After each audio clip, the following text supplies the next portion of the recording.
one time in Busia to make a brief presentation on mercury poisoning. So I carried on that history up to this conference.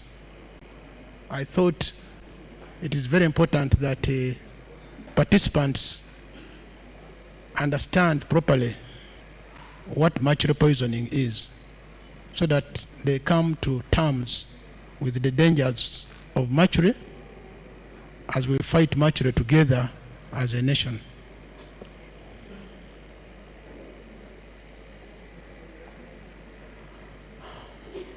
Next.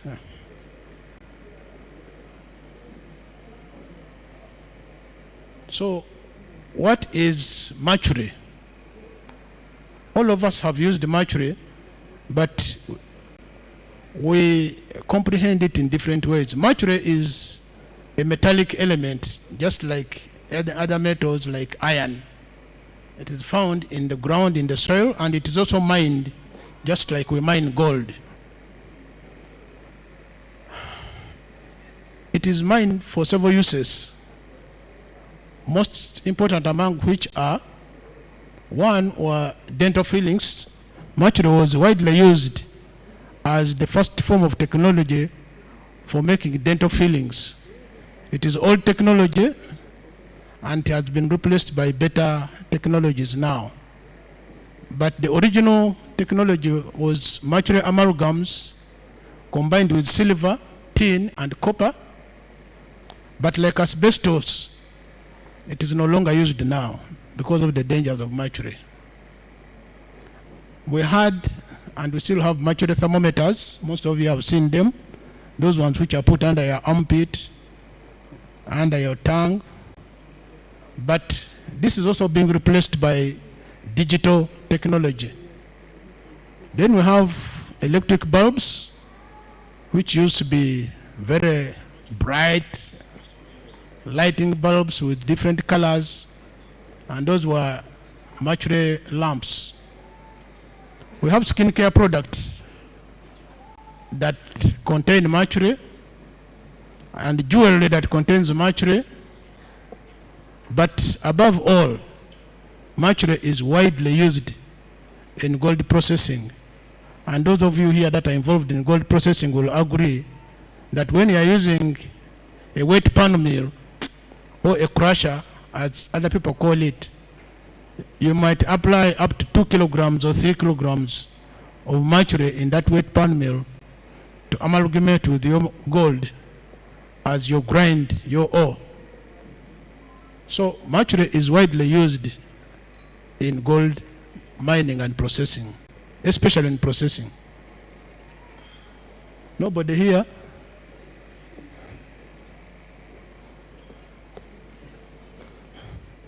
They said they would be here to do next slide.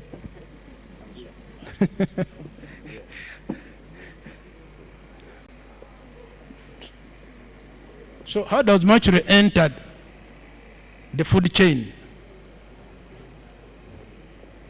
Mercury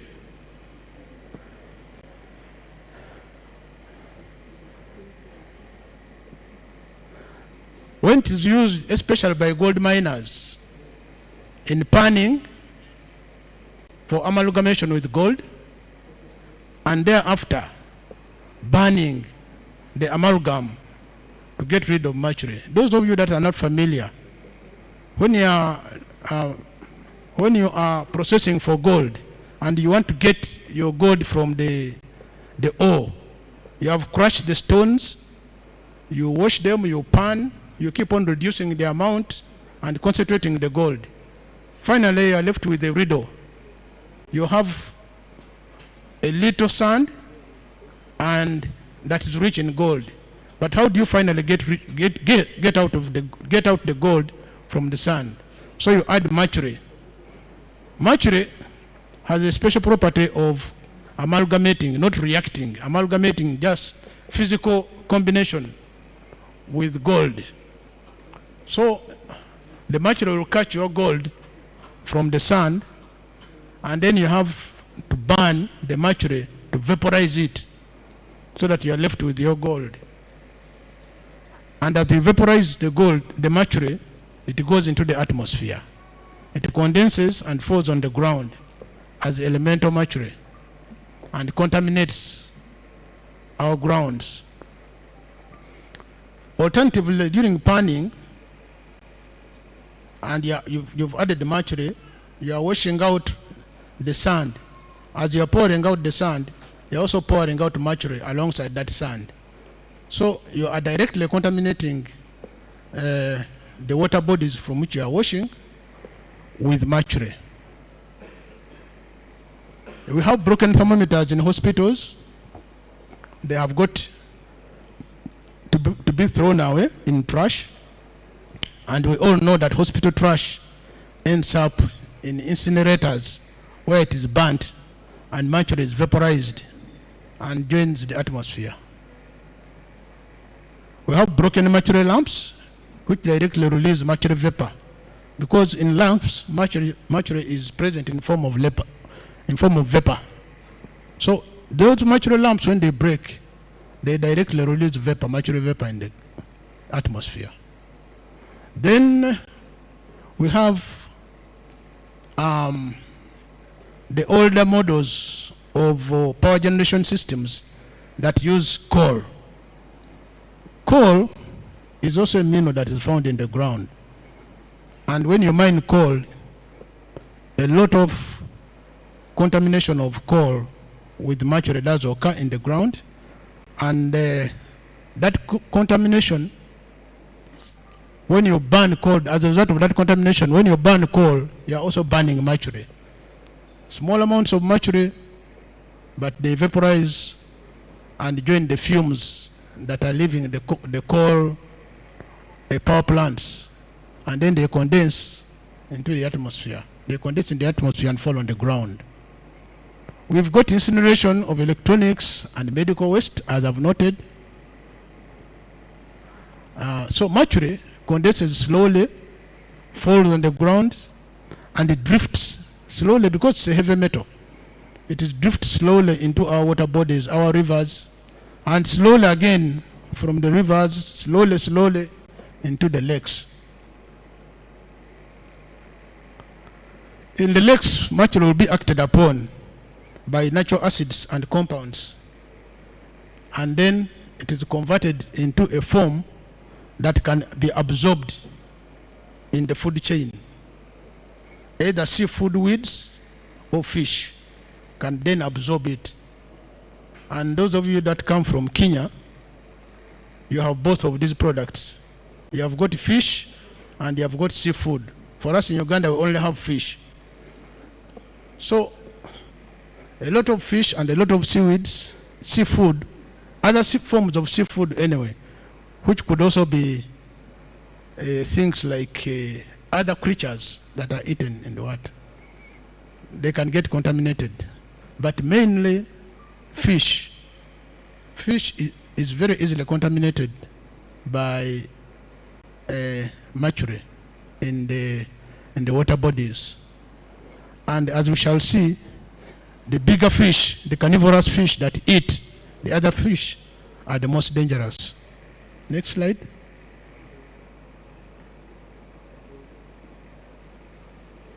So, what is the mercury? That's the first. How does mercury have finished that? So, how does mercury enter the human body? Mercury can enter the human body through direct contact. You come directly in contact with the elemental mercury. This is the least dangerous form, but small amounts are eventually ingested, either from your skin directly to the hand, and then you ingest them, and then the mercury can get into the body. Also, small amounts of mercury will enter your sweat pores on the skin and get hidden there. And then eventually, they are acted upon by compounds in the sweat, and they become active compounds that can enter the body systems. So ingestion of of elemental iron or altered, elemental mercury or altered mercury can occur. Inhalation of mercury, very important in our environments as gold processors especially. We burn mercury in the open.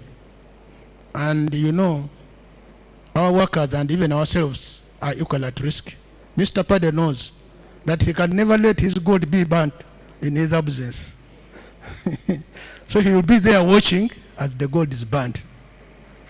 And you know, it is a miraculous process because you burn, it turns red hot, and then what was black turns out to be nice color. So it tends to attract a lot of people that enjoy seeing it. And in the process, they are breathing out. They are breathing in mercury vapor. So inhalation of vapor, very important. Long-term drinking of contaminated water. As we saw, when mercury gets into the water bodies, eventually initially it settles at the bottom. But as it is acted upon, it becomes takes lighter forms, and it can dissolve in the water, and you will drink it, and your body will absorb it. Eating of contaminated fish and seafood. As we see, large carnivorous fish, and we also have large carnivorous fish, except I don't know whether anybody has done studies to see whether these fish are contaminated. Which fish do we know of that is large and carnivorous? Nile perch importer, it eats other smaller fish. And those smaller fish eat mercury. So this fish, this big carnivorous fish, eventually end up collecting a lot of mercury from smaller fish, and they become heavily contaminated with mercury.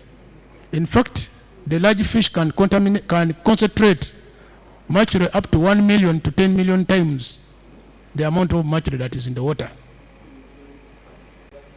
Yes, those large carnivorous fish, they will concentrate up to 1 million times to 10 million times the amount of fish that is in the water. And this has been proved from studies elsewhere in America. Those people experienced mercury poisoning long ago, so they have done a lot of studies. So this bioaccumulation of mercury in large carnivorous fish is very dangerous. Next. Forms of mercury causing poisoning.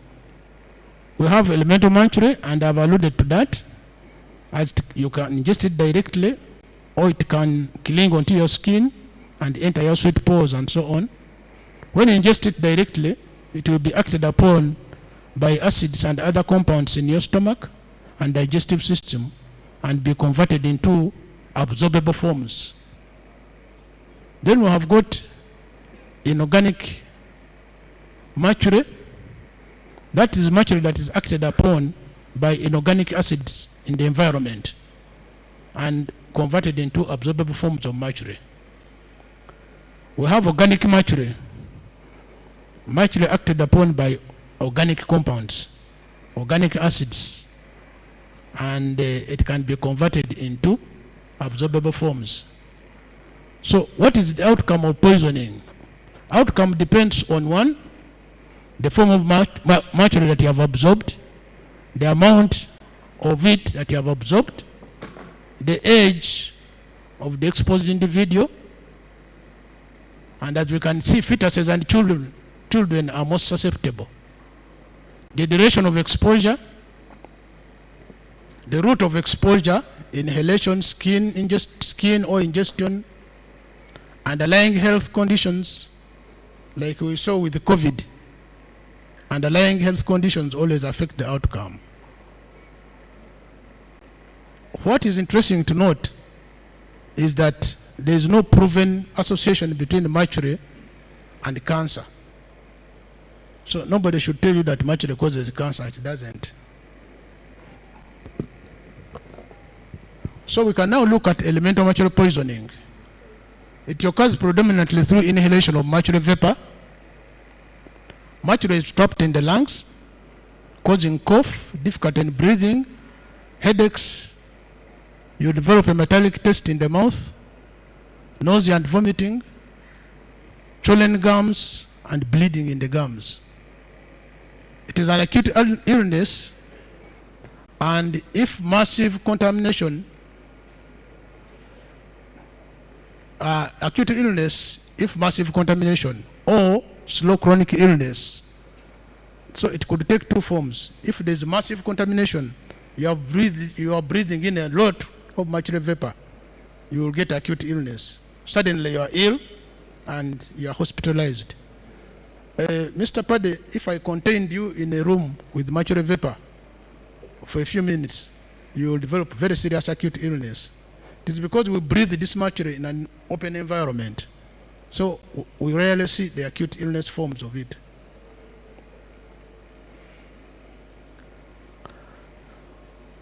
But the slow chronic illness is will be the more common in our environment. Respiratory failure will occur, and even death if it is severe acute illness. Eventually, it could cause renal disease in the victim. Then we have inorganic mercury poisoning, similar to the above, but the mercury is already altered by, as I said, the compounds and acids in the environment before it enters the body.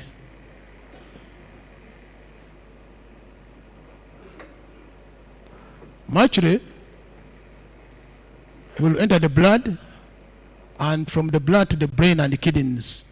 So it is predominantly a disease of the central nervous system and of the renal system.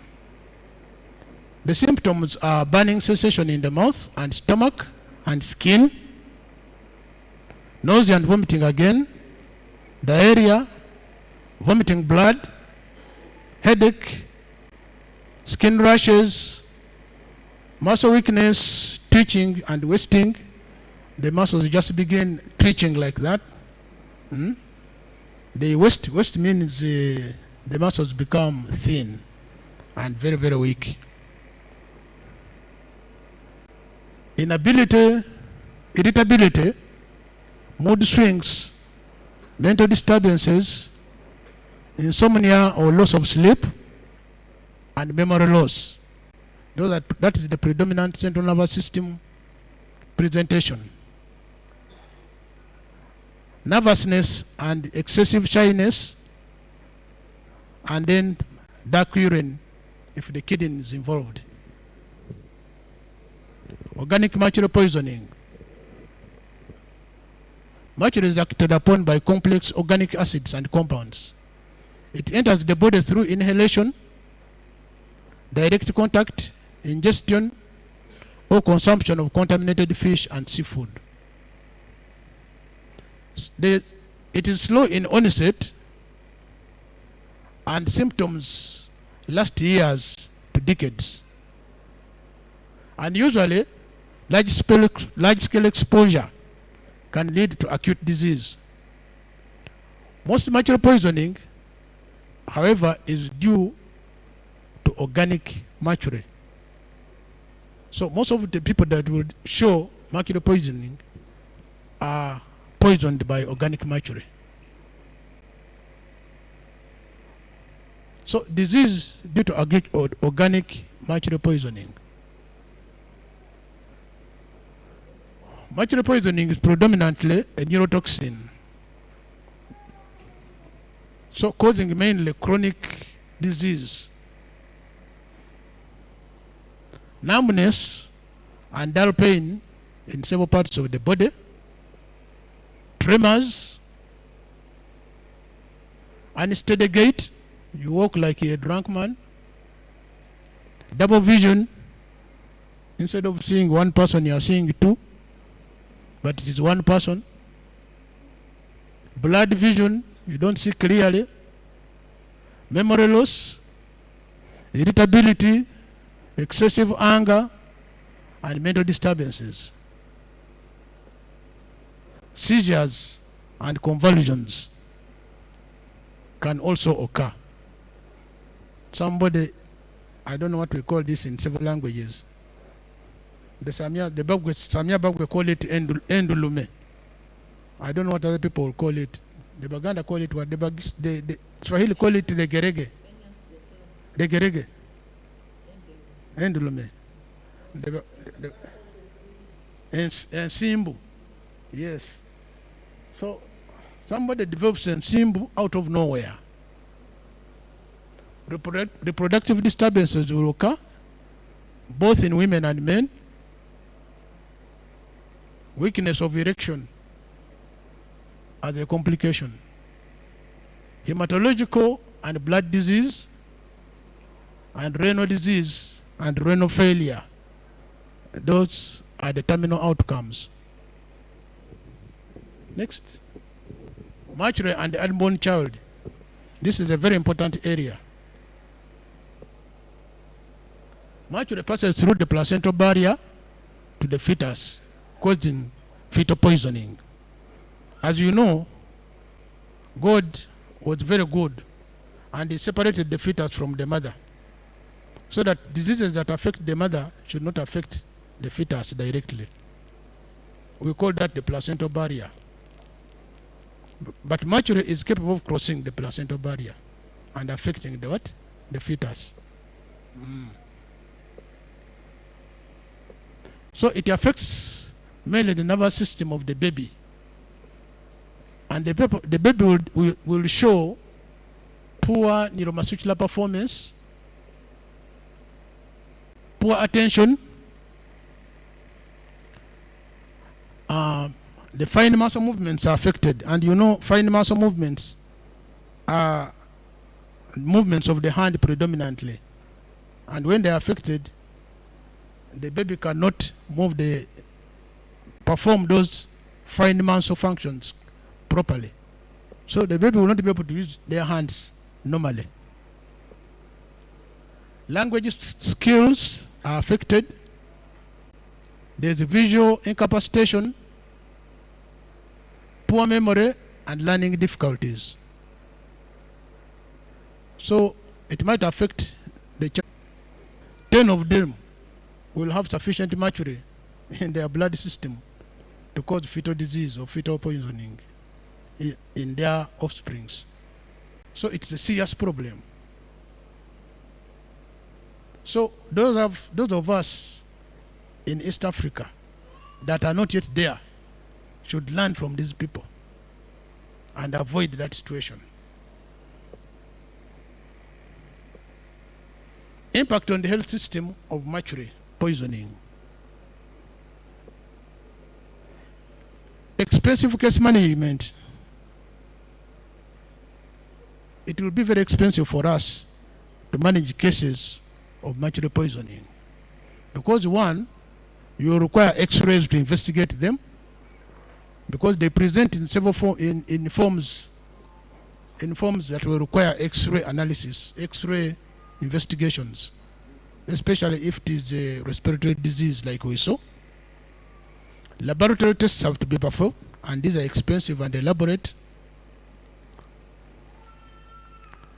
Other diagnostic procedures will have to be carried out, like electrocardiogram, CT scans, EEG, and those of you that have been in hospital and have had these tests requested for you or your relatives, do you know how expensive they are?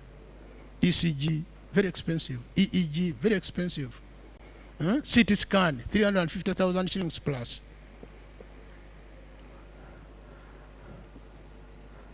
Management of acute poisoning is itself costly.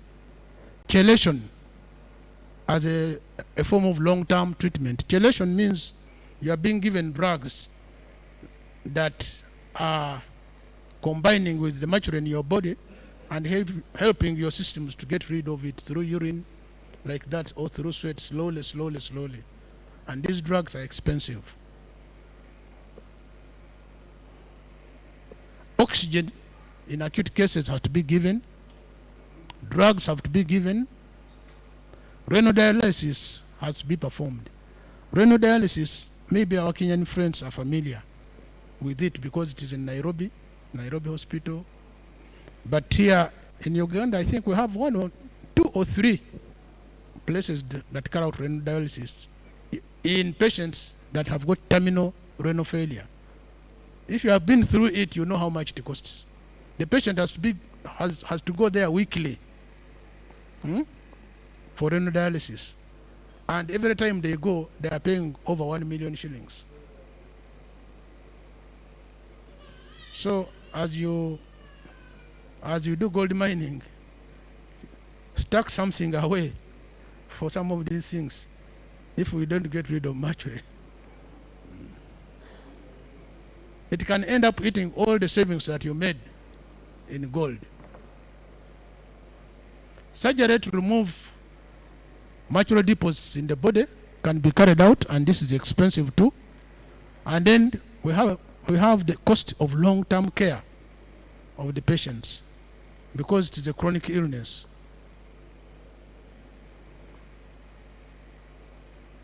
So prognosis of affected people. I'm sure you want to know how affected people will fare when treated.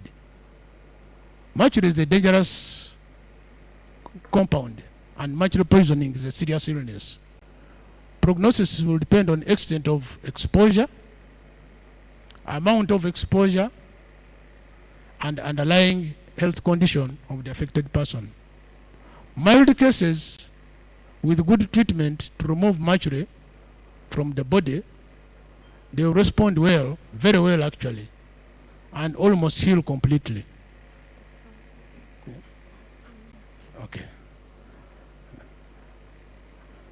Large scale exposure leads to poor prognosis. Long-term large scale inhalation could lead to permanent lung damage.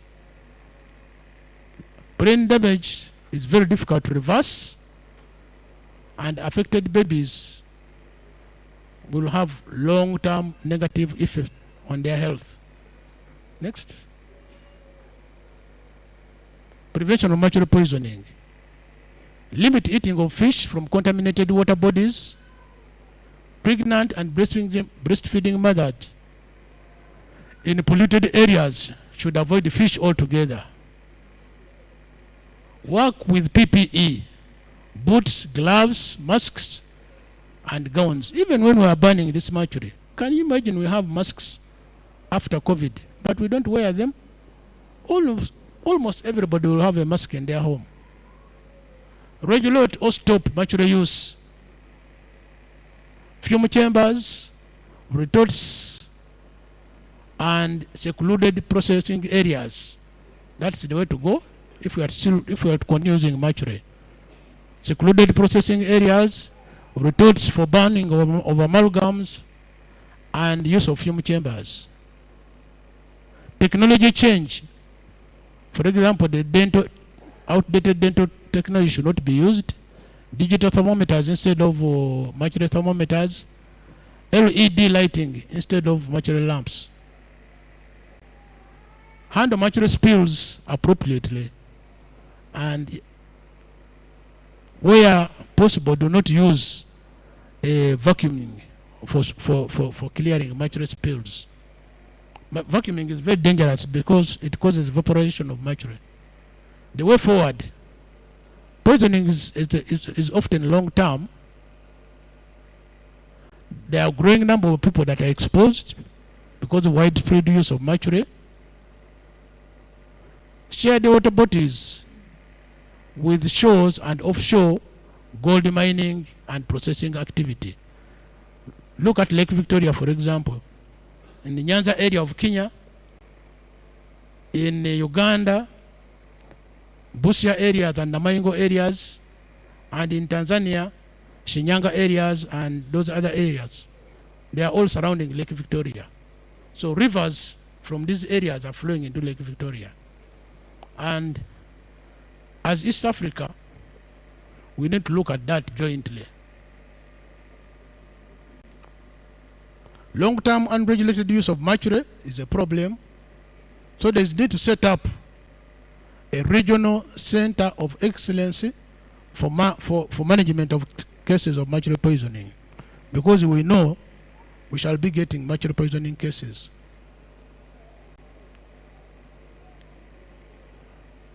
Next. Thank you, asante sana na Mungu libabariki.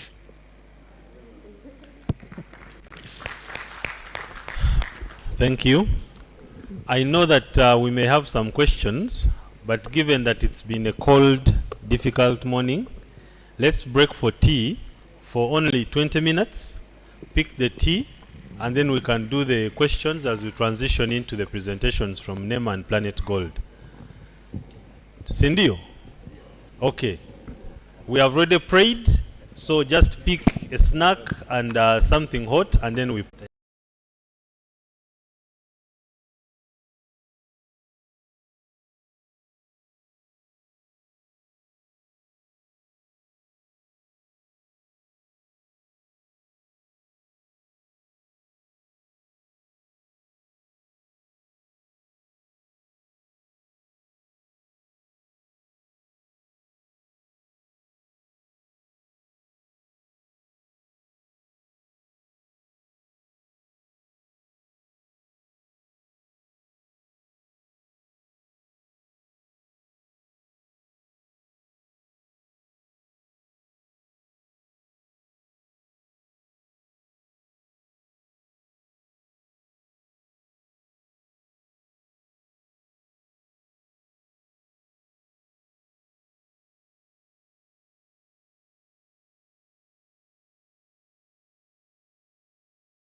Thank you very much. My name is Christopher Bagole.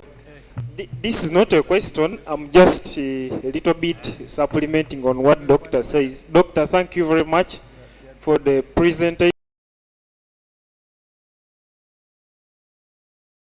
In this case, because when he listed ACEDIS in his presentation, I realized there are three key things.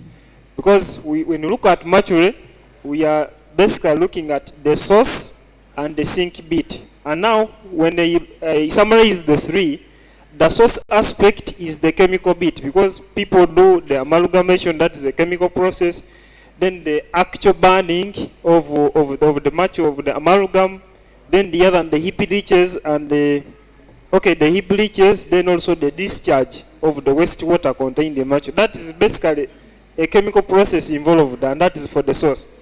Then for the pathway, that one can be looked at as a physical process. And the physical process under the pathway, we can look at air, we have groundwater, surface water, and the Van zones. But the last part, which can be looked at as biological, that is the receptor. In this case, would be the aquatic life, then terrestrial vegetation, and also the humans. So basically, as we are interacting with Mercury, we should be aware that three processes are involved. One, the source, which is you, who is conducting that chemical aspect of the Mercury. Then we have also the pathway, air, water, groundwater, surface water.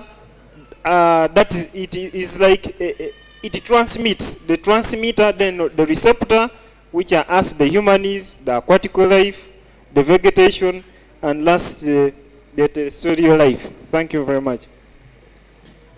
Thank you, Chris.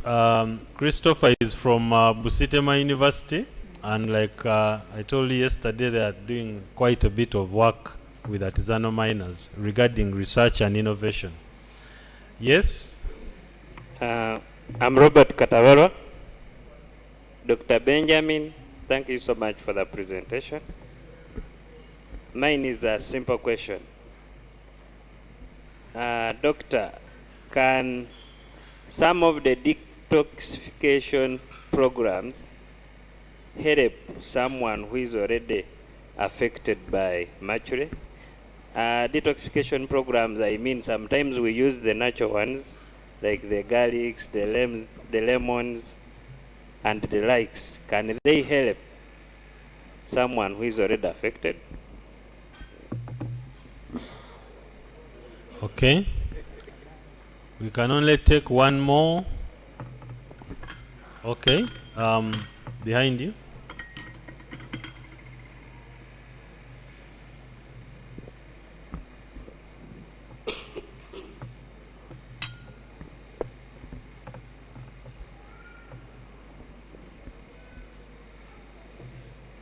By name, I'm called Angesu Paul from the Eastern Zone.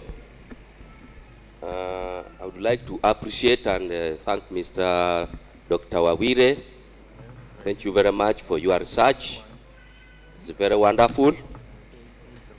But, however, even if it is wonderful, we shall not leave you without questioning you.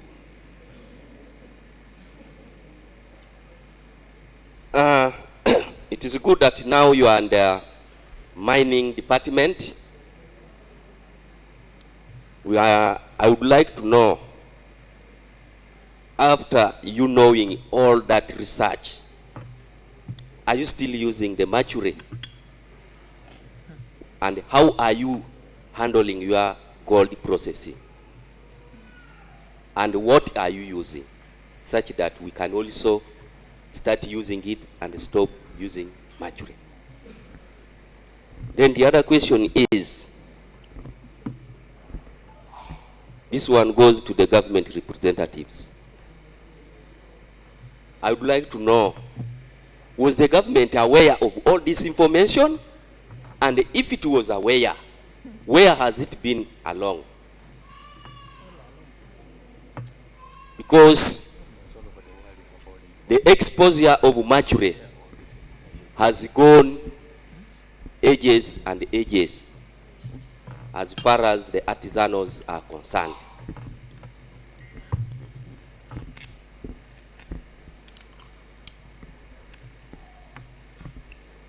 Because this research has come in because of the developing partners that have given the information to the artisans.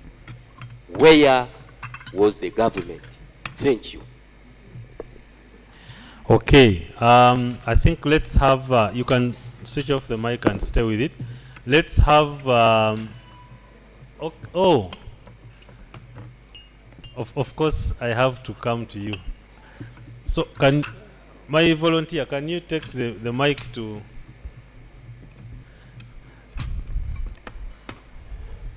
Kiswahili tena? Eh? Oh, today you want to... It is... Even you had something to say? Okay, Philip, you can start with her, then end with our sister from Karamoja.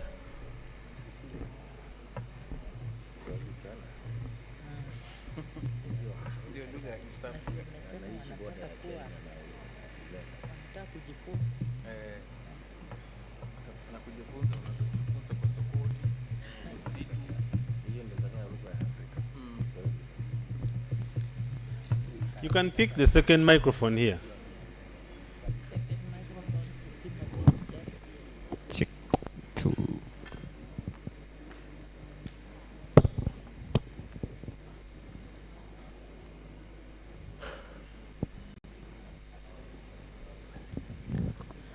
Thank you, Doctor, for that elaborative presentation. I would like to find out, is there a way we can test the extent of mercury contamination in the Nile patches before consumption? Okay, I see you trying to enter our food. Finally,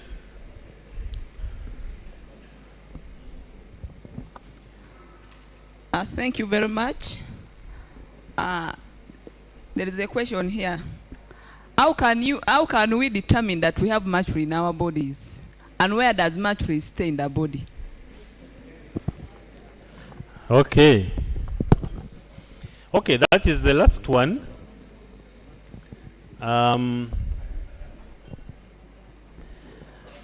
Maybe doctor will tell us if he has done an autopsy and found mercury in someone's stomach or something. So would you like to, pardon?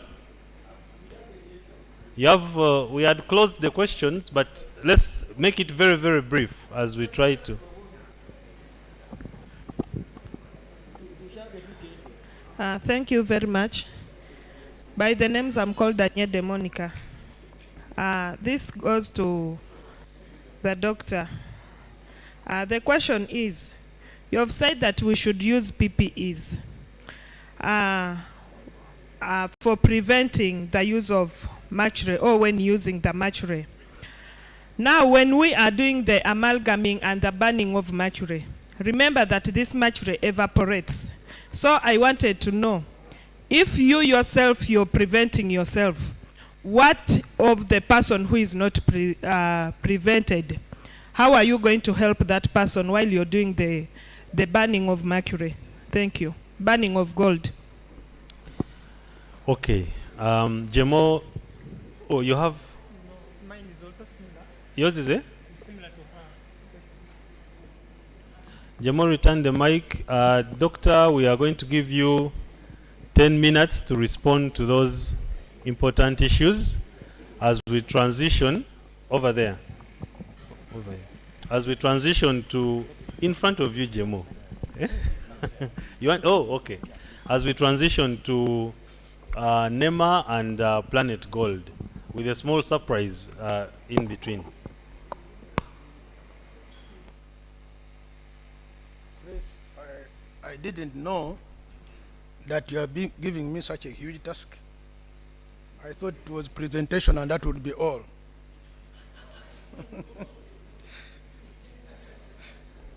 There was a gentleman called Chris, and I have noted your observations and agree with them. Now, Robert, talking about detoxification, using natural means. We as Western medical practitioners, we have an accommodative approach, and we say that alternative medicine should be left to have its own impact. Where research has been done by Western medical practitioners showing that the claims of alternate medical practitioners are dangerous, we shall alert the public. But where we have no research findings, we just let it go. So I cannot tell you for sure whether eating garlic or lemon will be useful for detoxification of mercury, because I don't have research data on it. Then there was a question to me in particular, whether as a doctor we are still using mercury in our organization. Yes, we do use mercury, but we have taken the secluded use approach, whereby we limit mercury use as far as possible. Our systems for processing mercury reduce the use of mercury tremendously, and the use of mercury is limited to a secluded area, not everywhere in our organization. So we have ponds, protected ponds. The use of those ponds is protected. Not everybody will go there. It is in a secluded area, and we reduce the panning that we use is through a very good sluice that reduces the product to a minimum, so that we use very little mercury at the end of the day. Now, retorts. We have retorts, yes, for burning of amalgam, but people that utilize our area do not want retorts because they don't trust them. They think that part of their gold will remain in the retort, which is not true. And I think that is the experience with most people that have tried to introduce retorts. So we need to convince our people seriously that retorts do not retain gold. Otherwise, we have retorts and we are willing to use them. And if it is our gold, we use them.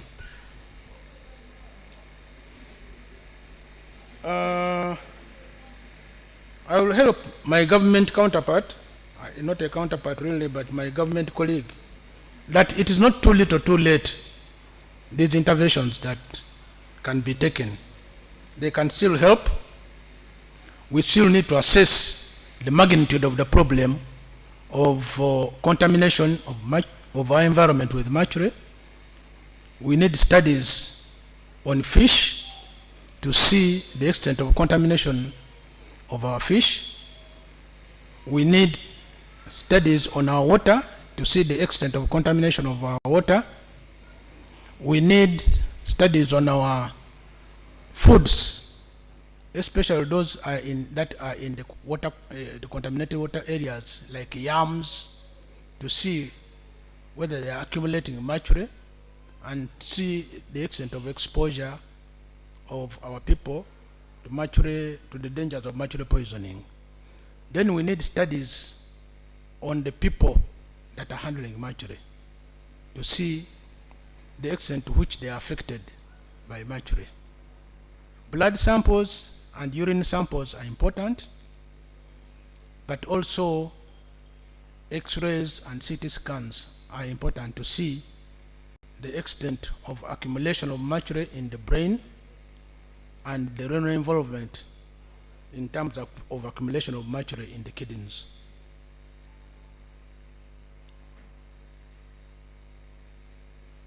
PPEs, the question was on banning of amalgams.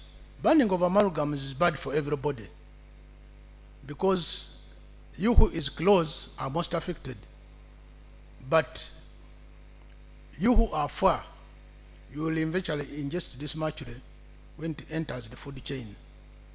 So burning is bad for everybody. It's not only bad for the immediate people that are carrying out the burning, but as we said, this mercury vaporizes, it condenses, then it enters our water bodies and enters the food chain. So it is bad for everybody.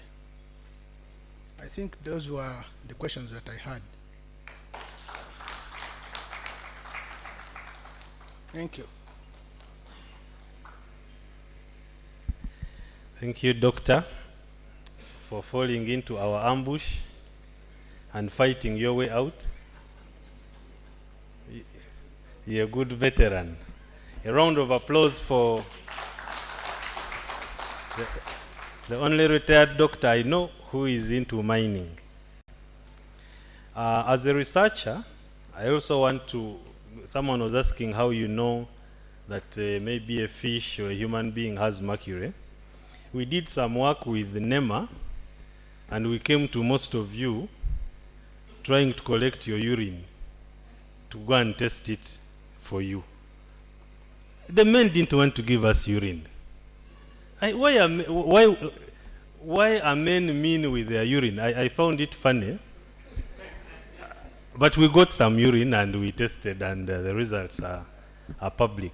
Maybe on that particular note, I'm aware that Busitema University collected some water from the Tira area. I don't know if you have any provisional results on what you found, given that mercury use is also rampant in the Tira area. Do you have any, not to put you on the spot, but do you have any provisional results on that?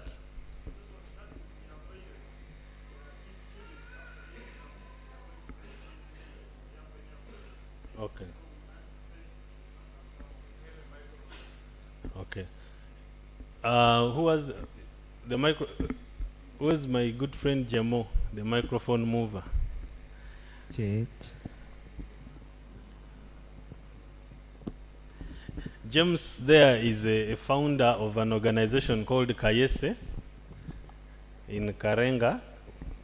So when you see him running around, don't mistake his small size for a student.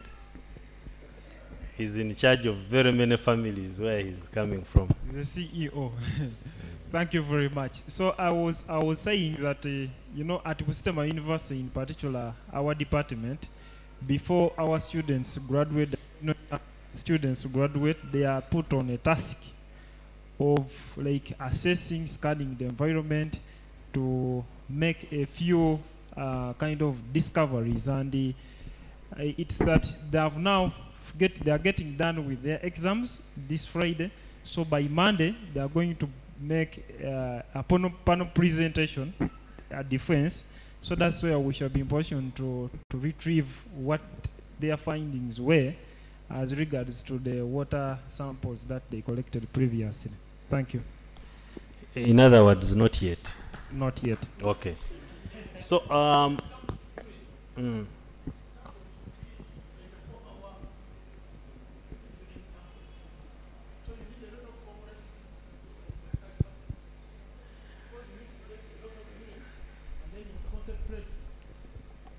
You need to collect a lot of urine over 24 hours, and then you concentrate it in order to get any substantial amounts of mercury. But yeah, small urine samples will not work. actually, from Buweju, our urine coordinator was Deus. And he mobilized his people at 6 in the morning. By 7, I think our people had left. And we managed to get the urine to the government analytical laboratory in time, before that 24-hour thing. So thank you for your mobilization skills. Now, we've been joined by an important partner who may think that the discussion has been about funny things like urine. but we had serious policy discussions yesterday, and but also urine is important. I would like to introduce the country manager for Solidaridad in Uganda, our good friend Felicity. Felicity Achan, if you could just wave to, yeah. You remember yesterday we were recognizing Joshua. We have now deleted Joshua. He's just like any of us. The real owner of the money is here. So don't call him sir, he's just another guy. When she leaves, then Joshua takes over as the money person today. So we are now going into the presentations from NEMA and Planet Gold, and after that we shall have a small panel discussion. But before that, Charles Dizala and Pamba and Agutu Josephine.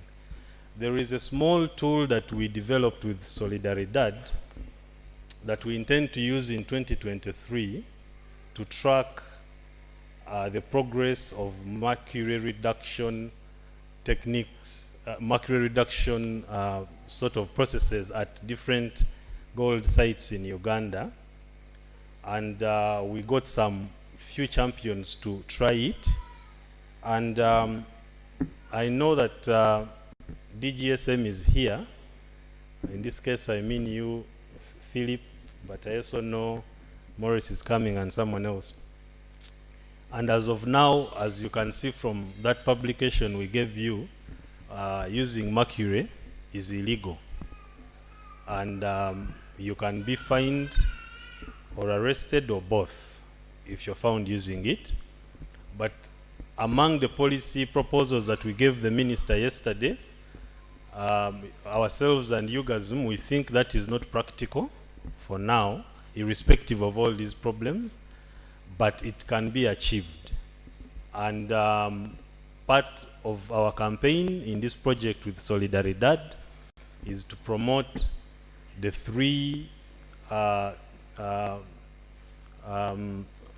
don't know what the three Uncle Pat, what do we call them? We are saying, yes, mercury is bad, but if you start arresting people today, you will just, people will still use it, but underground. So we think in this project we can start with protecting ourselves. So we have a campaign that we shall be doing next year. Protect, reduce, eliminate. Protect, reduce, eliminate. We can start by protecting ourselves. From the doctor's presentation, clearly there are ways we can protect ourselves and those around us from ingesting or inhaling mercury. 2, we can start ways of reducing. For example, if you use a retort, you can recycle whatever is left. If you use a panning pond, you can make sure that you use the same area and you don't have to keep starting new areas all the time. So we can reduce and eventually we can eliminate.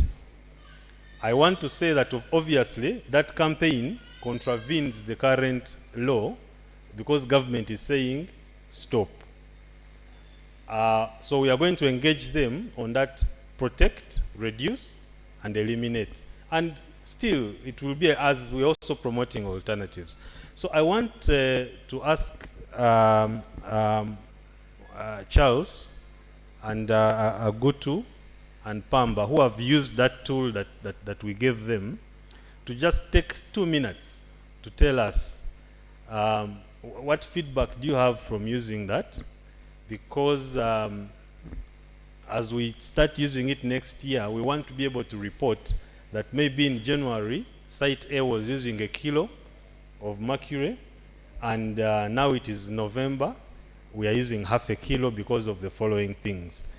We shall use that data to engage government and tell them, you know, it's actually possible to reduce gradually rather than stopping 100%. Because gold miners, when they are pushed to the wall, they know how to evade these laws. and still make their money. So who is going to volunteer first? Charles, Josephine, and Pamba. Every time you put Josephine on a list and try to ask who is going to come first, even before you finish. So, very, very briefly.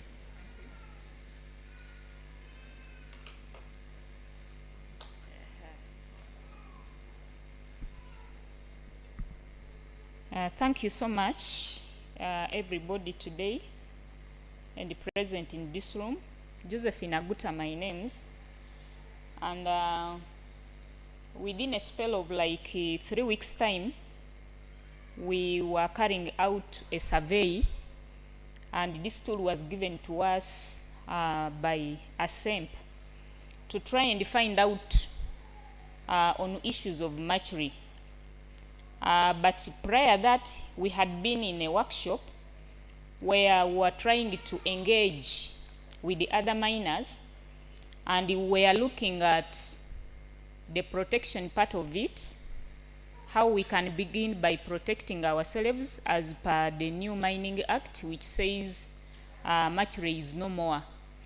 And we said, let's begin by protecting, then we shall reduce, and eventually at a later time we shall have this now eliminated out of our mining sites.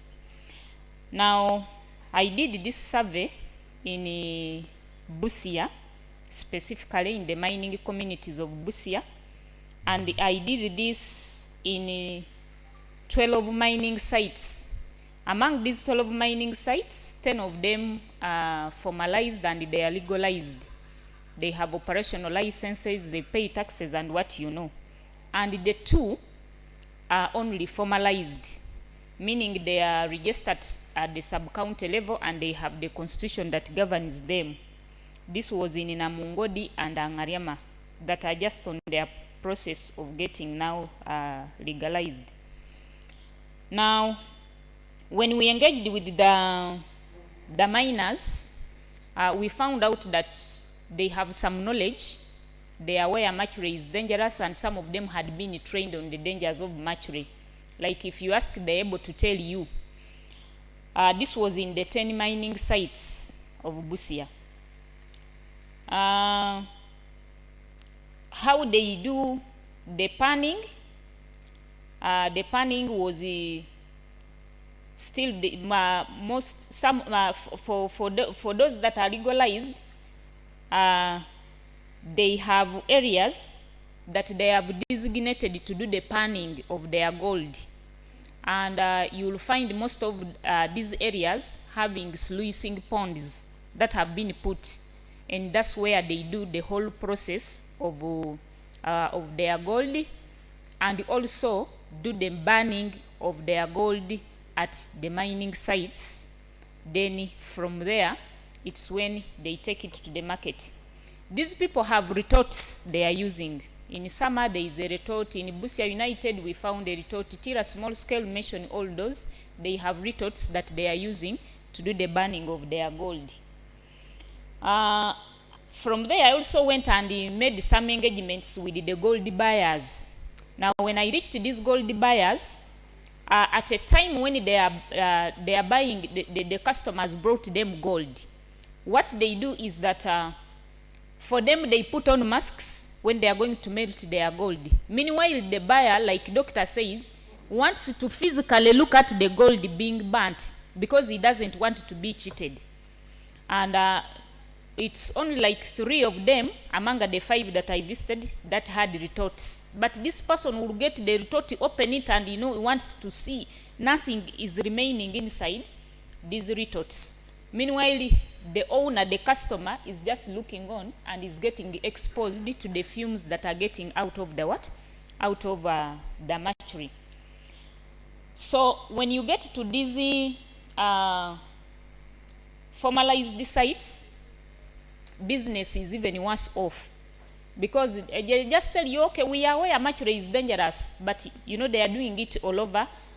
The people in these sites who are buying gold are also just doing the melting, and it's moving in the air, and the sites have very many people who are working. At the end of it all, you find them inhaling this.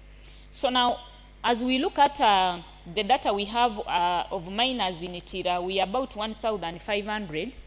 And those that I have legalized and have the information and they are aware about Machre are around 400. The other 1,100 don't know anything. The illegal miners are too many, and they are the majority. We even don't know, we've not established their numbers because they have not formalized and they are not legalized. They are doing it as a business. You're going to find children moving with the containers. You know, they carry their gold in tins, in these bottles that they use for waragi, those other. So when people throw them away, the water bottles they pick, and that's where they store their gold. The safety is only with the proper keeping. Let me say the proper keeping of the Machre is under the legalized institutions. But these other people to whom it may concern, somebody keeps the Machre even in the house where he sleeps in the morning, he wakes up in the morning, picks the bottle containing the Machre and moves it. You're going to find the children also moving with their Machre. Now it is even worse off come this holiday time, where children want to, you know, eat mandazi, go and have that good social evening this festive season. So children are moving up and down with the Machre. And now the sellers are in business. The ones who are in this, they are doing business. So they will sell it to whoever comes. As long as you come wanting Machre, they will sell it to you in as small quantities as 1 gram, some 5 meals onwards. So the use of mercury, as for now, and for the research we've done, has not yet sunk very much. We cannot pretend around and say no, we have now reduced, we are now okay. Now only the few. But what about the other community members? So those were our findings. My findings during the time I carried out this survey in the Itira mining community. Thank you so much.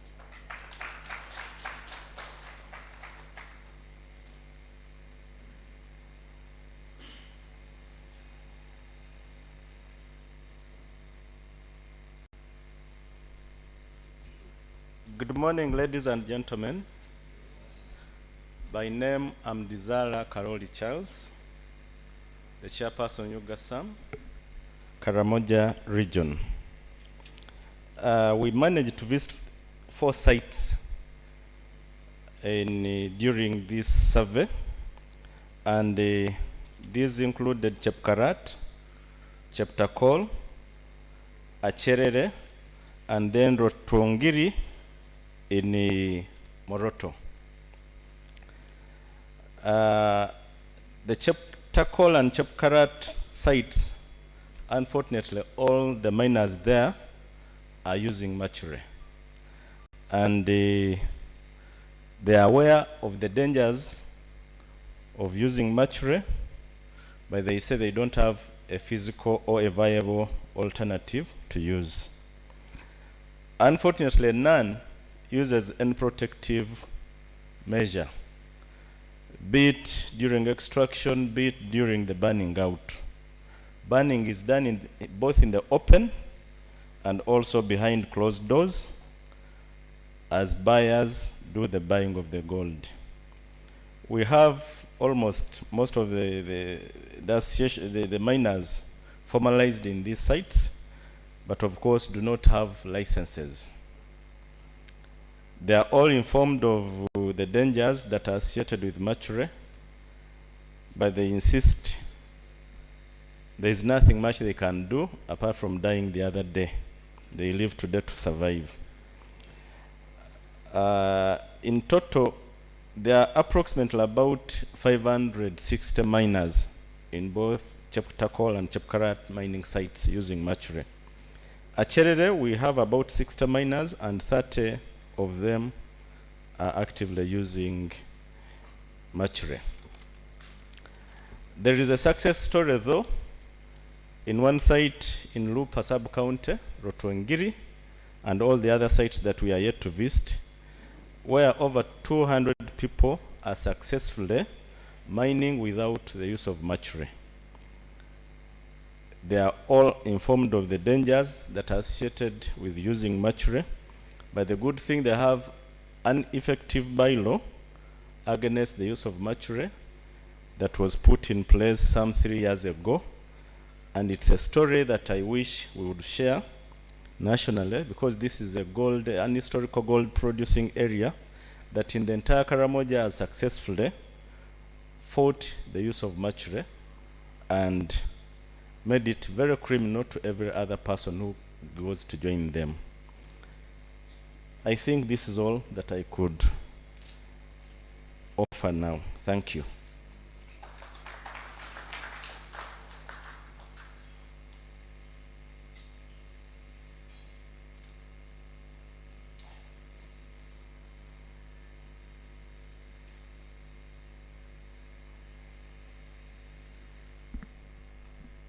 Good morning, my fellow members. This is Mlong Gilbert Pamba, an Asano miner from Namaingo.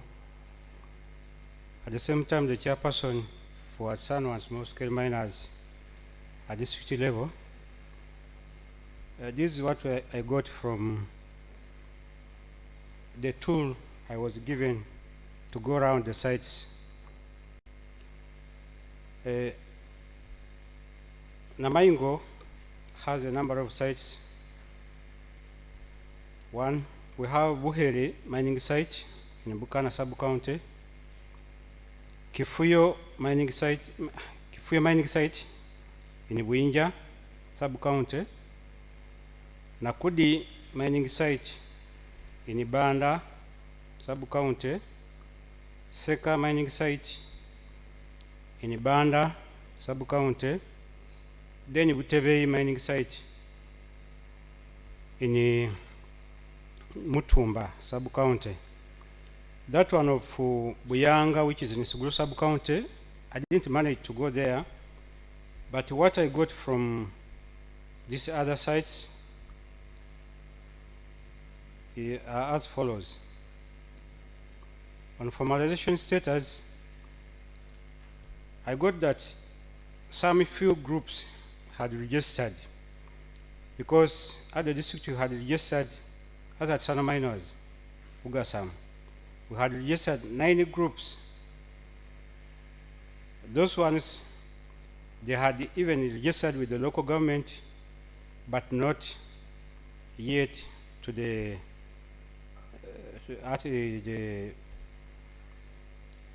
they had not reached with they had not registered with the above levels. One group had registered as a cooperative society, and one managed to acquire a license, but since, as you know, there were some other hindrances, and the duration of the license they got, which was a location license, the duration is, the time is little as compared to other governments, as we shall see when we go to the regulations. Because the time is given 2 years, but since we are working in hard rock and we have limited resources, did not allow us to continue. After sensitizing the miners about the dangers we got from using mercury in gold processing, the miners agree that they use mercury in their operations, but it is smuggled into the mining sites. The miners request government, since the law does not allow mercury use, it should come up with the alternative methods to be used. But when the alternatives are expensive, then it should come up with the money lending institutions to enable them to acquire what they are expected for. They are expected of. Handling and storage. there are no known storages in the sites, but found that the buyers of gold are the ones who give out the processors. The buyers keep the mercury in closed containers. As they told us, the buyers are at high risk of inhaling the evaporating mercury than others because they burn minus putting on protective gears and other protective gears. The amalgam is burnt indoors because of privacy for the owner and the buyer, because with the gold, we look at the money which comes out, and you may get a band of money. When somebody is stuffing there, they can attack you and they take it away. The buyers use recycling methods when the amalgam is a bit big, not knowing that whichever small quantity inhaled accumulates in the long course. The heating is done indoors, but with the mining sites, within the mining sites where the miners live. The miners say this one will come after. When you go to personal protection, some of them know about the dangers because they can give references of the illnesses some of them have gone through after going to hospital and diagnosed the cause to be mercury. Those who are in small scale have managed to buy protective gears. After thorough sensitization, they will come to know more about the dangers. Mercury and waste water. Most mercury ponds are not constructed not to allow wastewater and mercury from seeping into the ground. The cyclic system, only those in small scale have tried to put up wastewater ponds, but not to the required standard, because at times their ponds overflow after they are full. But for the artisanal miners have not gone to that level where more trainings and sensitizations are needed. Tailings. In managing the tailings, need enough money first to acquire land and construct tailing dams and building barriers, where they are requesting government to come in with the lending, to come out with the lending institutions specifically for miners so that they can acquire what is needed in putting up that one. Lastly, the miners say they are ready to change after alternatives are ready, and they are able so that they are an ordinance on how we can do without mercury. It was ready for the first reading in the council. So on the 21st, it will be read for the second time. Then it will be referred to committees, or to the committee of the whole council. Then at the end of the day, it will be passed. Now that we have we have the law, but as a district, we feel we must have our own law that we will use to make sure we fight this device.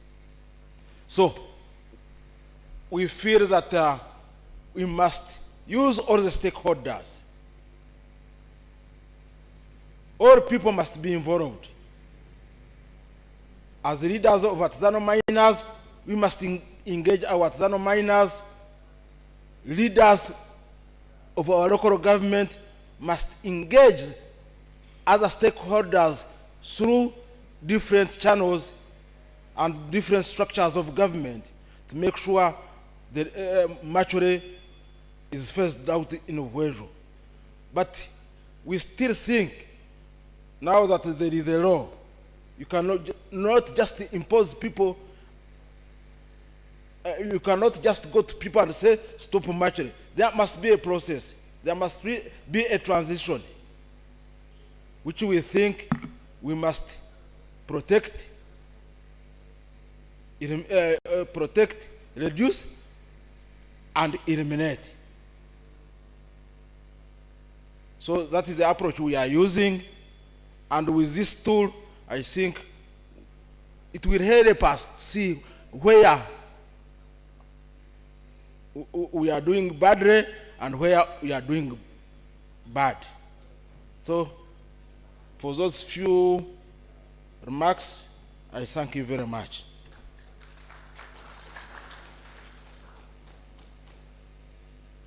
Thank you, Deus. Deus is a retired politician. You're coming back also? I have a feeling we may have a leadership vacuum in Ugasm because everyone wants to go back to politics. Oh, very good. You replace them. So, thank you.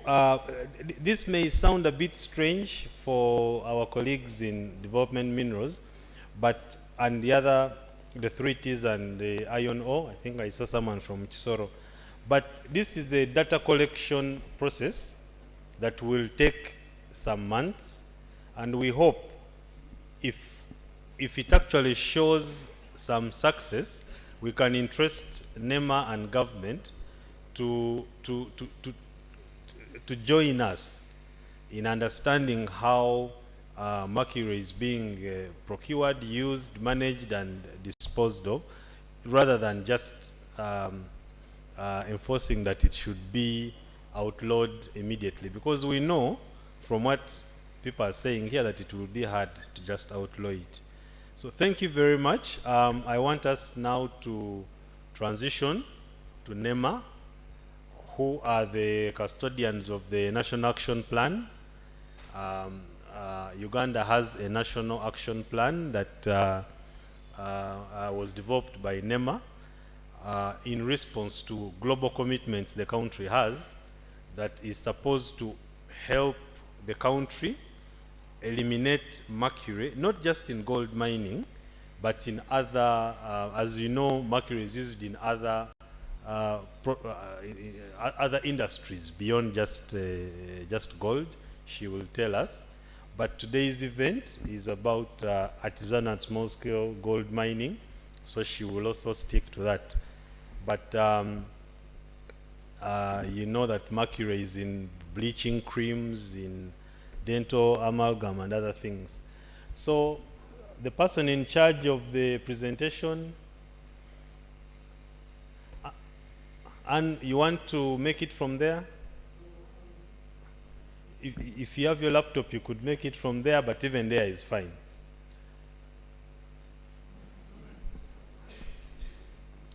The microphone that works, you guys have 3 microphones. One died yesterday, the other one died this morning. I'm afraid by 2 we shall just be shouting. But also me, my laptop will die when you send the invoice. Mr. DJ, can we do the screen a little bit like, you know, so that people this side can see it? Go ahead, Anne. Good morning, ladies and gentlemen. Hope it's still morning. I observe the protocol here. I'm Anne Nakafero. I work with NEMA as a senior district support officer, but also the focal point for the Minamata Convention on mercury. I was requested, or NEMA was requested by ASEM to present on the steps taken to ensuring a mercury-free ASGM sector. Of course, as we all know, this is a very big area. NEMA alone, government alone cannot tackle it without your effort. Actually, a very big effort has been carried out by NGOs, by civil society, the international community, academia, and we believe that together we will be able to achieve with government. So in my presentation, I'll just briefly highlight the mandate and mission of NEMA, why it will show you how far we can go and how far we can't go in this area. I'll also talk about the mercury problem briefly, and then the steps we have taken in phasing it out and then eliminating it. With regard to the Minamata Convention on Mercury, we look at the two approaches, phasing it out and then, phasing it down and then phasing it out. Then we shall conclude. So, NEMA's mandate, it was established by the Act of Parliament in the Act, the near National Environment Act Cap 153, Section 4, and thereafter continued by the National Environment Act of 2019. As the principal agency in Uganda charged with the duty to coordinate, monitor, regulate, supervise all activities in the environment. So basically our role is to coordinate to the main actors. Mining is the mandate of Ministry of Energy and Minerals Development. NEMA comes in to coordinate the environmental aspects of mining, and in this case, the mercury use, and of course to regulate. So as you will see in the slides to come, we have taken a very big role in regulating. Through regulation, we can bring all of you together and ensure that we can work in a safe environment. So our mission is to promote and ensure sound environment management practices for sustainable development. So the mercury problem, when I came in, Doctor had already, he was already presenting and he did it very well. Also given that that is his area, he really brought out the environmental concerns surrounding mercury. I'll just take a minute to share with you our experiences as NEMA. There is an international conference of parties that we attended. We were 4 of us from the institution, and in that particular year there was an opportunity to test our hair to find out if there are any mercury concentrations. Hair is one of the samples that can be picked to show a long-term exposure to ingested mercury. So when they tested our hair, they found that it had varying levels of mercury, though not significant, or what the scientists will say statistically significant, but it was there. We also had delegates from other places or in other parts of the world, especially those who don't eat fish, and they didn't have anything in their in their hair. So it pointed to a problem. Personally, especially in our young days, in our childhood days, we used to go for filling of dental amalgam. At least personally, that is, I can attest to that. I have dental amalgam fillings from my primary school up to today. So if mercury was detected in my hair, I don't know whether that could have been the main source, but it was confirmed that for hair, you should have ingested it. So the problem is there, and it might be silently killing us or forming conditions that other diseases tread on. So in as much as we want to buy time and say, yes, the law should not be implemented immediately, we do understand, but we should not forget that, especially as developing countries, we are so vulnerable to diseases. We are so vulnerable to diseases that even what wouldn't have taken you in 3 months will take you in a week. So how do we work together? How do the different government agencies, especially the Ministry of Energy and Minerals Development, help the miners to get licenses so that they can form groups, work together, and be able to access loans and buy equipment that would not require use of mercury? So the problem, as you see, this picture shows a patient from Japan suffering from the Minamata disease. He was born well as a child whose mother had ingested, taken water, probably eaten fish that had been contaminated from mercury. And that's how he looks like ever since he was born. So mercury is of concern to us as government, as the international community, because of its long-range transport. Everybody is exposed to it. Whether you're in the mines or not, to some extent you're exposed to it. and it is persistent in the environment. It will not, it cannot be destroyed. It can be mined, but you cannot destroy it.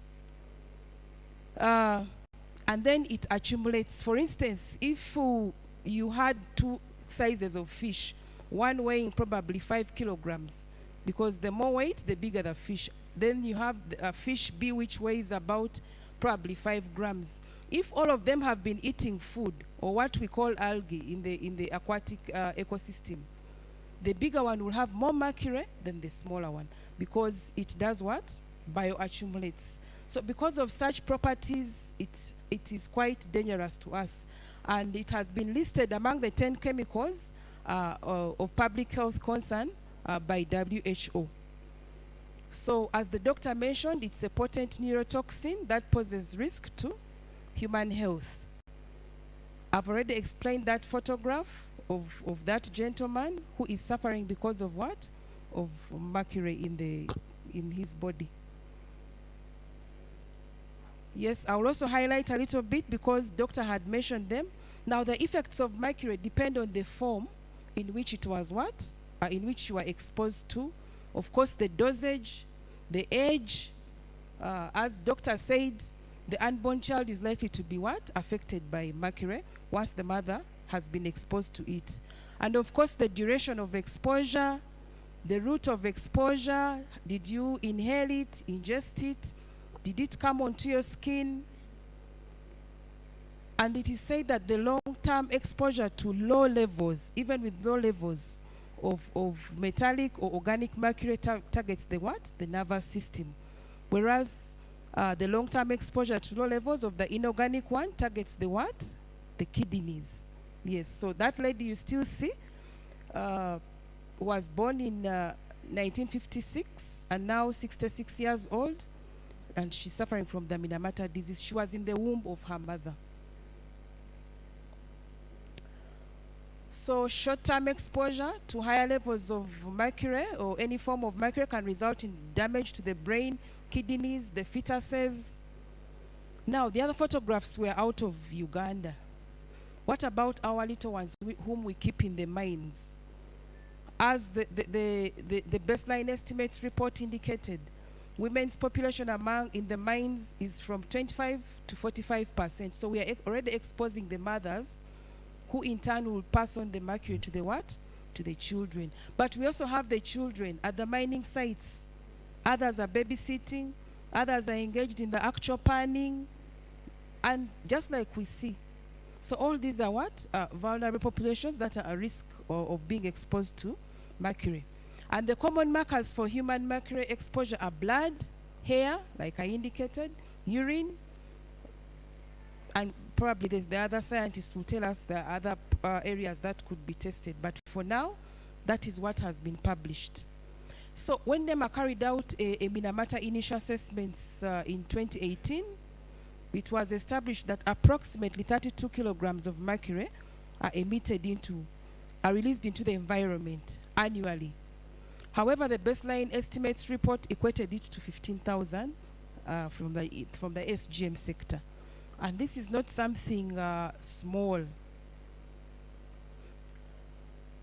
I don't know, that may not be clear. So our Minamata initial assessment report was summarized like that. The longest bar shows mercury emissions from the artisan and small-scale gold mining sector. So in the whole country, it is the highest emitter. The other one, probably the last bar up, which is long, informal, that is from informal waste burning. As still doctor talked about, the bulbs that contain mercury, the creams, and many other products. Sometimes we just informally dump them and then burn them. So they release what? Emissions. But among the mercury added products that are high emitters are batteries. The batteries that we do what? We use. So, but here, for purposes of this meeting, I wanted to show you how much emissions come from the artisan and small-scale gold mining sector. And because of that, after this study, Uganda quickly ratified the convention. One of us asked that, where has government been all this time? In 2013, around September, the government signed they became a signatory to the Minamata Convention. But previously, about 7 intergovernmental meetings had taken place to actually understand the issue very well. So in 2013, Uganda became a signatory to the global treaty, and then on 1st March, after getting these results and confirming that there is a problem in Uganda, it ratified the convention. And the advantages of ratifying the convention is that we are a developing country, but once we ratify, we are able to get support from outside to carry out many studies and interventions. As you'll hear from Impact, we are already having a project on board to see how they can support miners in formalization. Most of the NGOs here and CSOs have been accessing funds from UNDP, from other development partners as a result of our ratification of the convention. I wanted to show you a picture or to give you an overview of what is happening to the countries around us in terms of gold mining and where we stand. This was in 2018. When you look at Tanzania, the estimated mercury use in ASGM sector is 45. Those are tons per year. Probably tons per year. But when you look at the number of miners that Tanzania has, that was in 2020, almost they are 4 million, and they are using 45. Then you look at Uganda, which is about 19.5. In 2019, we only had statistics of 30,000 miners. We are not talking about those who support or the value chain. We are not talking about it. But with 30,000, we are already using 19 tons, almost getting to half of what Tanzania is using. So what does that mean? That we are not yet formalizing our sector very well. Those who've had an opportunity of visiting Tanzania and the SGM sector, you can see a lot of specialization. For some of the miners, they would rather extract the ore and pass it on to those who have established their cyanide plants very well. So they specialize and don't try to do everything as single people. And the associations are there. We have in Tanzania, there are laboratories in these mining sites which test the quality of ore. So a miner will go knowing the quality of ore they have before they sell it, or even after extracting the purity of gold before they do what? They sell it. So can we work together? Those who have advanced, you can form, you can buy equipment that can do processing, and you process alone. Those who can extract, you extract, and then you do what? You sell to the others. Those who can market further to the refineries, we cannot do everything. Yes, so I just wanted to give you that overview. Of course, in Ethiopia, we have little quantities, mainly because they mine, most of the mines are in Eritrea. They do the processing in what? But then they earn more because other than processing, they also bring the products. They make the products. So we can try to borrow a leaf. And as Chris of ASEMP indicated, we carried out a study together with them in collaboration with UNACO, and it was found that the blood and urine of miners in certain districts had mercury content above significant levels. This is not good. It is really not good for us. Yeah. So what steps has NEMA taken on behalf of government? NEMA led the process of ratification of the convention, and ever since we have really seen the goodness of ratifying. We have seen in the country NGOs promoting, carrying out public awareness, advocacy. We have seen NGOs bring in technology transfer, and government as well. Ministry of Energy has, through the Directorate of Geological Survey and Mines, has taken meaningful steps to ensure that the trade in gold is fair or is green. NEMA, on behalf of government, developed the National Action Plan on ASGM in 2019. This National Action Plan contains objectives geared towards reducing mercury access, use, and release in the sector. Of course, we are looking at reduction, 70% reduction by 2024. That 2024 is around the corner. And then total elimination by 2030. Now, this was developed before the Mining Act came into place. So what does that mean? that if the Mining Act came into place and it has prohibited mercury use, the best we can do is to see how we reduce the use of mercury, phase down the use of mercury that is already within the country.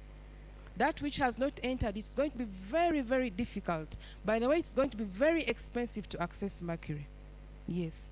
Many parties that subscribe to the convention are strengthening export.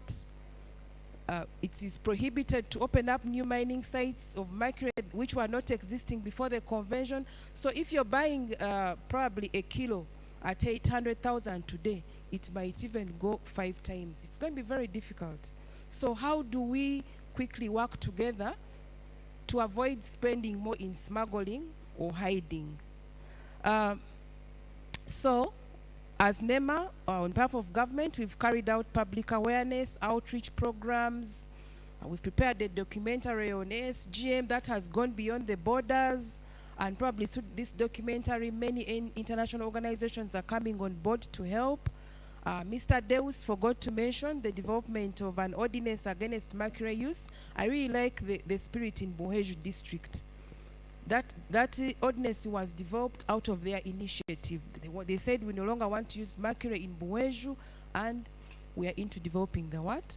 The ordinance. It was developed, but of course now it has been superseded by the what? The Mining Act. Yes, the Mining Act has already been talked about. As my colleague Lynn from Impact will mention, the project will work towards developing guidelines. Like you have said, we cannot start enforcing the act immediately. There has to be guidance. And as we said, still, the Minamata Convention is looking at a phase down and then phase out.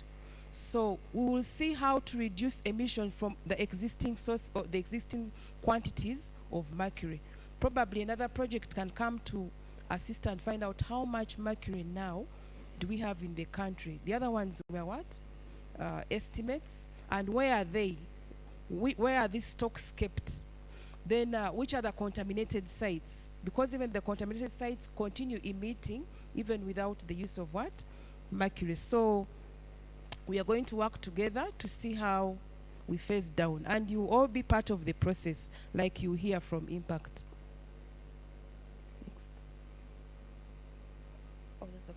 So NEMA has developed regulations. They are still in the draft form that relate to management of hazardous chemicals and products. In addition to having the law, the National Environment Act covering mercury management and products containing mercury. In these draft regulations, they cover management of contaminated sites. And because they came in earlier before the Mining Act was on board, we had already provided for banning mercury use in artisanal and small-scale gold mining after its phase-out date. But also it has provisions to support miners, not supporting in terms of retooling or giving them tools, but guidelines on adoption of best practices, alternative technologies, among others. Next. Yes, it provides for the phasing down of mercury in the SGM sector.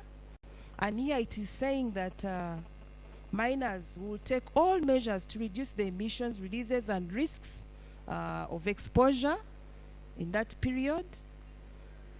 Impact is implementing, in partnership with government, the JEF-funded child project titled Global Opportunities for Long-Term Development of SGM in Uganda.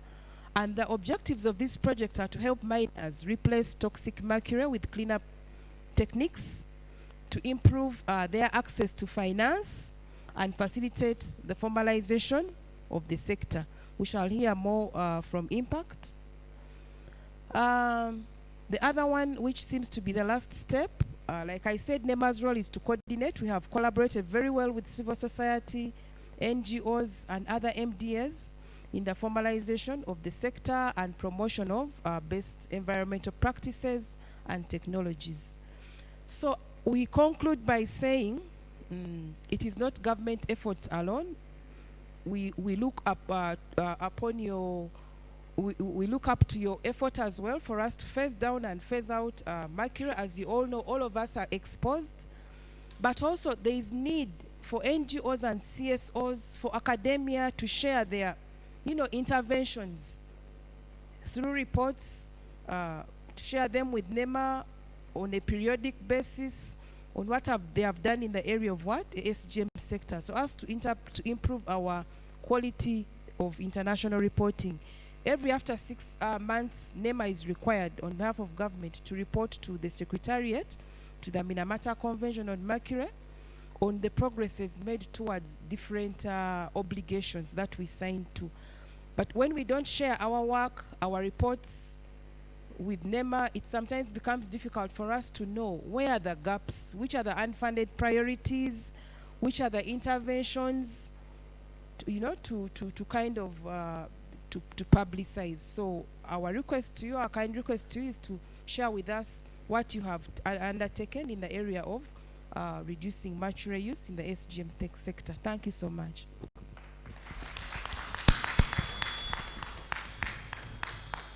Thank you, Anne. I would like to suggest that we hold any questions that we have and first listen to NEMA's partner, Planet Gold. Deus, I see about takeoff. You have a burning one, but don't get burnt. Don't get burnt.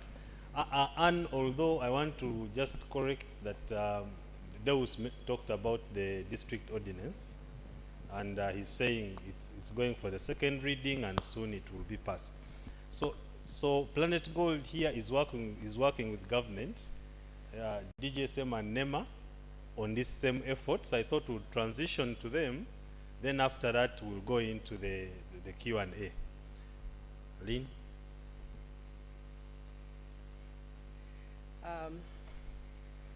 Good morning, everyone. My name is Lynn Gitu.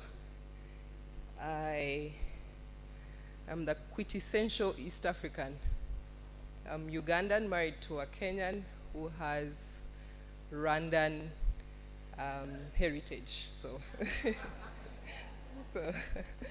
okay. So I had prepared for more like a panel discussion, so I didn't have a presentation. So what I've decided to do is helping us to understand the Planet Gold program. What is it? Who is it? How is it constituted, and how does it relate to Uganda? So the Planet Gold program is supported by the Global Environment Facility, which is an American set of funders who pool money together to support environment-related work. It's a 30-plus year old institution. This GEF, this Global Environment Facility, and the Planet Gold program is maybe 3 years old. Planet Gold is led by the United Nations Environment Program. We know what the United Nations Environment Program is. It's a UN setup that leads environmental advocacy around the world. It provides technical assistance, supports global policy formulation and implementation, and also provides solutions that are related to the environment sector. So the Planet Gold program's mission is to make small-scale gold mining safer, cleaner, and more profitable. Its vision is a clean global supply of gold from artisanal and small-scale miners. We know that around the world, gold is an interesting mineral. It's currency, it's used in jewelry, it's used in the production of different technologies. And so it has a high demand. But when we look into the statistics, we find that the supply of gold, about 90% of it actually comes from the artisanal mining sector.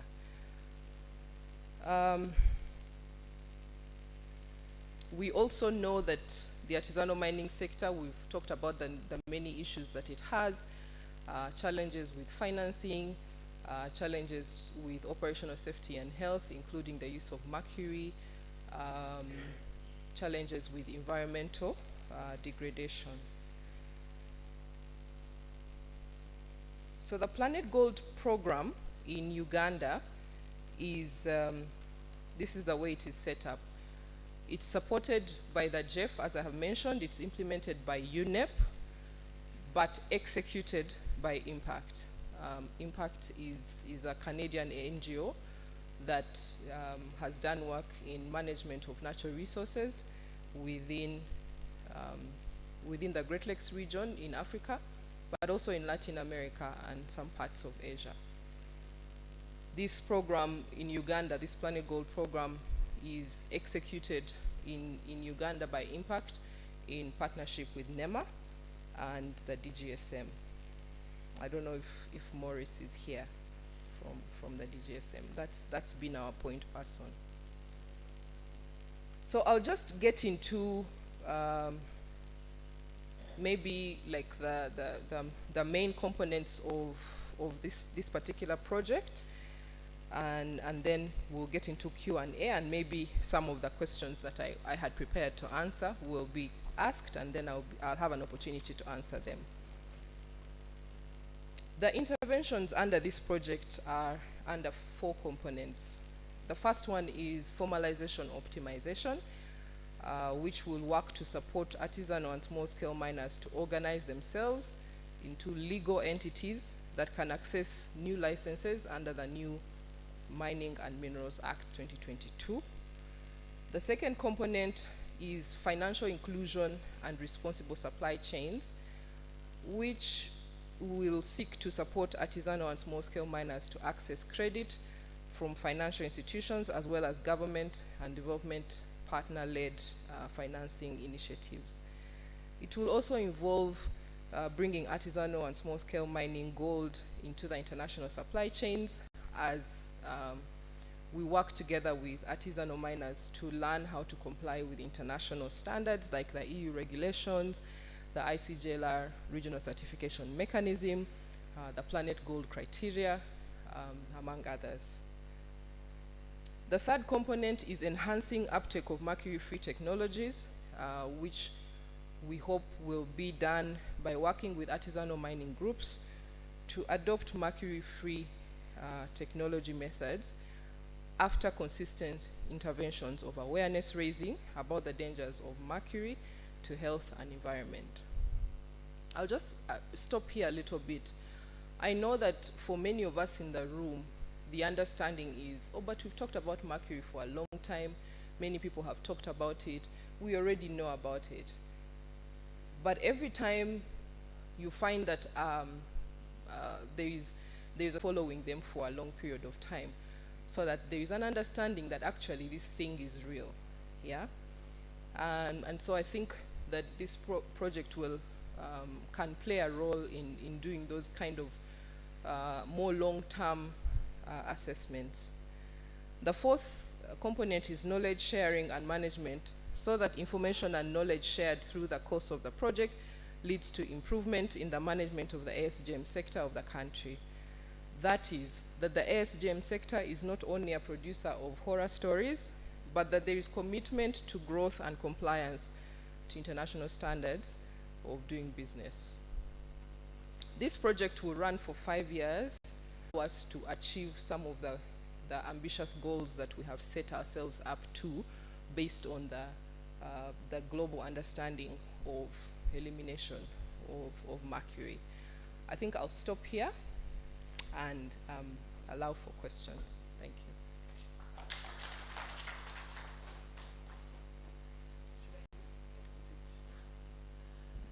Thank you. She called herself a what? Which miner can repeat that word? You know, learning never stops. Uncle Padde has taken a shortcut.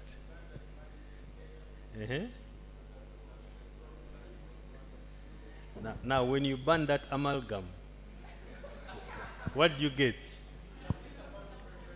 East Africa, all of you are dodging the word. But she said the word, you people. She said she's quintessential.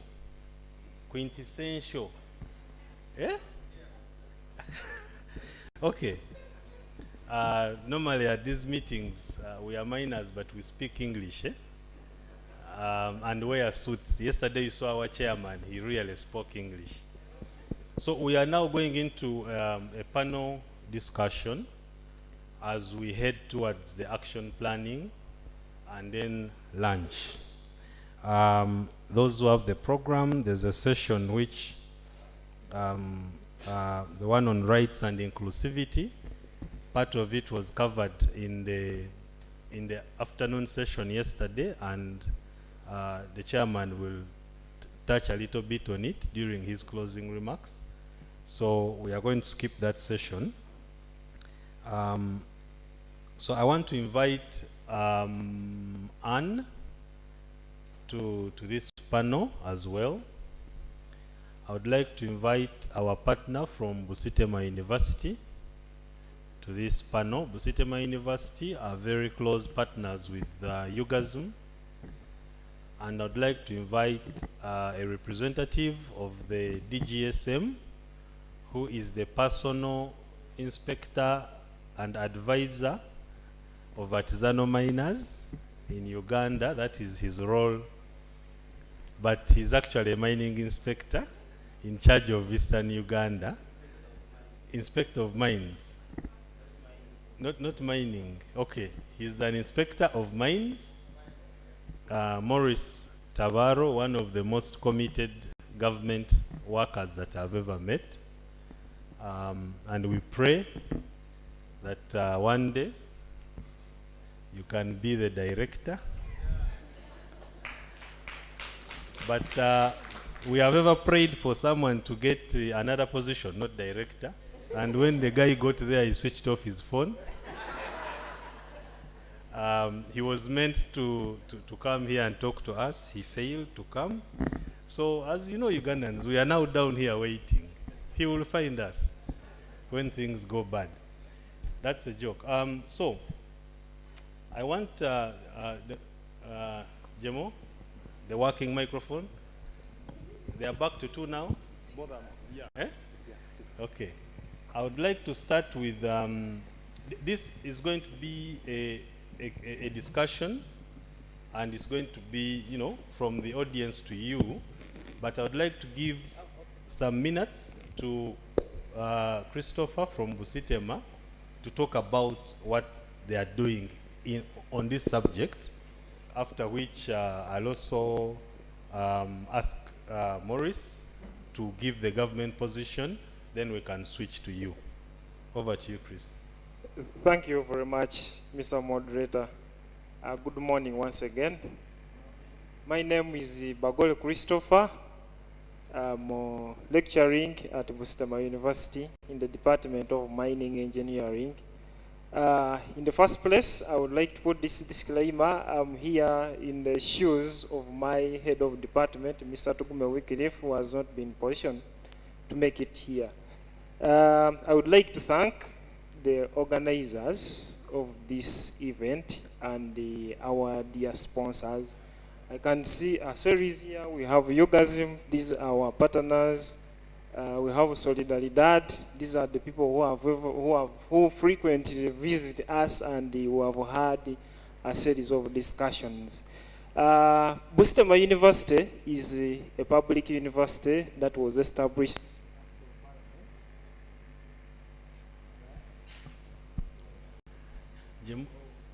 The second microphone. Yeah, thank you.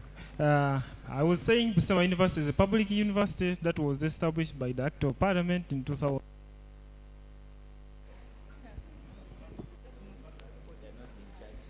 The first microphone, would you like to come and use this one? It seems more reliable as we fix that. Jemo, can you lead the battery replacement of this, please? Yeah, thank you very much. I was still continuing with my submission. Busuma University is a public university that was established in 2007 by an act of parliament. And in this case, it has 6 campuses spread throughout Eastern region. The first campus being Arapai, that is in Soroti. It's the Faculty of Agriculture. Then we have Faculty of Medicine in Mbale district, of course Mbale city. Then we have the Faculty of Management Sciences in Palisa district. Then the Faculty of Natural Resources in the Kamuli district. Then coming back to the Faculty of Science Education, that is in Nagongera, Tororo district. And then Faculty of Engineering in the Busia district. That's where I conduct the university activities from. In this case, at the Faculty of Engineering, our department, which is mining engineering, is hosted by the Faculty of Engineering, and we are doing a series of activities over there.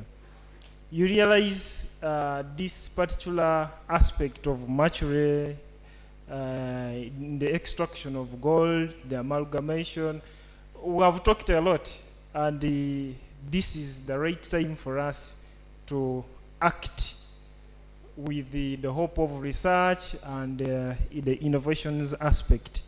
And as a university is wired to do 3 roles.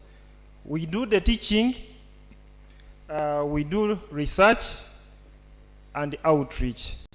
Chairman Pade, or in this case, I normally prefer to call him Uncle Pade.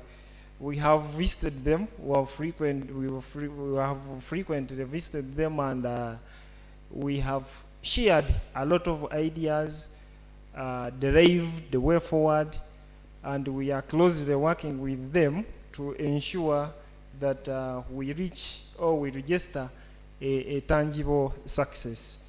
So in this case, alongside the teaching, because previously these other community members have been challenging us, yes, you're a university, you're in our place, we gave you land, you're doing a series of activities, but apart from giving diplomas, degrees, PhDs, what else have you done for us? That is a big question, especially for somebody who did not get chance to maybe for lack of a better statement, would not get chance to access maybe education. I'm even afraid to mention it. But the biggest thing is these people are right. What have we done for them? Did they give us their land? Did they give us their land for basically train other citizens from other districts with our degrees and because some people did not get chance because of resources to access maybe higher institutions of learning. So in this case, we have embarked on skilling in particular. We have brought on board these short course, skills-based short courses in welding, automotive and metal part fabrication, post-harvest handling technologies, irrigation technologies, all those short courses. And they don't need somebody to have gone to school a lot. We just need a minimum qualification of P7 just for purposes of communication. Because for us, we believe for somebody to know that this is a mine and have to extract gold like this, you don't need to integrate a lot of mathematics. You don't need to do a lot of mathematics for you to know how they do arc welding. So in this case, we are saying that is one way of the university or the community members have to benefit from the university, especially those ones who didn't get a chance to access high institutions of learning. But to zero down on the core reason for our gathering here, we are discussing about mature. And I've told you as the Department of Mining, because Busema University is the only university offering this bachelor's degree in mining engineering across the whole country. The next is within East Africa, we have Dar es Salaam. Then we have also Taita Taveta University in Kenya. I think the gentleman right there is aware of this. So Being the only university pursuing or offering this bachelor's degree in mining engineering, we have zeroed on research. And through the partnership we have with UGAZIM and Solidaridad, with their ideas that have always offered to us, we have a series of research activities which we have done on mercury in this case. But as I will explain further, these research ideas or concepts are still at lab level. So the first one, we tried to look at, yes, people produce cassava. After harvesting cassava, they extract, they get the white stuff, then they dispose the cassava peels, the waste biomass. But looking at the various literature when we did the review, we found out that this cassava peels is useful. It has those hydroxyl, carboxyl group that are capable of adsorbing the gold ions in this case. So we conducted this research, and as I said, it is still at a lab level.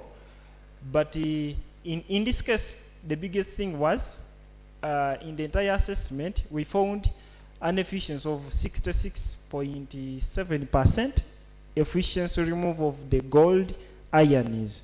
But now on this research, the biggest brain cracker and what is making us not to sleep as a department is we want to upgrade if possible, because we are still reviewing the literature. You know, for mercury, it's very simple. Get the mercury, drop it in the cereal, just do the stirring, then afterwards adsorb the what? The gold, the gold nuggets. Now, with this research, we, first of all, they always said it's a lab level. What we did, we went to the lab, we did the digestion of gold to eliminate the other, because gold is associated with a series of elements. So we eliminated and we just remain with the gold ions. Prepared this biomass, activated. I will not explain all the processes. Everything is in the write-ups. Activated it, dosed it at various intervals. First measured the initial concentration of gold ions before treatment. We treated, then after some time we determined using the AS the final concentration of these gold ions and got the efficiency of 66.7%. So the biggest brain cracker for the department now is how best can we try to do maybe pilot tests so that this activated cassava peel waste biomass can directly be employed the way this mercury is employed. The only hard I see ahead is this biomass is like maybe soil or like sand. Now you apply it there, it may adsorb, it may not adsorb, but even the recovery bit, the separation, the segregation of this biomass when it has already adsorbed from the what? The cereal. So that is the biggest brain crack, and we are still thinking about that. Now, like I said, next week we have our students presenting. Another one is looking at the extraction of cyanide from this real cassava, and that cyanide to ensure, maybe to tell me how possible can this cyanide be used in the leaching process. The way we use this is synthesized industrial cyanide in the leaching, but how best can we extract this cyanide from the cassava and use it, and try to see how best or how effective this cyanide can be in regard to gold leaching.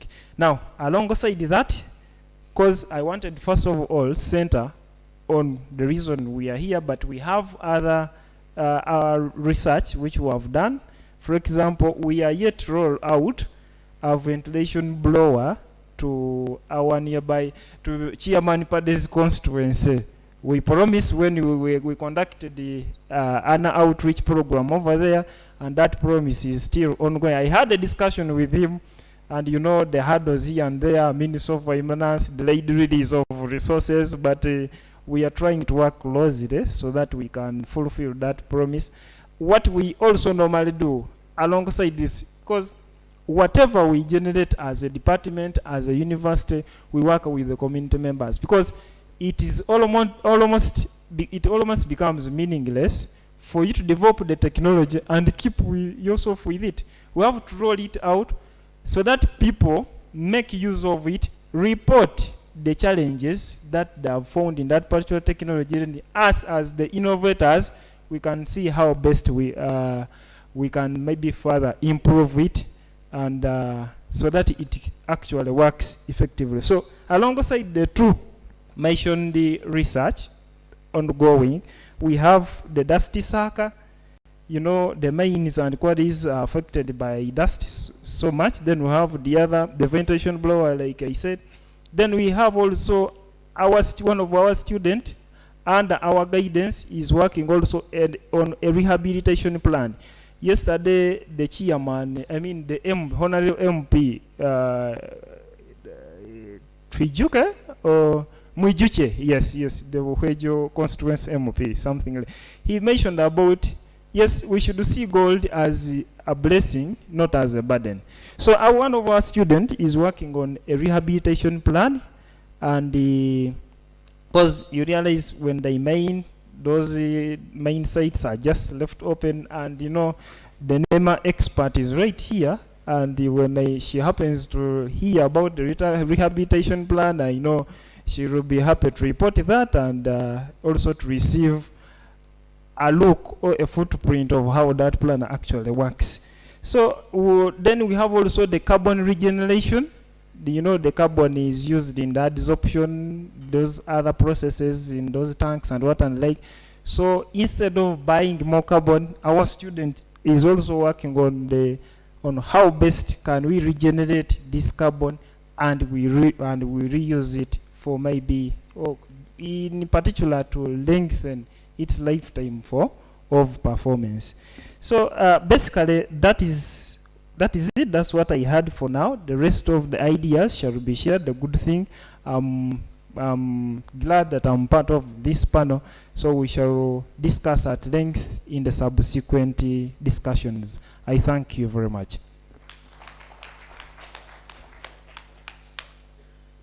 English. The major thing to me was the 66%. Although I'm not sure 66% in comparison to what is 100%, but maybe you'll, if you say 66%, what is doing 100? Because that means you're saying it is, no, you will start with that. What you're saying is it is 2/3 effective, and I'm wondering what is accounting for the other 1 out of 3, or what are they using which takes care of the 1 out of 3. Maurice, I'd like to give you a few minutes just to, you have the working microphone, and then we go into the discussion.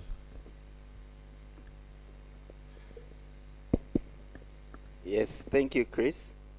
We're very happy to be here, DGSM. I want to thank everyone for participating, and we appreciate the efforts of the CSOs to organize events like this, where we can come together and try to solve the problems in our sector. What I want to say maybe is just try to give a clear explanation of government's intentions and directions for the mineral sector going forward. Everyone well knows what the president has been saying, our policy of trying to reach a middle income status by 2040. Time is catching up with us. And everyone here should know that we, as a government, we're targeting, we need finances, of course, to do this. We need the resources to push everyone out of a certain income gap towards a middle income status. And of course, minerals is one of the top on the list of resources we're targeting to do that. And of course, to realize the most value out of minerals, we really need also to industrialize. Industrializing means that we need to go further on the step of processing. We realize I can go down into gold. I was also happy to hear that in this workshop we're talking about, or in this conference that we're talking about with the financial institutions, because again, that goes a long way to cover that gap to jump from a certain type of technology or a certain type of category here we're calling artisanal miners to go into maybe small scale and large scale miners. And as we've already seen that the potential is there. Okay, the minerals are there, and even the miners themselves are a very big resource. From the short time I've been at the DGSM, I've seen them advance very much in the way they work, in scale, in technology, and in finances. Everyone knows miners are rich people, so rich even, I can't even explain. But the challenge with them being rich sometimes is, you know, they have to, like I said yesterday, government is we have to work together as officials plus the people. While they're getting rich, it is important that that also trickles down to other citizens and to other government programs. That's very important for everyone here to understand, because that is our mindset. We're trying to create an environment where it is very easy to invest and where you have not so many hurdles. And for example, pushing from ASM towards small scale or large scale, we're trying to push all of that. And when we push that, we know that the people operating these sectors, they're going to realize more money from the products that they're going to be making. But in turn, it is important to know that while we push that, again, as you've always seen, government is going to try and collect more taxes, is going to try and make sure that we know the resources that our country is producing. These are some things which have not been so strong in the past, but we want to. And I think many of you can see that with the new law that is coming out. So a lot of things are geared towards transparency, but also it's important to appreciate that the law is that we're trying to push you towards a position to be more industrialized, to use better technology, to produce more, so that you can earn more. And once you earn more, all citizens will earn more. And in this case, not only gold, because we know there's a lot of very many minerals in the country, as the miners are aware. Even as the gold sector is doing well, we have to go back also and try to bring back the 3 T's sector. That's a very important point. And it's good, like that Asempa has brought it up, that there's also need to understand the energy transition and the role the mineral sector plays in that. Because I'm sure most of the miners here, once they have a clear picture of how to invest in other minerals, I know that they're not stuck on gold. They're miners. So once we improve, the gold sector usually takes the lead. Once it improves, we know that this can trickle down to other minerals, and that can help the whole economy as a whole. It's very important to understand that everything we do as a government, that is the main agenda. We need to take more of our citizens out of poverty. This is all I've just tried to summarize it, but that is the connection we have together in this room. We're all Ugandans, and each of us has a role to play towards that. When it comes towards mercury, that is now should I say, a second priority, is to ensure that all Ugandans really have I don't know what is the best way to call it, a healthy environment they are living in.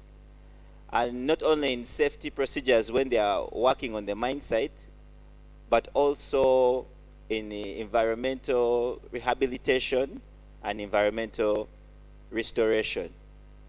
I don't know how much we can talk about how bad mercury is. Everyone agrees. Everyone agrees on how bad mercury is. Very, very, very bad. And, you know, sometimes when you see some of the victims, it's really, really sad. And we have all agreed that it's bad. We have all agreed that we need to reduce the way we use it.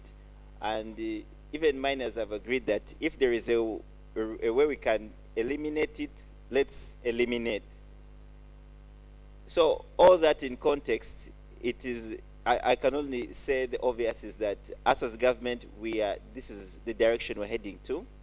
The Minamata Convention says 2030, and as Uganda, well, even as DJ said on some other conventions, we don't see why we can't be more ambitious, why we can't be more proactive. And for what we know is that the biggest challenge of leaving Mercury is really a financial point of view, the costs of the other alternatives. We know that the other alternatives, and from our analysis, we know that these other alternatives, you still make a profit when you work. The challenge is that with of course, we know the advantages of Mercury over the others, its accessibility, ease of use, and so on. But as a government, we're saying that this is our priority. We know the miners can do this. We're ready to push you to do this.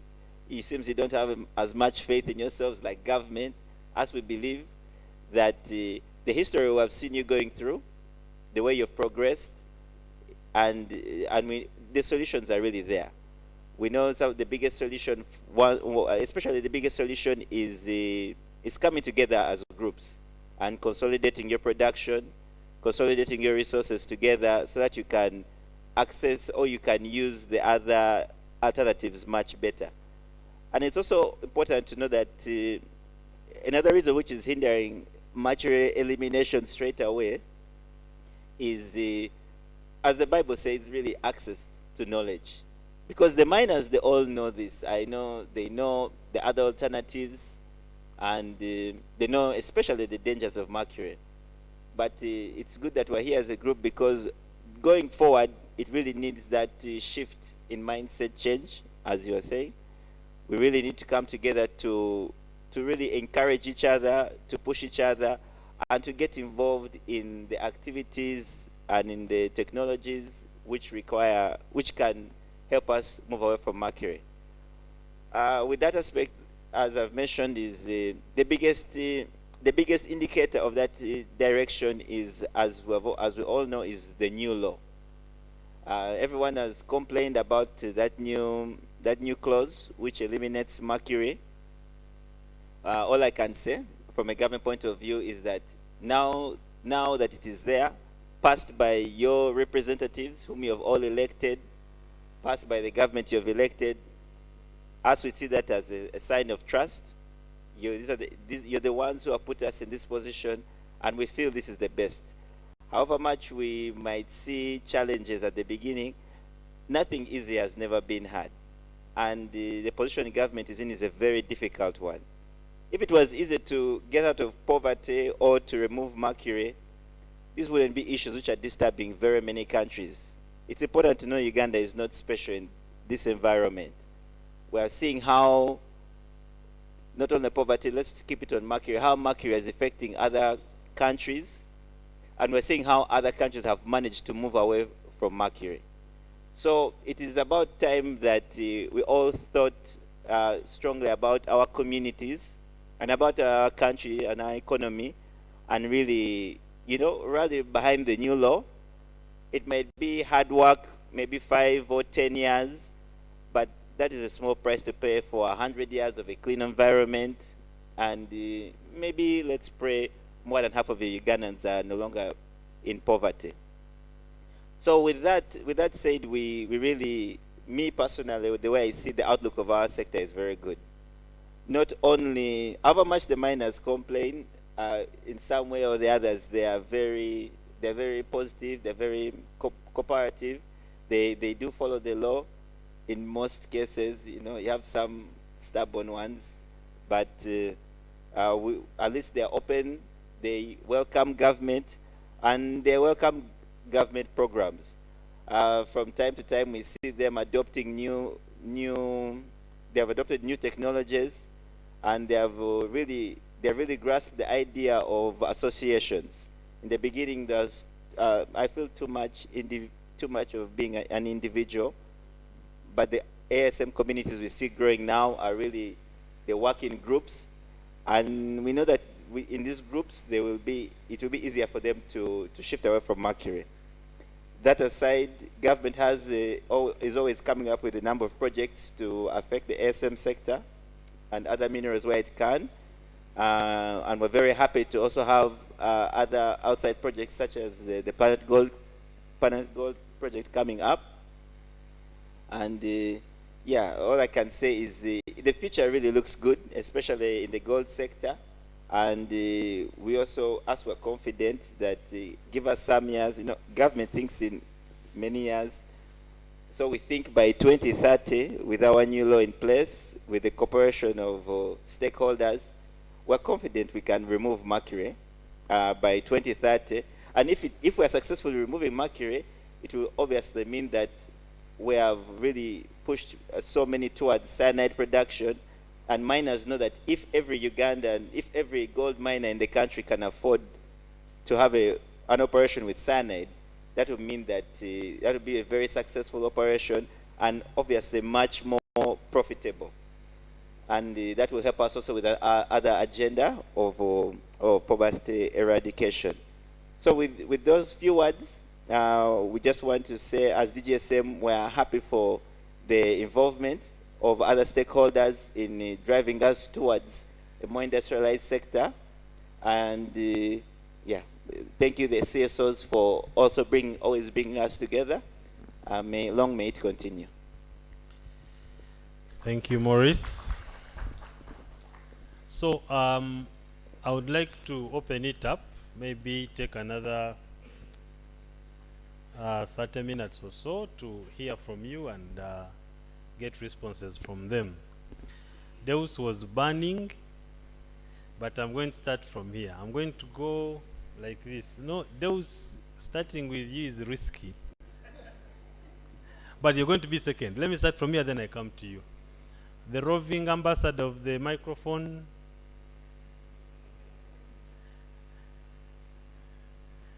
Odida, it is here.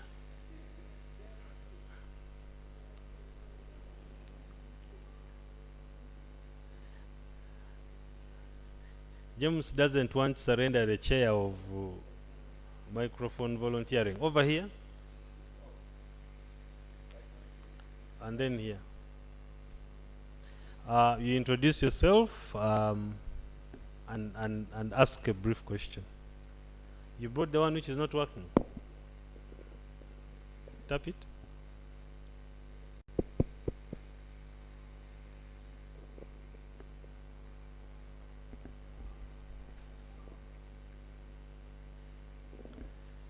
Thank you.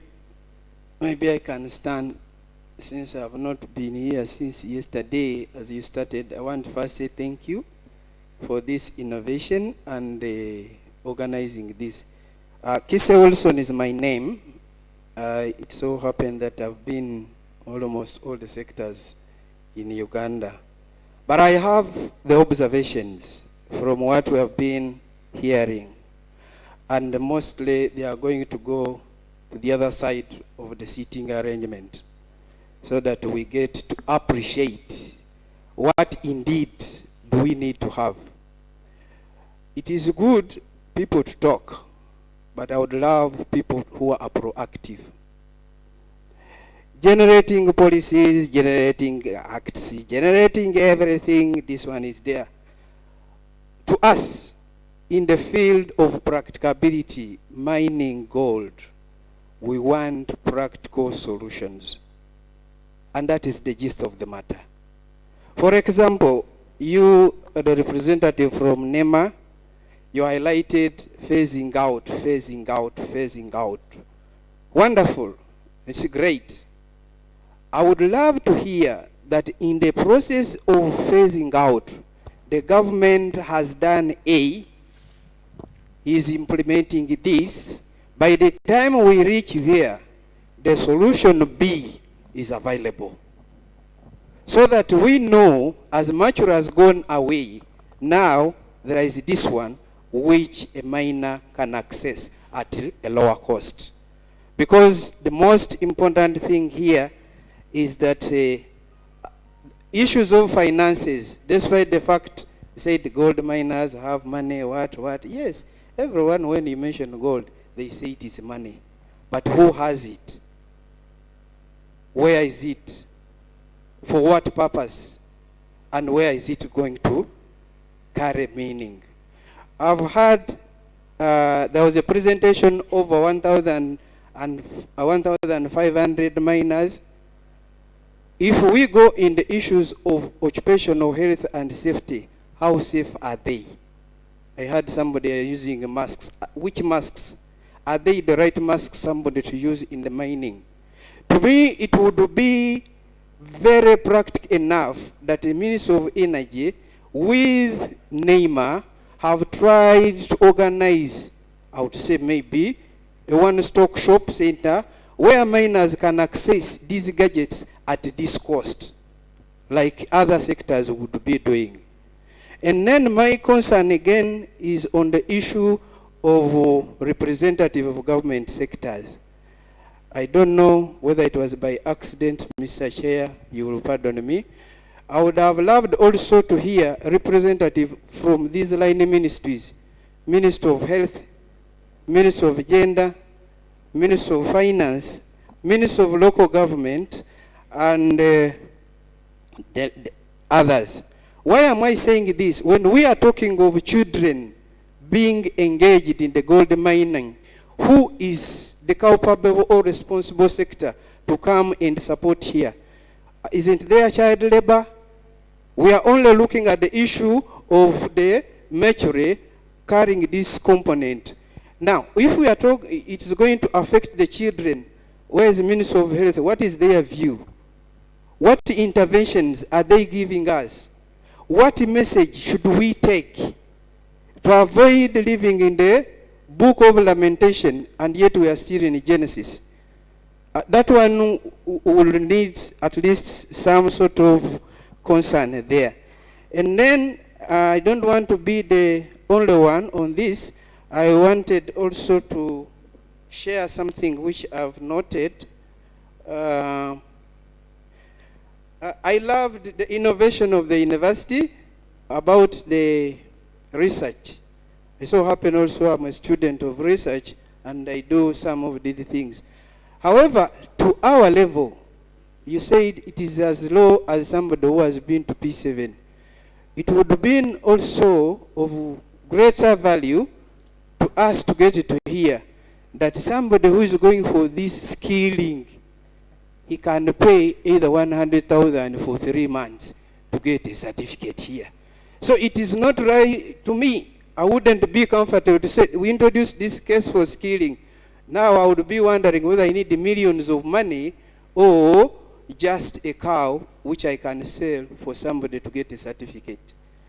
And lastly, I'm going to go on the issue of gender concern. It so happened I've worked in the Ministry of Gender for some time, and I'm requesting the colleagues and everyone here, when we are talking of gender, can we quantify, disaggregate, to appreciate that when we are going to go for the interventions, this is for a child of ABC, this is for a woman, this is for a sex worker, so that the interventions which we are putting in place, they are all embracing. And lastly, I would be pleased to hear when they give us a forum to sit with the people that to discuss on the issues of financing as other sectors are benefiting in the PDM, in the what. PDM may not work in gold mining because when you look at the package and other things, I think it is not a user-friendly. Thank you. Okay. Deus? Thank you, Chris. Once again, my name is Deus Dedi Tibinomucha, PRO of Wejo. First of all, I want to thank NEMA and more especially Anne for the work, for the good work done. She's there. For the work, for the good work you are doing for that sector. And I'm worried. You are doing some good work. We now have the law in place about the use of mercury in the mining sector. So my question is, who are the end users of mercury in Uganda? Is it only the miners? I'm informed that the mercury is also used in health. So, you as a NEMA, because we have now the law, but it came from the Ministry of Energy. So what are you doing to have a general law that talks about mercury in Uganda? Because it's like this law is selective. It is only targeting artisanal miners. It is selective. We have the whole of Attorney General. I believe this law went through his table. What did he think about other end users? Aren't we creating a scenario whereby some of us will go to constitutional court to challenge this? Not that we want to use mercury, but we want to eliminate mercury. So you need to advise the government on that. And on a serious note, because the following day you arrest an artisanal miner is using mercury, we run to court because we see the law is selective. That is number one. Number two,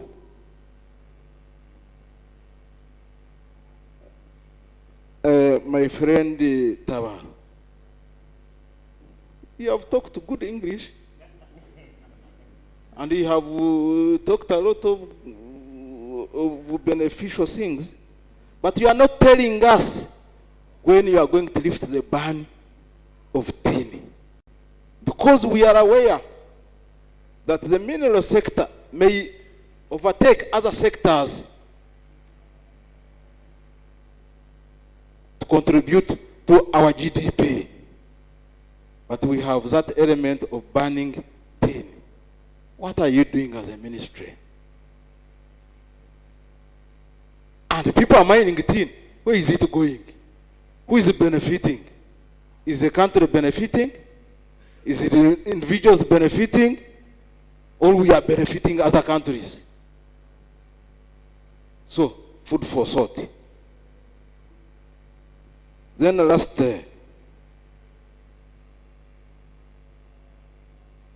I want to call upon Ugandans and our government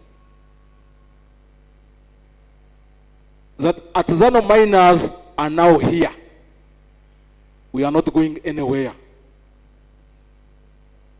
We've come, we are now in the open, and we remain here because this is our home. As they support other sectors and the investors, let's consider our own. Of recent, government established a Myoga scheme, which Myoga scheme, artisanal miners are not catered for. But when you look at our GDP, the artisanal miners contribute over 3.5% to our economy. What are we doing to help them contribute more? So DGCM, we also need to come up with a clear policy on how government should support artisanal mining. Let's borrow reef from other countries.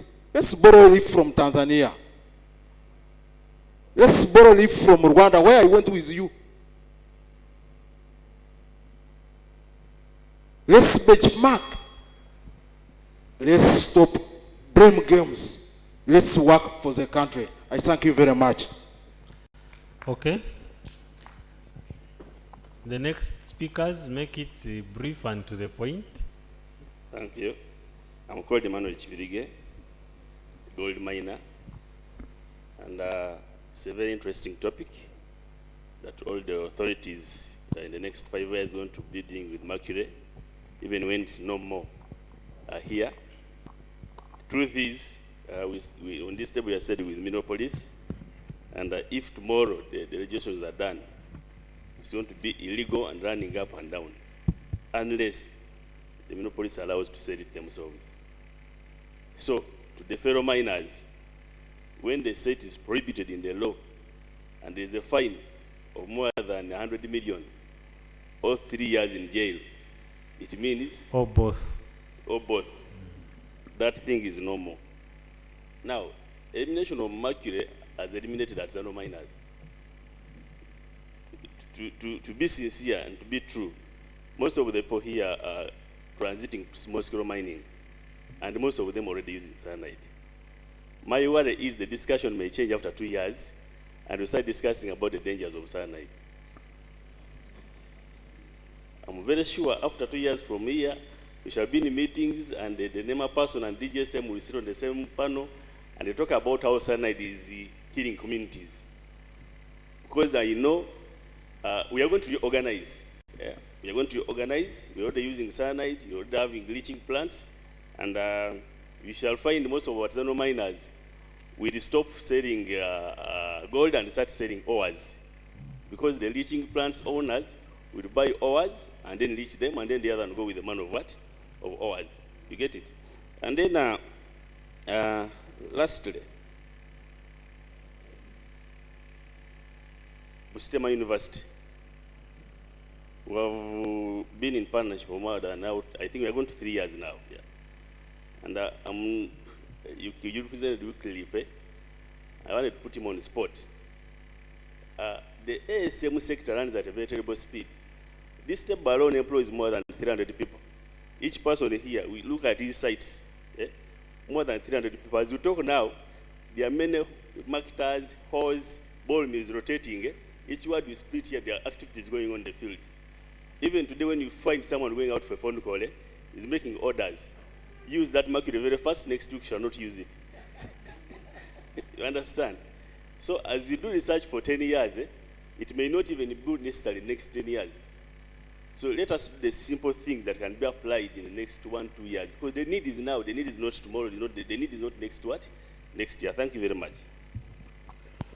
Thank you so much. I'm Pat Stephen from, chairman, the host chairman, Eastern Region. I'm hosting new quotes in central Uganda, and I'm still urging the organizers in the next time to invite the guests and every one of you to the real East, to the actual East, when the resources shall be available. I have only 3 issues. Issue one is to Anne Nakafero. Actually, Anne Nakafero has been a very useful person in the NEMA department to the miners. When Busia United, you remember, when we applied for the environmental impact assessment certificate, she was so good, she was so excellent, and she helped us to acquire that certificate. You know, there's many things that we can put negatives, but also she would also have at least one positive. Anne Nakafero, please continue having that spirit of helping artisanal scale miners without extorting or even demanding for a coin. Anne Nakafero, you are so wonderful. Number 2, I just wanted to have Anne Nakafero, Mr. Tabaro, who sit on the government table to make decisions. I don't want to disclose the names of the person who told me my investigation yesterday and said, because I was asking, the new regulation is coming into place. Who are the drafters of this new resolution? I mean the new regulation. And they told me it is geological department who are going to draft the regulation, then submit it, I think, to cabinet for approval and subsequently to parliament. We are requesting Mr. Tabaro that please engage us and involve us in making this regulation. Because we have almost lost it out on the act. The only alternative that we have now is the regulation. It's just like having elections. We have general elections and then you have a by-election. We lost in the general election. We are now in the by-election. Mr. Tabaro and the department, and I know Nakafero and her team, I pray that Nakafero be there, involved. At least you can give us some shoulder of defense. Please help us and ensure that all these people, as we are here, I am sure Chris has noticed people who can go there, people who should be invited to contribute. Our MPs have let us down. For example, in Busia, where mining is, who has been here? In all these forests that have been with you, Woman MP absent, Northern MP absent, Southern, Central, Municipality, where are they? Whereas you find the Monjichis in every other meeting that we are here and they are able to advocate for artisanals in our absence. Those are two. Number 3, and the last one. My message to government on behalf of all these miners is one. Please, let government, they put in a lot of money in benchmarking in Tanzania. But as if government is not following anything, a follow-up of the results of the benchmarking. Reduce on all these taxes that are imposed on other chemicals that can be used in places of mercury. If you are putting taxes, every other day, taxation.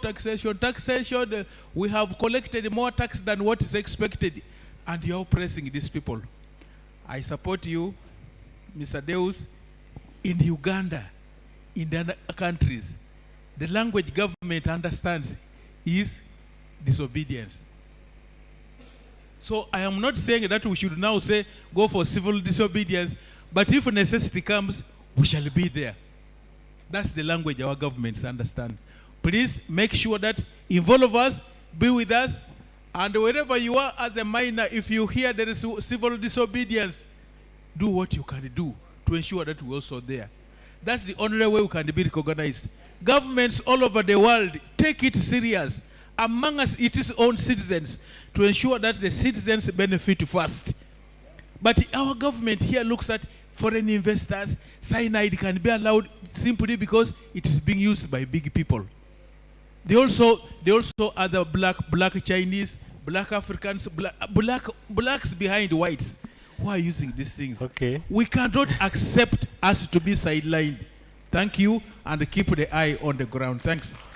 Thank you. I would like the secretary to edit the word disobedience, and our minutes should reflect that we are talking of mobilizing towards this cause. If you hear mobilization is going on, join the cause, but please don't use the word disobedience in our minutes. Thank you. Thank you, our panelists. Mine is a humble submission. Our panelists, I think we have a scientist, I hope a scientist, and a lawyer. But the scientists, there is no chemical that is too dangerous to be handled. Nothing. Look at the example of Ebola in Uganda.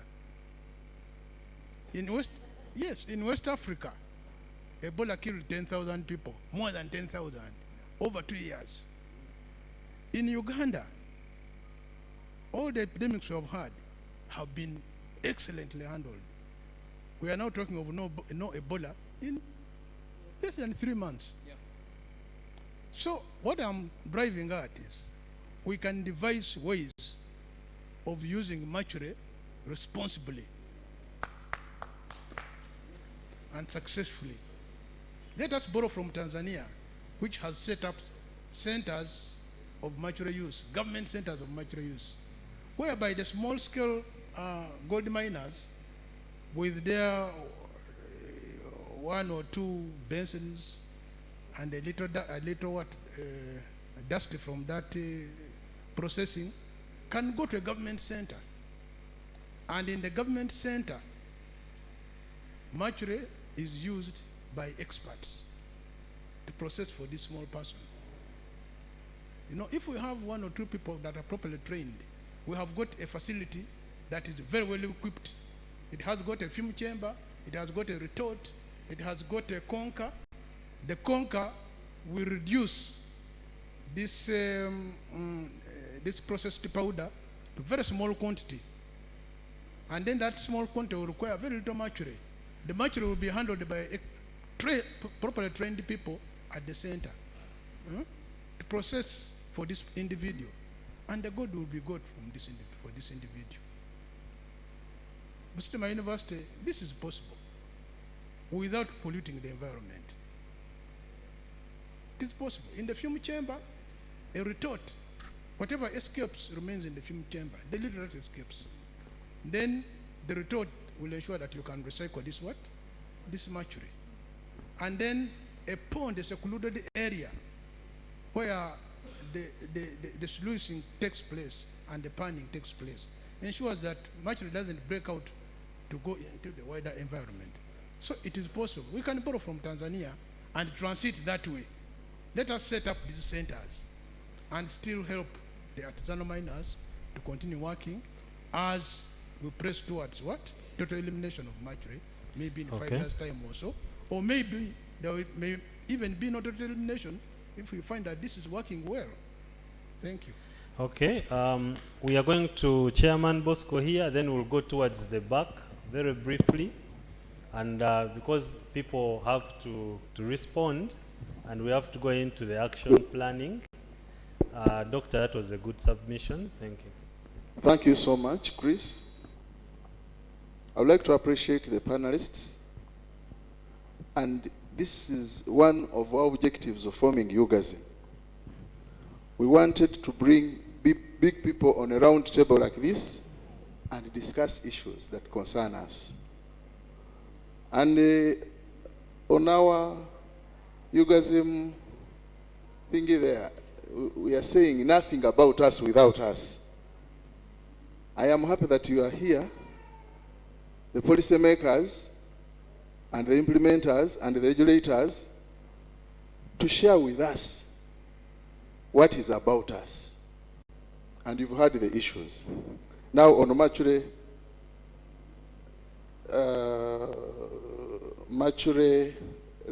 did they say reduction, phasing down, and phasing out? To me, that approach is okay. As the Uganda Association of Artisan and Small-Scale Miners, we cannot default government laws, more especially laws that have been passed by Parliament in form of acts. The act is saying mercury should what? Stop. But I'm happy with the approach Anne and Tabaro are trying to sell to government. I've had a meeting with the Annes, actually like my colleague Pade said, and thank you so much for being on our side always, being very positive towards handling our issues. I've handled quite a number of issues with her in the field and also in her office. Our certificate, NEMA certificate, is about to come out because of our intervention. We go to the TORs and we are moving forward. Thank you so much for the support. But if we are to phase down and finally phase out, I think we shall not be acting according to the law. Shall we? Because the law is saying, stop. This House doesn't have the powers to amend an act of Parliament. So how are we going to move forward? We need to get clarification. If we are phasing down and finally phasing out, that would be a very good approach. Now, the understanding, the memorandum of understanding we have with the Bustema University, my dear representative from Bustema University, the speed at which you are moving is not for gold miners. Gold miners move a little faster. You can ask Tabaro, who saw us at the time of forming ourselves into these associations. We were so scattered, we didn't have an address, we could not be traced, But within 1 year, we were already organized, using our own resources and some partners' resources. We were already organized and talking as a team and commanding government, nothing about us without us. And for us, we were already saying we are one team and with one dream of putting right issues in the mining, in the artisanal and small-scale mining sector. This research is so good, as explained here. But we need to move faster. You know, I have problems sometimes with government institutions. The way they do their things, there is a lot of bureaucracy. So bureaucratic in nature that something good comes out when it has outlived its usefulness. We are scared whether Busitema will give us results when we still need them. And also would like to call upon the civil society players with us here to support the university in its research. One of the challenges they have at the university is late release of funds from government, inadequate funds to finance. You know, research is very expensive. Dear civil society organizations here, if you are for us and you are struggling with us to find alternatives so that we can phase down and phase out with effective alternatives, why don't you direct enough resources to this university so that they can move faster and give us results? One of the presenters said, we have a challenge. We have the information about the dangers of mercury. But the challenge is our mindset, which is true. The table where I'm seated here with these lords, including the Minopolis who has just moved out, we had some kind of discussion and argument. Like, when doctor said, this mercury can even affect someone's manhood, and you cease to be man enough. One of us said, but poverty can also affect manhood. That when you are poor, you cannot be man enough. On this very table here. So you can see this is a table of leaders who have the knowledge about the dangers of mercury, but the mindset is still wanting.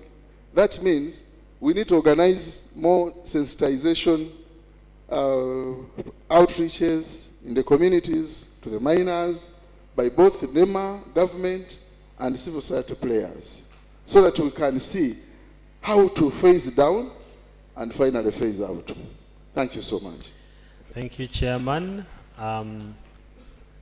Of course, I cannot say anything when the chairman has spoken, but I'm also glad to know the panel, the side discussion which was taking place there was about helping us to be men. We shall wait for recommendations from there. Yes. Thank you, Chair. Jirani Timothy Mukoshi from Kenya. Actually, I love the academicians. Then they become researchers. But when we come to solution or alternatives to other things, I fail to understand or I don't concur with them. For example, yes, if I take example, an Ebola disease and an HIV/AIDS, which one is preferable? Ebola and HIV/AIDS, which one would you prefer? HIV, because you will live with it. And what about Ebola? It is an instant killer. My researchers, may I come to your desk, then I request. Before, you also say or tell the people to adapt the use of cyanide. Cyanide oxide is very, very active when it is in the air or on the oxygenated side. That is, you only use it, then you pray God. There should not be rain, heavy downfall of rain. Then the sites, the cyanide sites should not overflow, but we will not have any living thing in our water places. And cyanide is more dangerous than even mercury. So when we are talking about alternative, because I myself am also an advocate to eliminate mercury because I know its hazards. My dear friend also died because of mercury. But we have to research deeply, not just as what you did to coronavirus, that you take only months, and malaria disease has taken quite a number of decades to come with the what do we call the vaccination. So why are you at a haste? What is importantly, I echo with the doctor. Let us come first. First approach is how are we going to handle mercury? Second approach, how are we going to reduce mercury? And it is the best example the doctor has given by use of the, what we call it, the retorts. When retorts are well used, for example, a retort, when you have amalgam of 1 gram of gold, you will use at least 0.5 gram of mercury. Then, when you use a retort, you will still get around 0.35 of the mercury back. You can reuse it. It will not go straight to the air. So, you will have reduced the mercury use. Then, at long last, let us come with alternative technologies that we can face off mercury completely. But let us not embrace what we call the sanitization method. It is very, very hazardous to our environment and even to where we live. Please. Lastly, let us, we miners, as I said yesterday, we are being defaulted by our government, especially our legislators. I support the Eastern Chair. You have to stand firm. You have to stand firm. The only language the African leaders know, they know when they impose the face of mercury, the big fish will go to their office, dish them with money, then they face off that cyanide miners. Just one leaching site. One leaching site, when you build it, it costs Kenya shillings 450,000.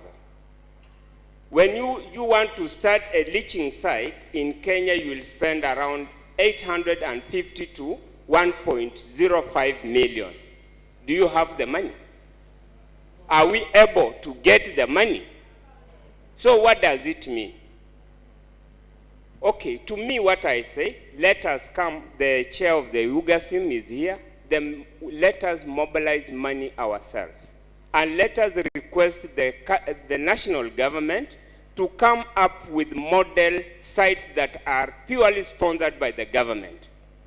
For them to realize that we want to face mercury, let us have the modern sites for people to be going there to see what is happening. Then at the end, they copy from there and they give loans to miners to adapt to the new methods. Let us also ask the government and the academicians or the researchers that they reach to the people. As he put it straight, they teach, they do the research, and also they reach to the people. Let the people also understand what is happening. Let us not be on a haste, and I also appreciate the Inspector of Mines you are here. It is only by God's gift that you are an inspector of mine, and you should not also oppress people using your powers. You must help people. How? Through your work, the people to appreciate you at the end, to say you make them change. The NEMA, these are the, we call them the lawyers. NEMA, when they follow their laws, you will not mind. Actually, you cannot be in the extractives, because NEMA laws are harsh. But I thank God some of them are flexible. Let us appreciate them as they embrace to help their people. May God bless you all. Okay, thank you, Timothy. I allowed Timothy more time because he has traveled all the way from Kenya. Can you go to the DGSM? Who is Anthony? Start from Filippo, who is a geochemist with DGSM. For your information, what Ndugu Timothy is saying, 1 million Kenyan shillings to start that facility is about 300 million Ugandan shillings. And in Uganda, I remember when we were in Busia, the gold miners were estimating that it's about 250 million. So the costs are around the same. Even here, it's almost 1 million Kenyan shillings to start a proper cyanidation facility. Yes, Filippo? Yes, good afternoon, everyone. I'm Filippo Akankwasa, a geochemist with the Directorate of Geological Surveys and Mines. Thank you for all the issues you have been able to raise throughout this discussion. I would like to first task the miners or ASM on one thing. One engineer for the presenter from Bustema highlighted something on innovations. So many innovations have been put out in the field, but I would like to ask the miners, have they been helpful? Have they put those innovations to use? And where those innovations have not worked to their expectations, have they given back the feedback to the innovators? Have they given simple alternatives? Because the miners have been doing this business for a very, very long period of time. Because if you move along, let's say I'm giving an example of Tira area, you'll find so many material-free innovations. They are not being put to use. You find retorts, you find there are some structures which are around Tira there, but they are not in use. But NGOs, CSOs, and university innovators have put in money, have put in knowledge. What are we doing? We are asking for more interventions. As the government is preparing to come on ground and sensitize, I feel as ourselves we need to look at what has already been put in place, so that the people who are out and trying to forge the way forward can adjust and fit into your means. Then I also want to ask the organizers, the target group that we have here. Because if I look at the chain of gold production and transition, we have the middlemen stock the buyers. And these are the people who move with gas burners, are the ones who burn this gold basically on those open space spoons. I feel this conference really would have had them here. I think they are here. Thank you for that. If they are here, because I find the fact that gold is too secretive, people don't like burning it in open where everyone is seeing. They are the ones who are mostly impacted by this mercury. Mercury is too volatile. Just small change in temperature, it evaporates. So I feel this is one of the target group that we need to sensitize. Maybe the last part, I would like to see how we can handle the gold rushes. Because these gold rushes happen unplanned. Today, someone will wake up in the compound, is digging either a pit latrine or a grave. He finds a gold vein. That's how these mine sites start. So, and they have limited time to make these ponds, cemented ponds, where there is little penetration of the mercury into the ground and to the hydrology system. How do we handle them? And how do we prepare the miners, or how do we organize them? Okay. Then the maybe last part is on the use of wet pan mills. I don't know if you have those who have been in these mine sites. The mercury itself is put into the processing mall. And all the mercury escapes through the tidings and the water. So, and there is no how you can recycle the tidings which already have mercury, and mercury is leaching into the soil. I feel as we keep on pinning the government that didn't put a listening ear during when they are trying to ban the mercury, also we need to be more conscious on how we use some of these substances. Thank you very much. Okay, Emma, I'm sure you've taken note of the issue of the middlemen in terms of participation. Ladies and gentlemen, we agreed that we are going to have lunch at 2 p.m. And I'm seeing the questions are more and more, but we have these people with us, and already they have quite a bit to answer. I normally believe it's better to do something small and do it effectively than touching here and there. I've not heard from any lady here. If a hand that is up is for a woman, I will take that. If it is not, for now, let's first listen to these people, because we have to go into the action planning as well, which will take some time. Am I being a dictator? Yes.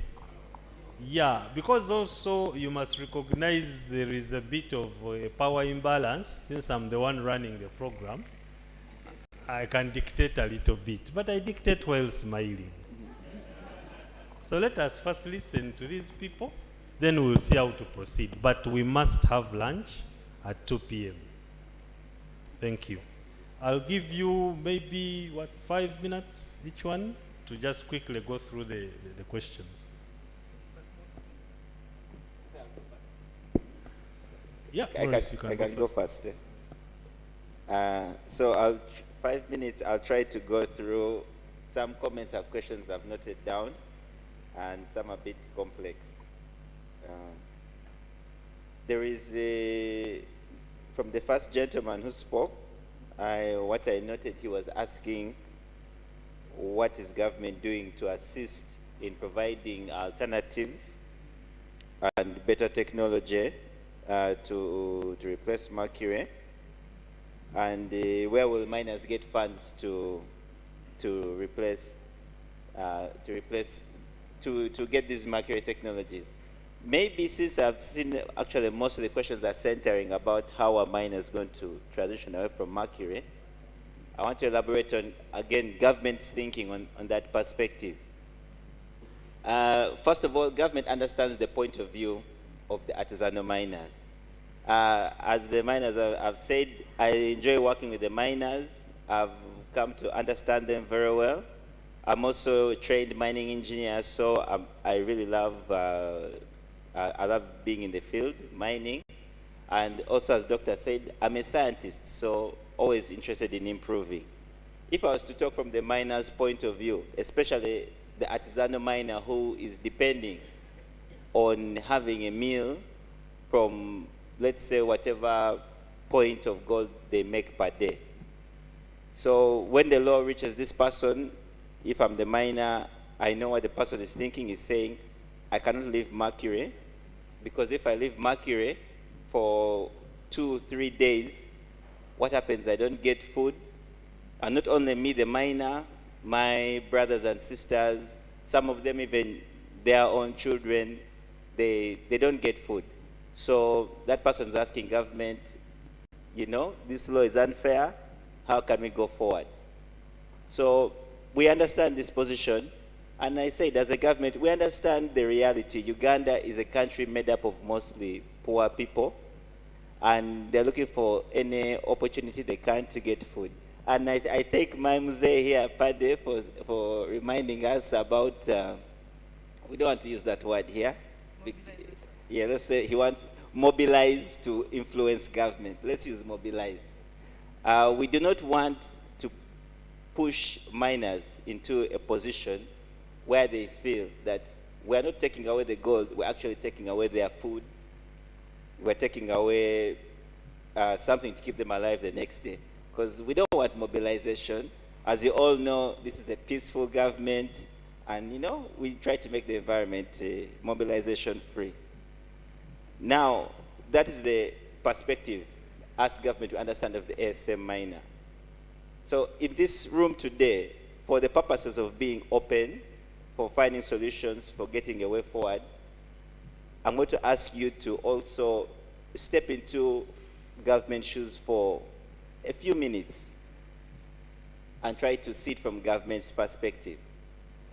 Just recently, this month, we had a workshop in Busia where I was informed that people who mine gold in Uganda, they're about 30,000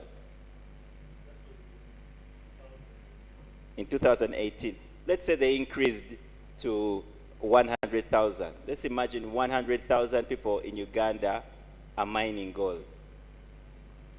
I want you to think about 100,000 people are mining gold and are using mercury. Now, the rest of the 40 million Ugandans, and if we're keeping it, let's just say, I don't know the numbers of poverty, but the rest of the 39,900,000 Ugandans, how do they benefit from gold mining? That on the side, how is mercury use affecting them? Many of these Ugandans actually don't know about mining activities. They don't know what's going on in these fields. And they even ask us, they say government eats the money of gold. You can imagine. You miners should tell them where the money of gold really goes. We need to protect them also. For them, all they know about gold mining is that gold produces mercury, and mercury is going to affect me. So imagine about less than 1% of the population of Uganda is benefiting from gold mining, but the other 99%, they get nothing but the disadvantages of mining. This is mercury, the mercury use. And I asked the miners in the field the question last time. We're talking about AIDS and Ebola. And that's a very tough question to ask. Yes, you can live with AIDS, a healthy life. You can live with AIDS, and Ebola kills completely. And me, in that example, me, as a scientist, cyanide is actually the AIDS. Because the worst effects of mercury, they affect children, and they make you almost brain dead. It's imagine being born and you cannot experience life at all. Now imagine you live 20 years, your brain can't take it to the point of even talking in a conversation like this.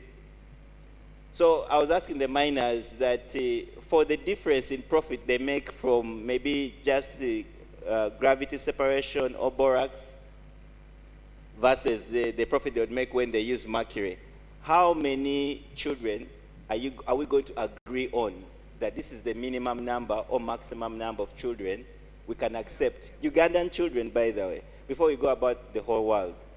Because for all the science that we haven't yet reached a point where we can confidently say that we have removed mercury emissions from the gold process. We can try, we want to try. As scientists, we can keep on trying. But today, 2022, no one has given us a solution to make it, to say confidently that no mercury is going to escape. And as long as mercury keeps escaping, one day, one Ugandan child is going to be affected by this mercury. And if you see how this person lives and grow up, I ask them, you tell me the number, put up your hands, tell me the number, how many are we going to allow? We can put it even in government policy, that we shall allow mercury use every year. When we realize 5 children are sick of mercury, we shall stop, then we shall continue. But if you see these people, as in, can you accept this? And I told the miners that day that government of Uganda, we have 40 million people. However much we like money, we want to go to middle income status, we shall not sacrifice the health of even one Ugandan. That law is not going to change. So as a group here in the room here, let us accept this is a government request through the law. Let us accept to take the loss of going to the alternatives, because we do not want any Ugandan to fall sick. As in, to really, not even fall sick, to be born brain dead. Not even one. We don't want that record on Ugandans. And in the meantime, we can always work together. We can try to continue doing research, and if we find a solution, as Dr. said, there is a way. The university is coming up with ways. We can continue doing research, and if we ever in the future find a solution to effectively close mercury emissions, again, the push will come from your side, change the law. We have found a solution for mercury. It is here. I am sure the law can be changed if the way to use mercury safely and ensures no one is going to get sick. We shall change the law, because the reason we're putting the law is the one I've just explained. So going forward, I don't want anyone to think that government, we have an agenda against gold miners. I want you to remember that we have a responsibility for 40 million people. However much in this room we're just talking about the 30 or 100,000, less than 1% of Ugandans. Once may I leave this room, we have to find money for all other government programs to work through industrialization. So that's basically my question, mostly about all the arguments and solutions of how we're going to survive without mercury. The thing is that I said from the beginning, to do this thing, if it was easy, everyone would do it. It is very, very hard. But I've never seen something more hard than someone saying, there is 10,000 shillings, let me leave it there. If I pick it, it will be bad. So we know that leaving the money mercury brings is a problem, or not a problem actually, it's just hard to do. But us as government, we are going to take this responsibility for you. We're going to take the hard parts and we're going to try and change this mindset. Okay. So that's our thinking basically on the alternatives. We know they're there, we know they work, we just need sacrifice from everyone. And even government has already made the biggest sacrifice. Once we eliminate mercury, we know royalties will go down, we'll collect less taxes. As we've already made that sacrifice, we're just asking you to do the same. Okay. Do you have some more? Yes, because the time is up. Yes, let me just go on the others. The other one was about the mineral ban. One was about the mineral ban, and again, everything we're doing again is coming towards that general government directive, our agenda of trying to go forwards. The truth is, no country has ever, every economy which you see which has become rich on this planet, it has been industrialization. Every economy. Maybe there's one or two, but that will be what we call a unique or special case. The formula is there, proven, tried, tested, many countries, Europe, Asia, even some African countries. And that the reason for that, we're banning raw materials. We're not banning mineral exports, just raw materials. We want to encourage and we're trying to make an environment for as many people as possible to industrialize all sectors, not only minerals. So this is one of the most important things, is that we need, and not only after banning raw materials, we also need to create a market for the minerals that we produce. So we also know that once minerals are being processed in this country, as the citizenship gets better economic statuses, they will be buying these goods in the country, and this is what fuels an economy to drive and pushes out things like poverty. Then Maurice, I think you've finished. Okay. Pass the mic to Anne. Thank you, sir.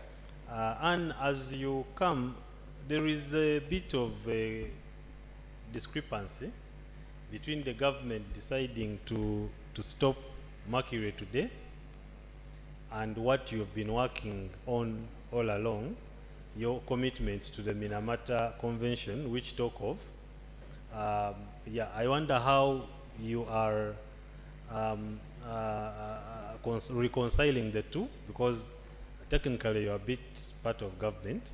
But also, members, I want to encourage you to look at this book and read, you know, what the Minamata, where the Minamata disease came from, and what it can do to you, and why this topic is important. And I also encourage you to go up to the end, where we have some translated versions of the health impacts of mercury on the human body. We try to make the languages as I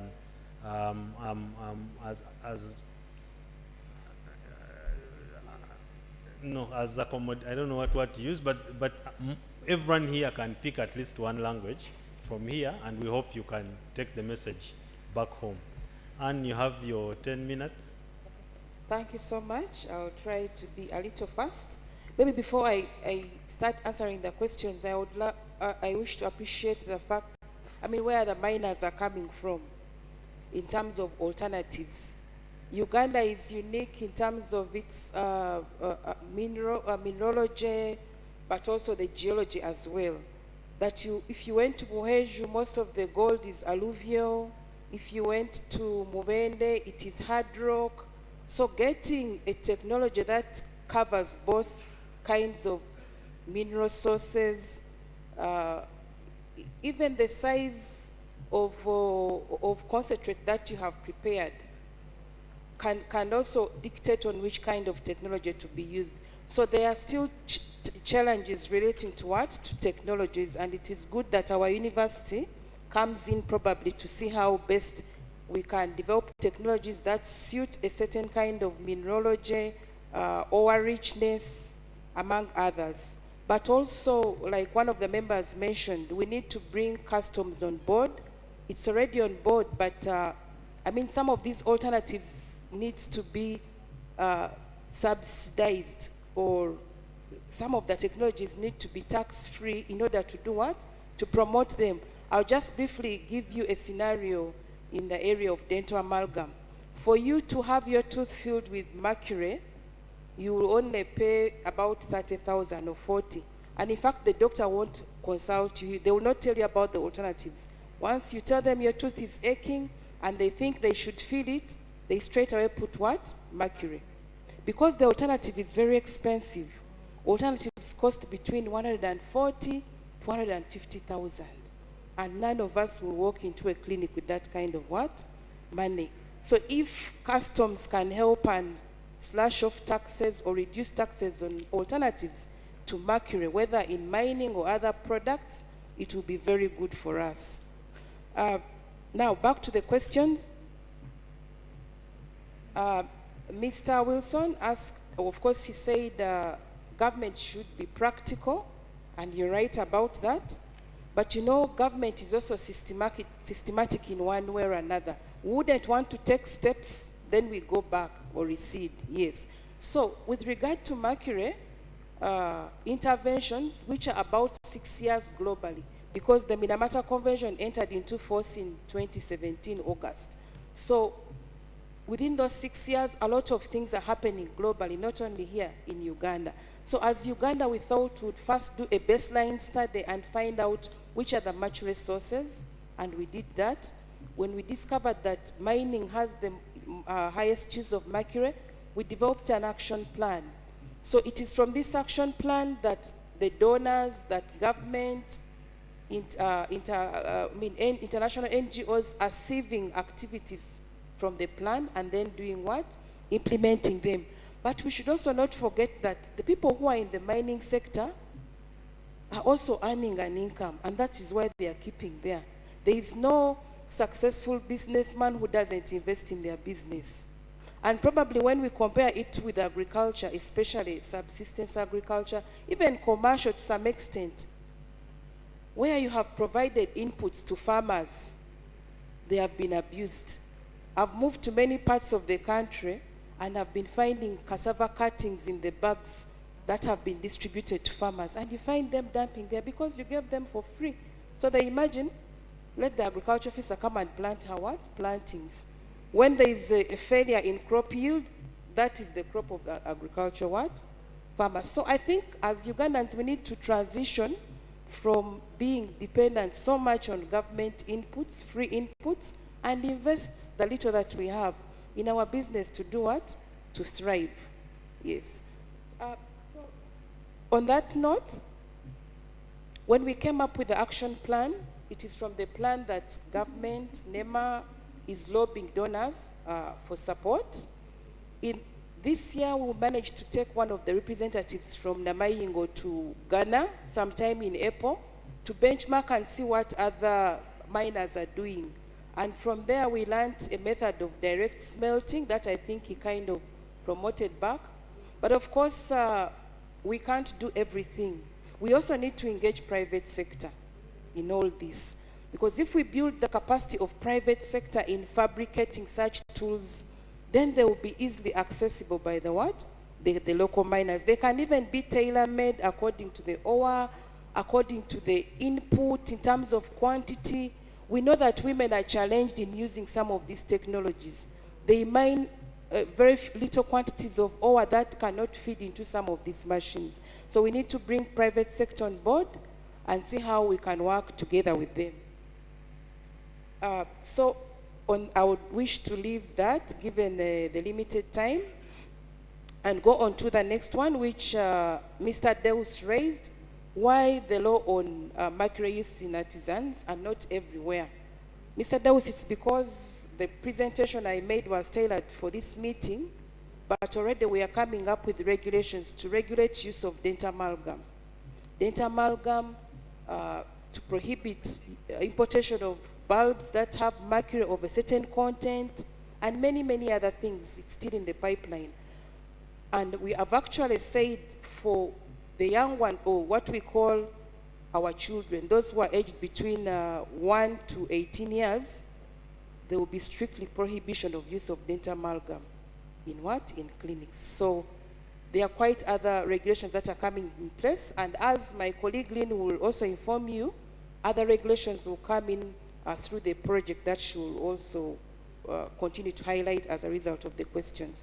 So there are many, many things that are taking place. You actually may not know that UNBS has already a regulation prohibiting mercury in cosmetics. And when I talk of cosmetics, these are not only products that are imported. Even here, the Vaselines we usually call herbal, some of them have been found to contain mercury, and they have been prohibited. So it is a very big problem. Yes.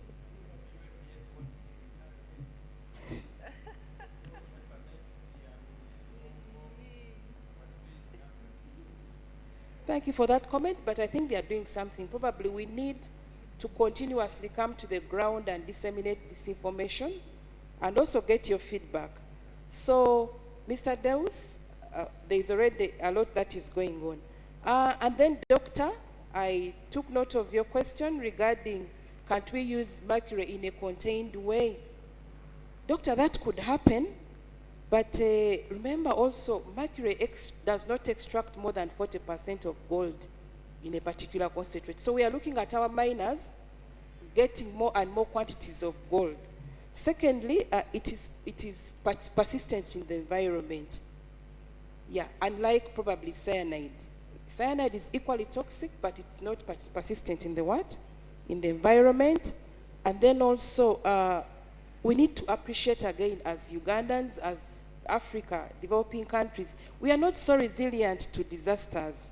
Just imagine maybe a facility ended up discharging mercury into a water body. Many of us will die, even the fish. Yesterday I was in Bale district, undertaking our usual duties of support supervision, who are the city municipal council. and we're talking about issues of climate change. So one of the members indicated that, you know, the Western world, they destroyed their environment, cut all trees. They have industries that are emitting so much of the greenhouse gas emissions. Now they are stopping us from using our what? Environment. And to some extent, it was true. But the level of resilience here in Africa is so low. And luckily we went to the spot where the recent floods took place, where we lost over 30 people in Mbale during the recent floods. We stood by the river.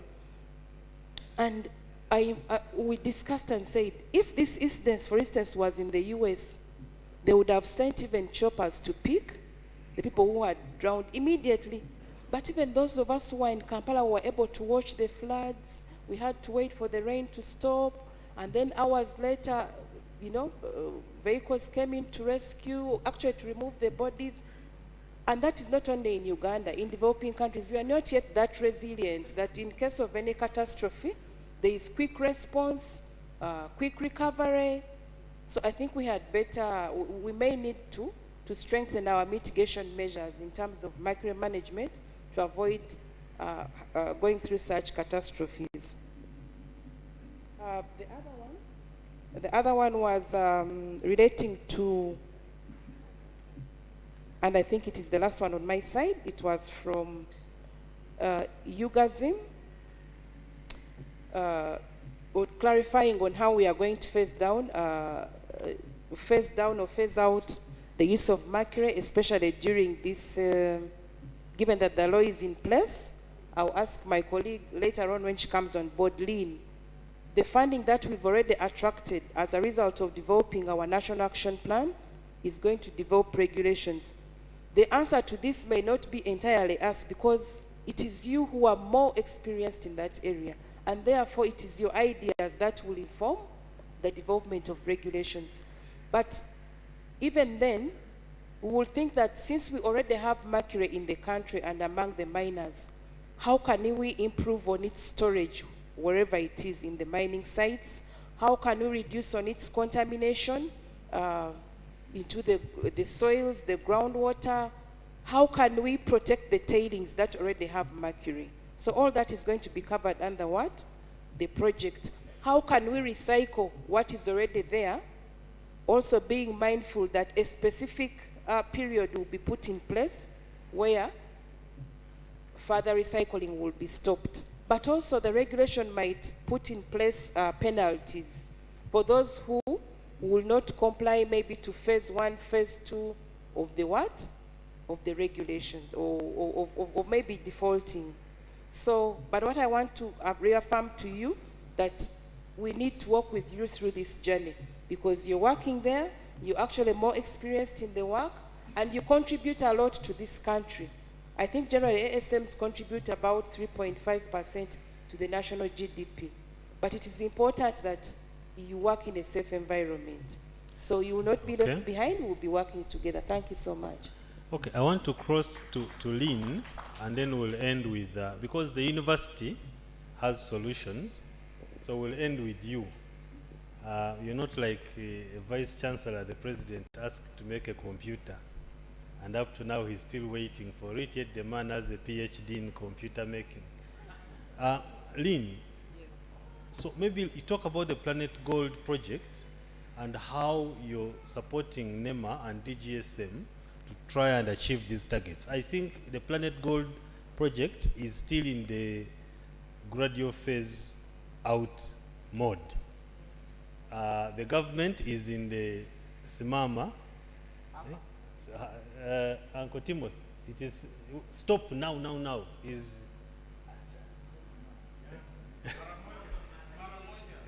Sahi, that is the government mode. But NEMA and partners like Planet Gold are still in there. So maybe you could talk 5 minutes on what you're doing with NEMA and how these people can be involved to contribute towards your ultimate goals. So I think I'll just speak to this particular issue, and I don't think that when you look at a provision like the one in the Mining and Minerals Act, that that's the end all. There have to be regulations that are put in place that provide guidelines on how that particular provision will be implemented. And so I think there's an opportunity within the framework of regulation development to set up provisions, if I can put it like that, within the regulations that will talk about phase down leading to elimination. So in practical terms, I think that's how I would answer that. And the Planet Gold program is working with NEMA together with DGSM because of the peculiarity of the artisanal and small-scale gold mining sector. And the fact that the artisanal and small-scale gold mining sector is the one that emits the highest amount of mercury, in simple terms, in the world. And even in Uganda, as Anne presented earlier. So the first intervention is that one on regulations, and I've had a number of people say they want to be involved in the regulations development. I don't know, maybe Maurice can speak to that, but I think that is a possibility. That is something that I know from interactions with the DGSM is they're open to that.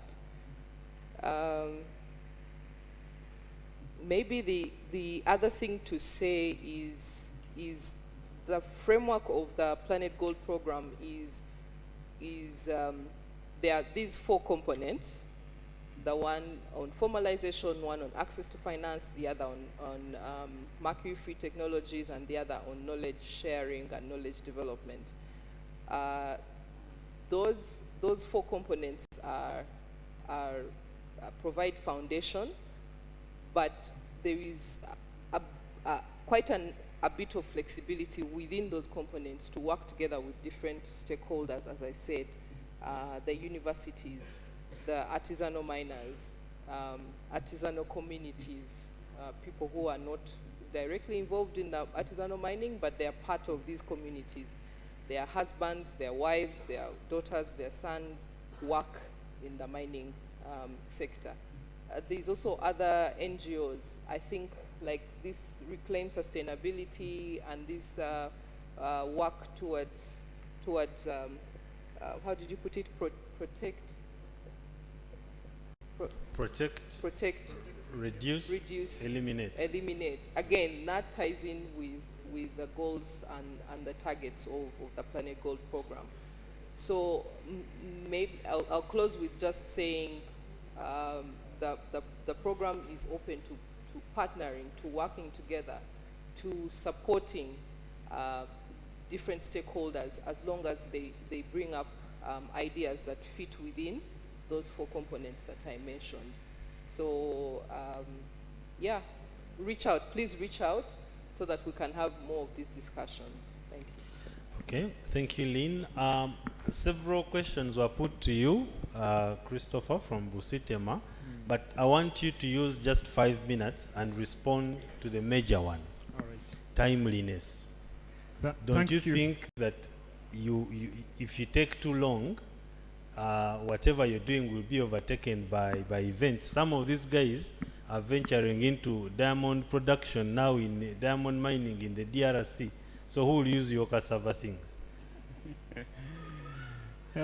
Thank you very much, moderator. To the audience, thank you very much for your concerns and suggestions. I will start with Chris's idea or concern about the 66%. You see, when I mentioned this percentage, I just related with what the chairperson Yugas mentioned and Mr. Chivirige, that you see gold side, the gold business like moves at a faster rate more than the velocity of light. That one I agree. Now that is so much different for the case of research. So maybe back to your question, the 66% has not been compared yet with any of the available alternatives like borax. Talk about mercury, okay, the mercury and borax. Why? You see, the this 66% for the cassava peel waste biomass activated research is in the lab stage. And this stage, in this case, that is option of this 66 I mentioned, it is for gold ions after digestion. Those ones in the lab, you get the ore, crush, pulverize, digest with the HCl and nitric acid, do the extraction, get the ions, then do the adsorption. That is the first, it is in initial stages.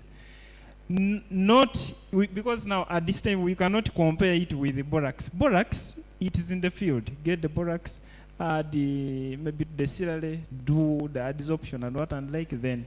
So we are still far from even the borax stage and the mercury.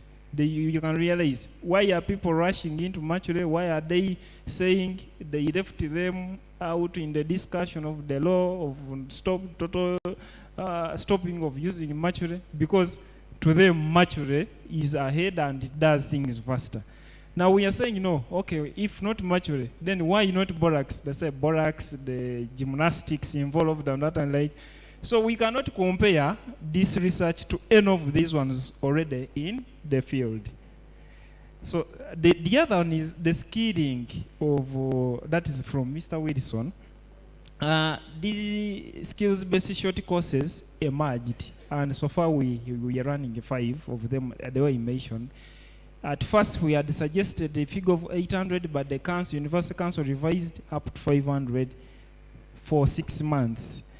Good enough, we have our partners who are interested even, or who motivated us the more to think about this short course in mining and mineral processing. That is Yugasimo and Solidaridad. They encouraged us, and we had a brief but a productive discussion yesterday with the chairperson and the chairman Pade. We reached some resolution. So one of our sponsors, actually number one sponsor is Stanbic Bank. They have so far sponsored 70 students on basically skilling those students for those respective short courses. Others who are picking interest, Renzori rare metals, then also Centenary Bank, and then Yugasm, and so that we are trying to see how best we can work for this short course in mining.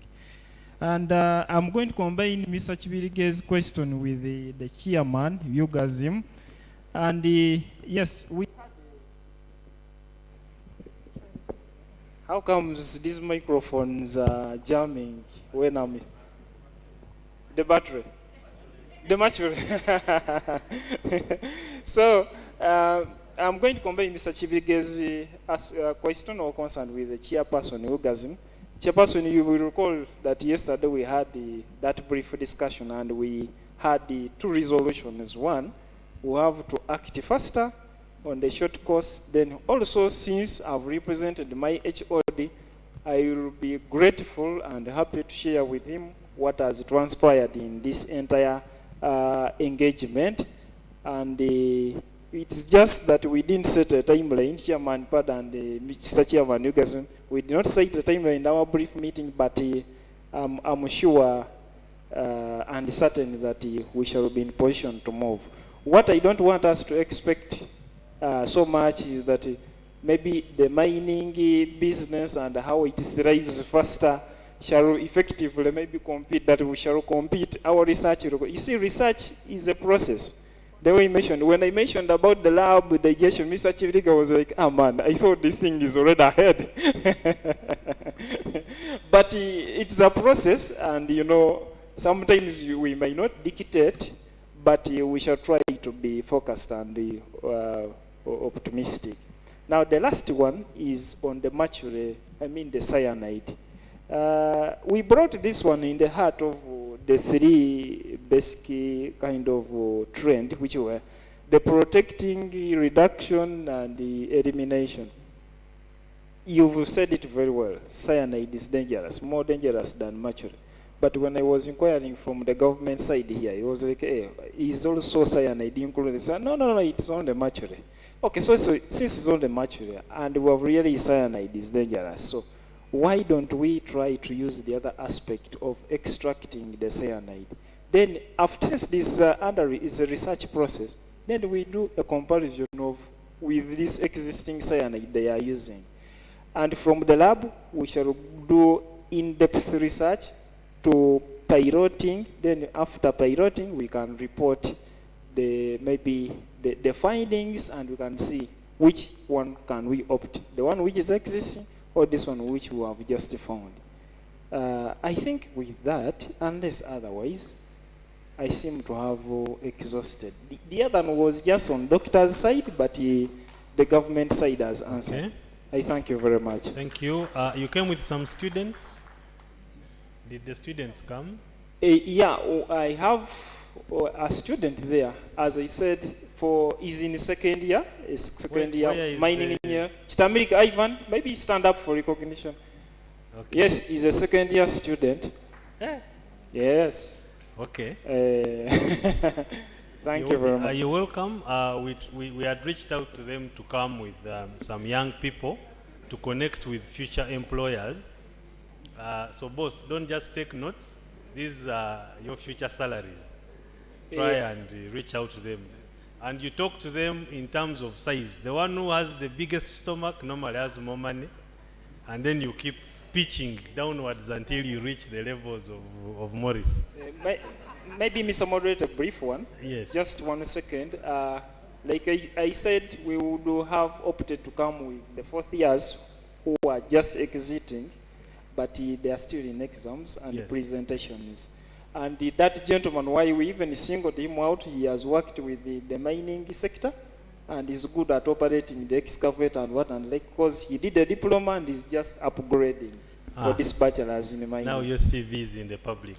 Okay, ladies and gentlemen, let us give a big round of applause to our panelists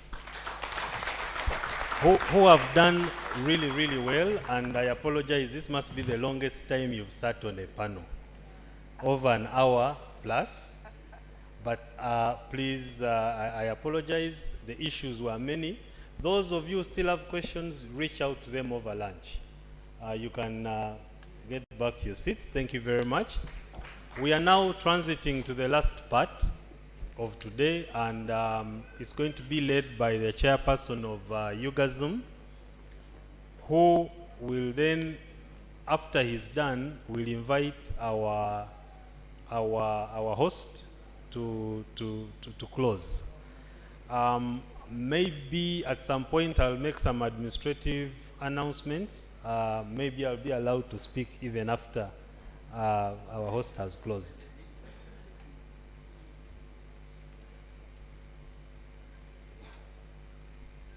Thank you very much, Chris, for moderating us well in today's sessions.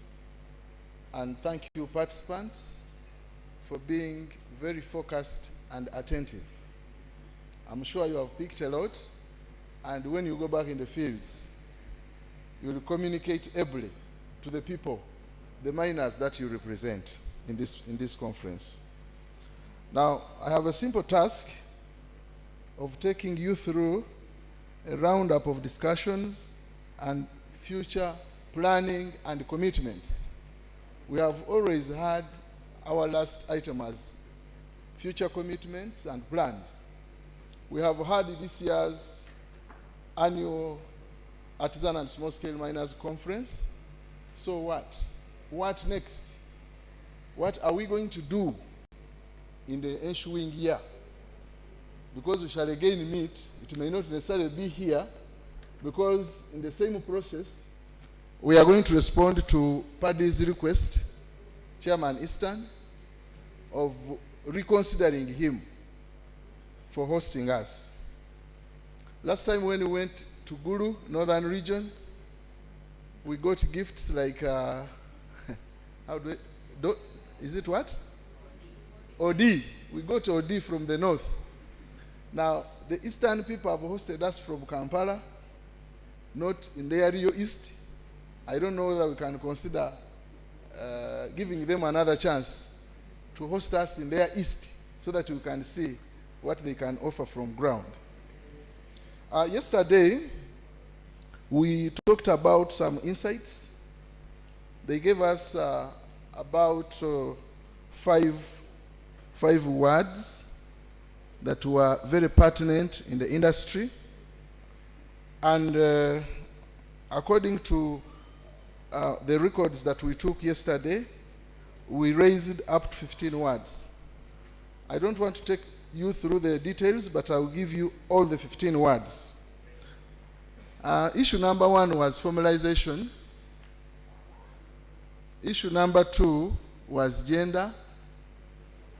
How you deliberated about these issues is details, and you guys will sit down and make priorities on which item to handle first. Third item was sustainability. Third item was inclusion.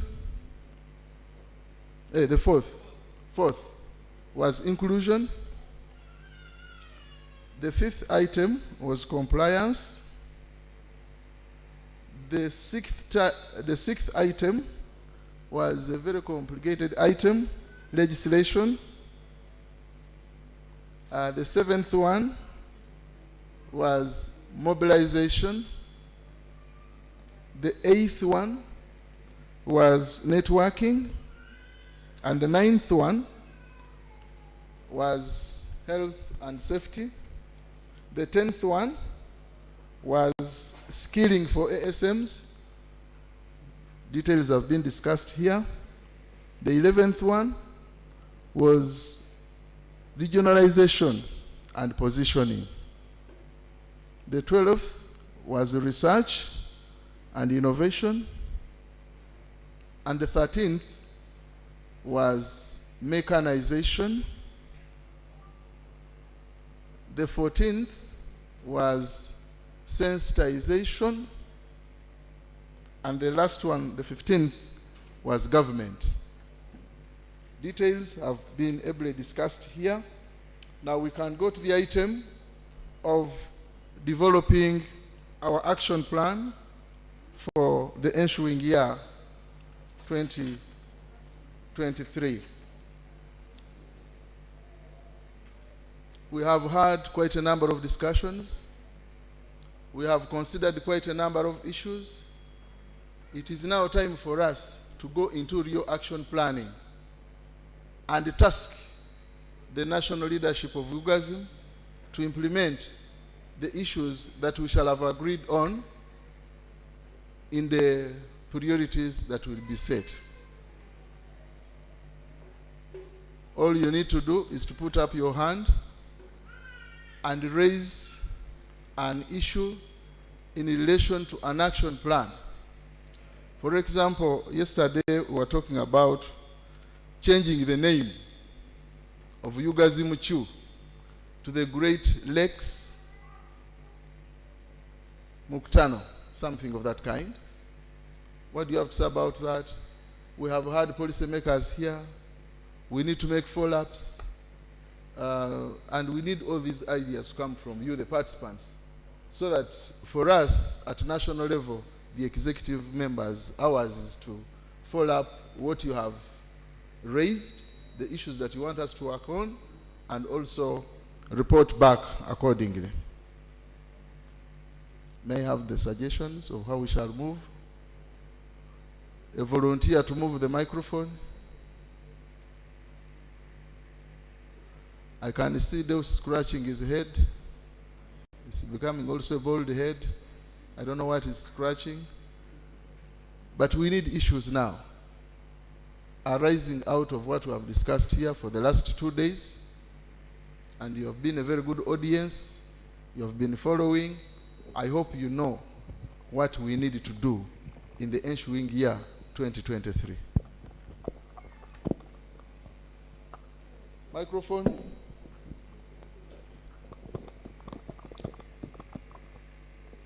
Yes, the other gentleman in a coat, in a suit here. Very smart.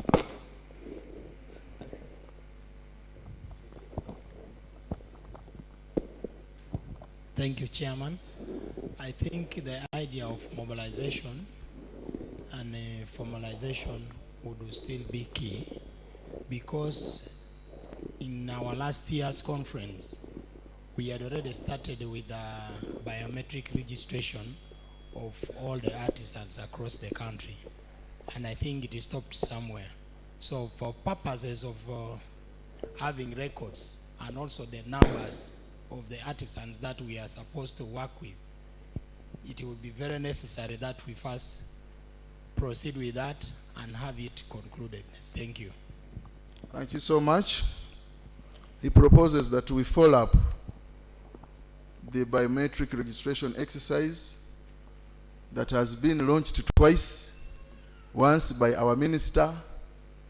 The first time it was launched by our minister. The second time it was launched by the Director Geological Survey and Mines in Gulu last year, and we registered a few, and we hoped by the end of this year we would have registered all the ASMs in the country. This is a very important activity that gives us data for effective planning purposes. They are talking about 31,000 miners, a figure that I don't believe in, but I cannot prove because we don't have data. So we shall follow up with government, Directorate of Geological Survey and Mines. When we come, please don't say we are harassing you. This is something that we feel should be done. And at some point, I had reports were made to the president that the activity was done, but it's not yet done. We are the ones who should say that we were registered. But when you are reporting to the president, sometimes you tell him we have registered the artisanals and small-scale miners when you have only launched.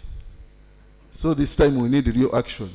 Let's have our ASMs registered by the end of 2023.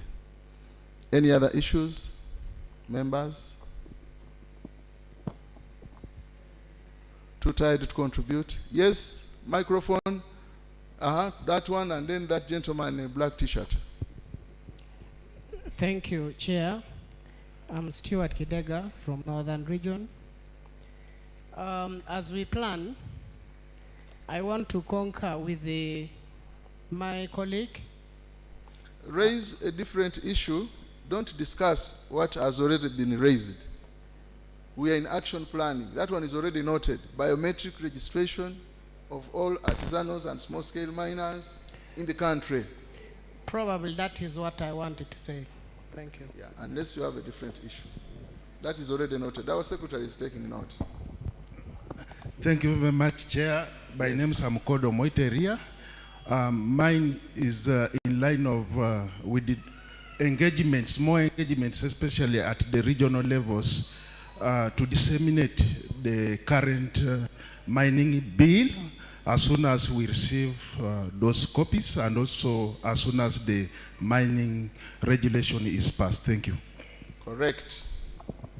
More engagements at regional levels, mainly to disseminate information on the new Minerals and Mining Act and the regulations.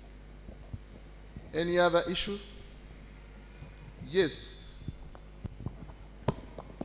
Thank you, Chair. Mine would be formation of our groups into formation of the ASMs into microcredit groups.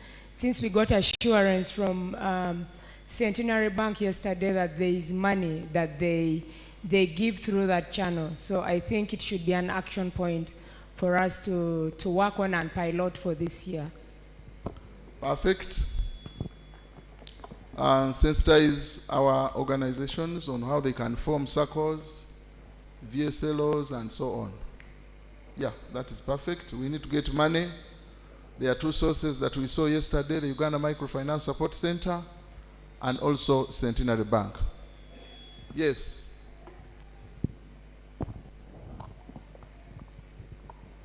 Long Gilbert Pamba from Namaingo.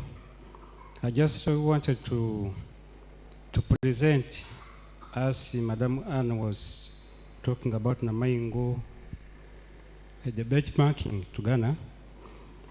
I had a lesson learned which needs also to be put into our planning. Why miners are slowly formalizing is because most of the artisanal miners are working on other people's licenses. And as you know, there's no license to be issued over another license. You seem There to is be need- proposing that there should be dialogue There is initiated between the Directorate of Geological Survey and Mines, the licensees, the licensors, and those that hold rights where artisanals and small-scale miners are operating and yeah. registered. Yes, please. Okay. Another one is about the duration period of the licenses. In Ghana, I learned that allocation license is given a 5-year period. Mr. But here Pamba, in Uganda, we Mr. are given 2 Pamba, years only. listen, Mr. Pamba, from Namayingo, the new law has already addressed your concern.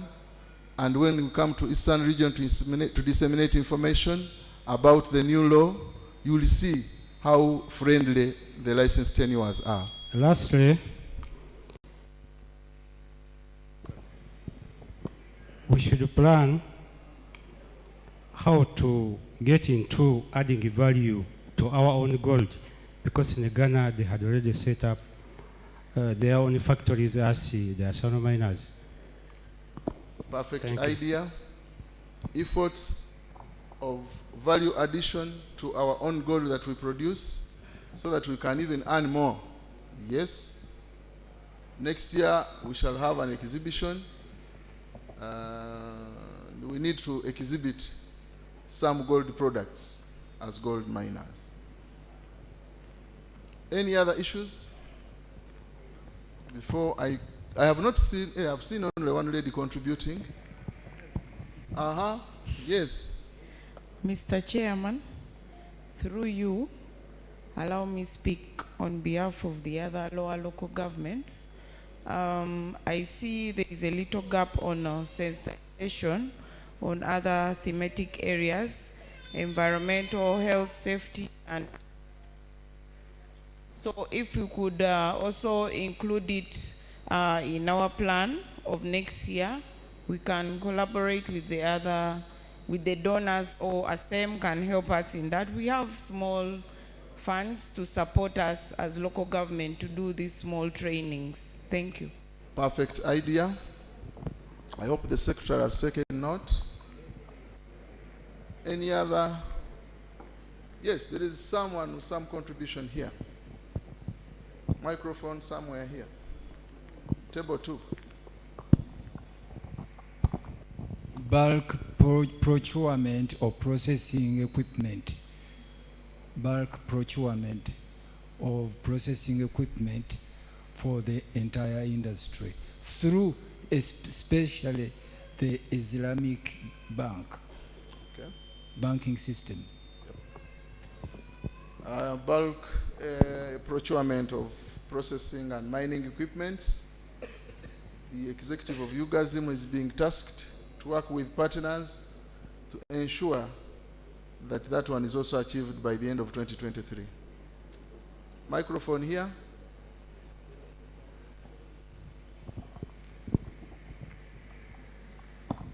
Thank you. Wilson is my name once again.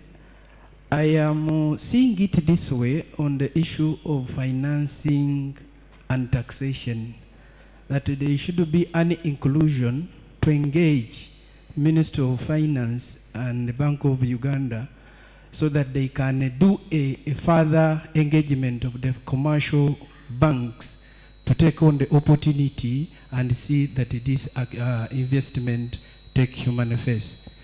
And on the other issue was the issue of taxation, though my sister mentioned it in NEMA, that it would be incumbent also to take it at the same level to appreciate the role of Minister of Finance, how we can engage on the reduction of some of the taxation, because it is the real financial institution, which is really the ministry, which has the powers to see whether there is a reduction or increase of the tax and can put it in Parliament. Thank you. Perfect contribution. Yeah, yesterday we agreed that the initiative to meet the regulators of the finance institutions, Bank of Uganda, Minister of Finance, Minister of Energy, should be followed up to its logical conclusion, so that something perfect comes out, either a policy or a law or the bullion policy like they are proposing, and we see how it works for us. Yes, next, at the back, someone at the back.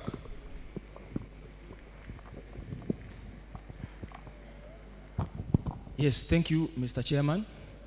Once again, my name is Muganza Ronald. As per the action plan, I would like to emphasize on the skilling, since I'm supposed to, I'm in charge of coordinating skilling for the artisanals. We've seen so many engagements where we are talking about all the very good ideas that have been presented, but I've not heard the element of skilling. We all know that all participants and stakeholders in the industry, most of them are not skilled in this area. So please, let's create a budget. Busitema, as we created the partnership with UGAZIM, you were in that discussion that we had earlier, you were supposed to come up with a formal way or a program through which we should skill the miners. Thank you, Ronnie. Yeah, thank you very much. Skilling programs by Busitema University to our artisanals and small-scale miners across the country is being followed up by the executive of UGAZIM, and it's also being followed up in conjunction with other development partners who wish to support that skilling program. I think we have set timelines with the university. We expect the skilling courses to be out by the end of March, so that we can see how to proceed. And we also have an offer from the university, by the university chancellor, 2 slots for UGAZIM every year of the children of the miners who would wish to take on mining engineering courses at Busitema University. So we shall keep in touch and follow up that. We want to begin this year by giving slots. We shall be giving slots at regional levels. If we get 2 this year, we can allocate 1 slot to Eastern region if there are any parents of the miners who would wish to see their children study mining engineering at Busitema University. Then also give another one to either Western region like that. But we have a slot of 2 students per intake, which is very good for us. Yes, Deus did it.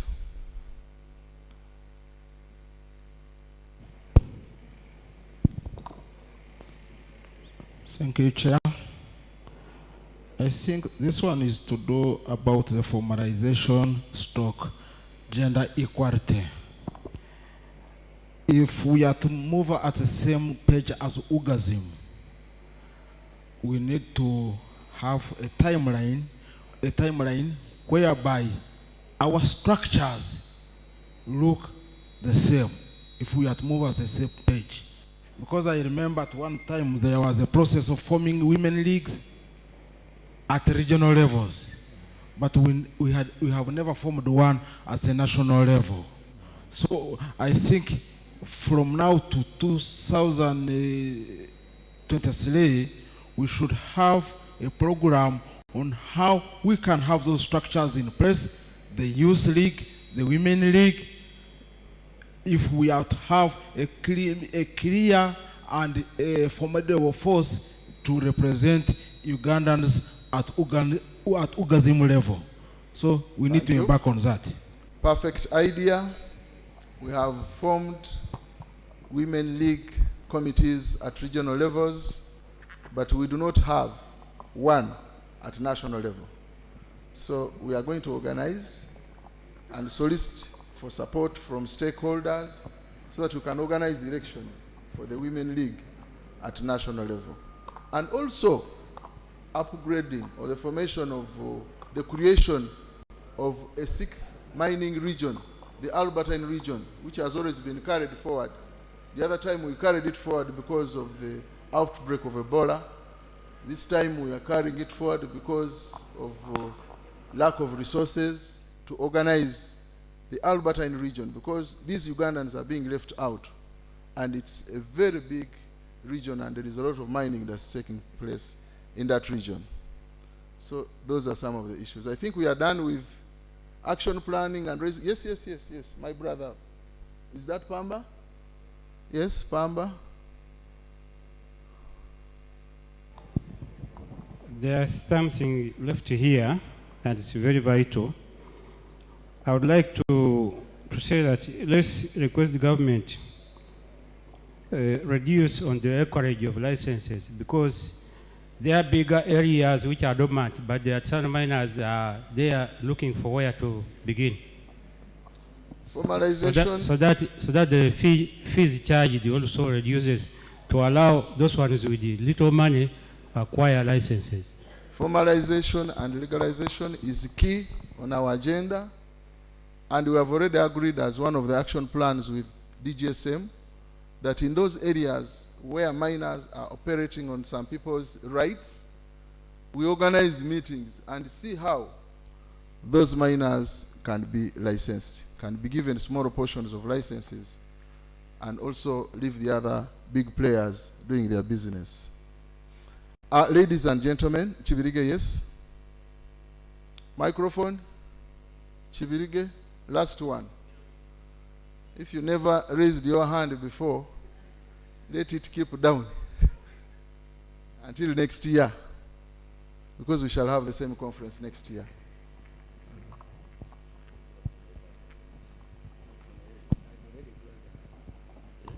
Okay, thank you very much. Sorry, I had forgotten.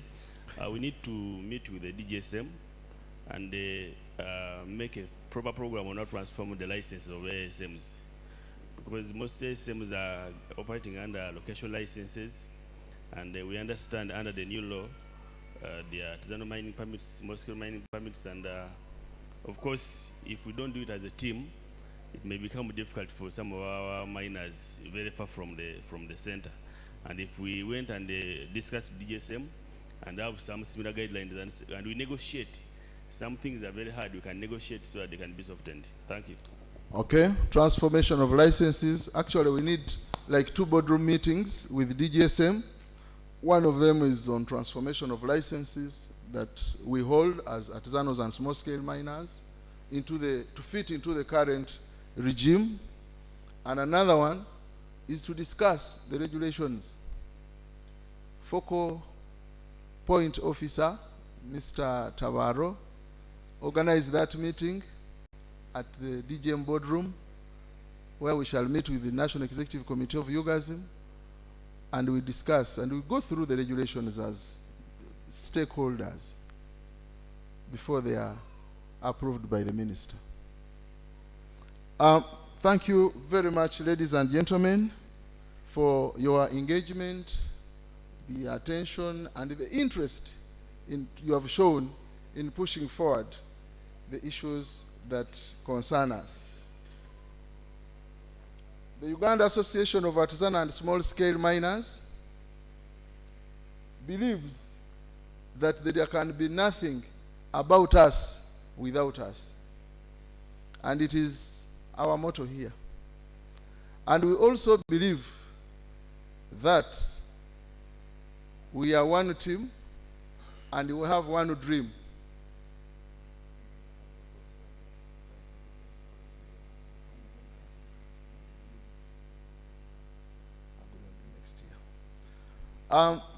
My colleague, Chairperson Eastern Region, is reminding me on an issue that we have not resolved on.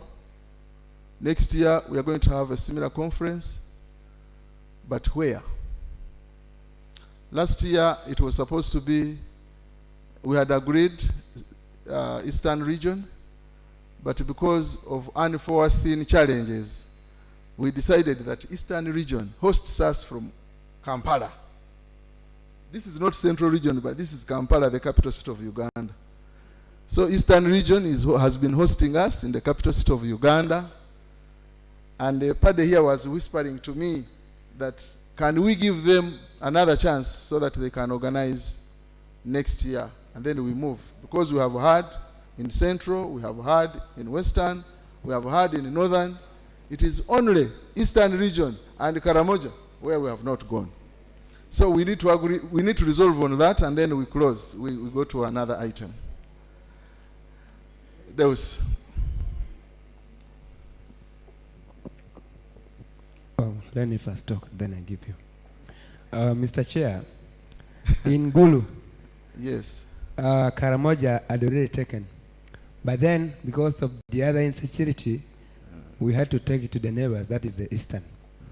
Remember, Karamoja almost won the vote. But it was taken away from them because of the security I remember, issues. but yes. how sure are we that you are secure now?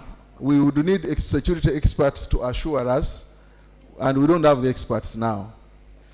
Yes, there was. Thank you, Chair. I would suggest and move that a motion that, because you see, initially, the conference was supposed to go to Karamoja, but because of the prevailing situations by that time, we opted to Eastern Uganda. Yes. And as earlier stated, my chairman yesterday welcomed us from Kampala, capital city. So technically, he hosted us from Kampala, capital city. not in Central. Yeah. Kampala, the capital city of Uganda. And we Yes. thank you very much to host us in, in the capital city, because we can feel the heat of Kampala, capital city. So I move a motion that if it supported, we move to Karamoja. Then these other issues can be discussed as you discussed with Eastern Uganda to host us in where? In Kampala. So the chance should go to Remember, Karamoja. as you raise the motion, next year's conference is going to encompass all the Great Lakes countries, because it's going now, the name is changing from Artisan and Small Scale Mining Q Conference to the Great Lakes Artisanal and Small Scale Miners Mkutano. But Karamoja will host. Either we go to Western Uganda, but Karamoja will host. Chairman, I'm hijacking Yes. the microphone. I'm here to speak for Karamoja. And there are many reasons as to why we should hold it there. Maybe we are insecure because you are avoiding us. Why don't you carry security with you on their back and then we settle? Yes, we are secure because we are here. I have our Mineral Police commandant with me. I think we will tell you that Karamoja is a peaceful place. And then the other thing also, why don't you come and see the wilderness of Karamoja, not in terms of insecurity? Why should we be here not visiting where the minerals are as miners? And that was our initial objective. We go to where mining is taking place, to those regions where mining takes Thank place. you, Chairman. I want to support Mr. Charles, but again, I want to caution members here. Deciding a location is okay, but since we are not the financial partners, official finance partners, the final decision will be made at that time, looking at the basket of resources. So Karamoja involves moving people from the other corner of the country to the other corner. So we need to engage with our partners and know, is it really realistic right now to decide? Number two, when we talk about security, we are not enough to decide about security. Because one of the DGSM members, not only one, about 4 members were killed last year. We are not talking about Karamoja, we are talking about the sensitive issue. You're not going to call any person from DGSM to go to Karamoja. And yet this must involve government and many other what? I would suggest, since West Eastern region is near Karamoja, let them divide a neutral ground between Karamoja and the Eastern, they host that meeting. Thank you very much. Members, I thank all of you who have contributed. But before the decision to host the Eastern in Kampala, such an initiative was not taken by any of us. We were not involved as Easterners to decide that it must be in Kampala. The decision was taken by the funders. But if the decision has been reversed to say who decides where to go, I still hold the mark that it should be held in the eastern region. Where the Deus, we have got Charles, we have got Emmanuel, we were not involved in decision making. Should resources allow the hosting of you people in the eastern region, where you're going to see variety, we have got so many tribes, we have got so much food, we have got so many emperors, we have got all the circumcision functions. Please come to the east and enjoy the east. And then finally, we will also have to make an invitation. I think the question of just sitting here in the room and making decisions, talking, and we don't see what's happening in the board, in the office, please come and we shall make, I will want to request the funders to also have a field tour. And also look at Bustema University. It is in the east, where only the mining is. Please come to the east. Pade, since you have been our host, before you leave, say a word. Ladies and gentlemen, I am going with the excitement and the knowledge that you are coming to the east. I just want to thank you, and mostly thank those who have made all the contributions and put in the money. Because of the financial constraints, they have decided to host us here. But one thing is they have missed the university, the center of excellence in education. Most of us also want to have the children there. See the hospitality that the university will give us. Look at all the beauty in the east. The beautiful girls of Bugisu, Teso, Banyoli, the mines, and the mines in the Bunyoli. Please, I want to thank you from the bottom of my heart for having accepted me to come, for having accepted to have the center. And please, God bless, we'll meet in the east. Thank you very much. I will not have another opportunity to welcome you. Come to the eastern Uganda. Thank you, members. Thank you so much, Uncle Pade. That is Uncle Pade. And by consensus, I saw everybody smiling and nodding and clapping. It means next year, the Eastern team will still host us. Other issues will be discussed later. That is by consensus. Finally, I'm now going to invite our chief partner, chief financier for this year's conference, the country director who is here with us, to come and officially close this engagement. And after her closing remarks, Chris will come back on the microphone and make administrative announcements, and then we shall go for lunch. Merry Christmas, members, and Happy New Year. Madam Felicity Achan, Country Manager, Solidaridad, you are most welcome, and I request you to officially close this engagement. Thank you so much. Thank you, too.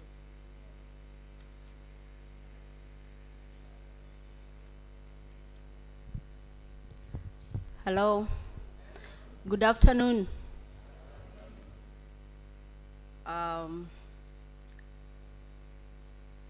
Our government officials who are here, State Minister for Minerals in his absentia, our government representative who are supporting us, NEMA, the DGSM, Planet Goal, members of Parliament who are present,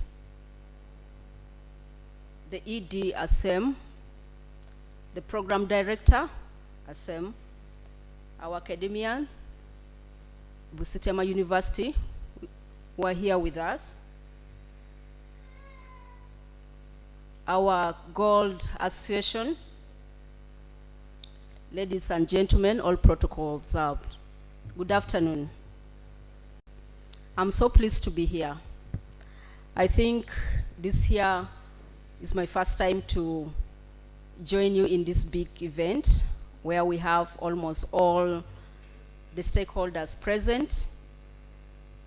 I apologize. Yesterday I had a commitment. I couldn't be here. Had a similar engagement with our other partner in the Reclaim Sustainability Fruits and Vegetable at Fairway. By the interactions and the discussions that I've been listening to, I'm happy, and I believe the 2 days has not gone to waste. I'm seeing the inclusiveness in the forum, in the membership that is here. Particularly, I'm very happy that the women are well represented. In most of our forums, I'm not a miner, I'm a farmer. In most of our forums as farmers, the men dominate, but I'm surprised that in this forum, we are almost, well represented. And that is a very good leeway to us. We always say we are the backbone of our country. I would also like to thank our organizer, our partner in Reclaim Sustainability, Chris and your team. Our gold man, Joshua, we call him our gold man. He's our senior gold man in Solidaridad. Joshua, thank you for your tireless effort to work with the partners to make this happen. We have sat since morning and I wouldn't want to waste our time. I just have few appeals to make. First of all, to our mother association, that please let's bring more miners on board. I was pleased to hear when you were doing the next future plan, you talked of bringing many more people on board. You talked of formalization. When we talk of business and you don't talk of formalization, I don't think we shall be having a comparative advantage with other people. The only way for us to develop and move forward is to be formal, not to run away from the reality. And when you are formal, you can talk with authority and with no shame and with no shy, and you'll do whatever you want to do. So I'm pleased that you are going forward to bring in more people, to do registration, to ensure that next year, when we're in Karamoja or when we're at Busitema University, I don't know where people are going to choose, but we also bring other new people on board. And also to the government representatives that are here. We have been talking about the policies, the bills, the framework, and all that governs our mining sector. It's very key that we have this very clear and we support the miners, the civil society organizations who are trying to make effort to ensure that the voices of the small-scale miners are heard. And without these policies and laws and regulations being enforced in the right way, it's going to be very difficult for us to achieve this. So we pledge to work with the government, our partners, and the group of miners to ensure that we enforce this and we have a sustainable mining sector in Uganda and beyond.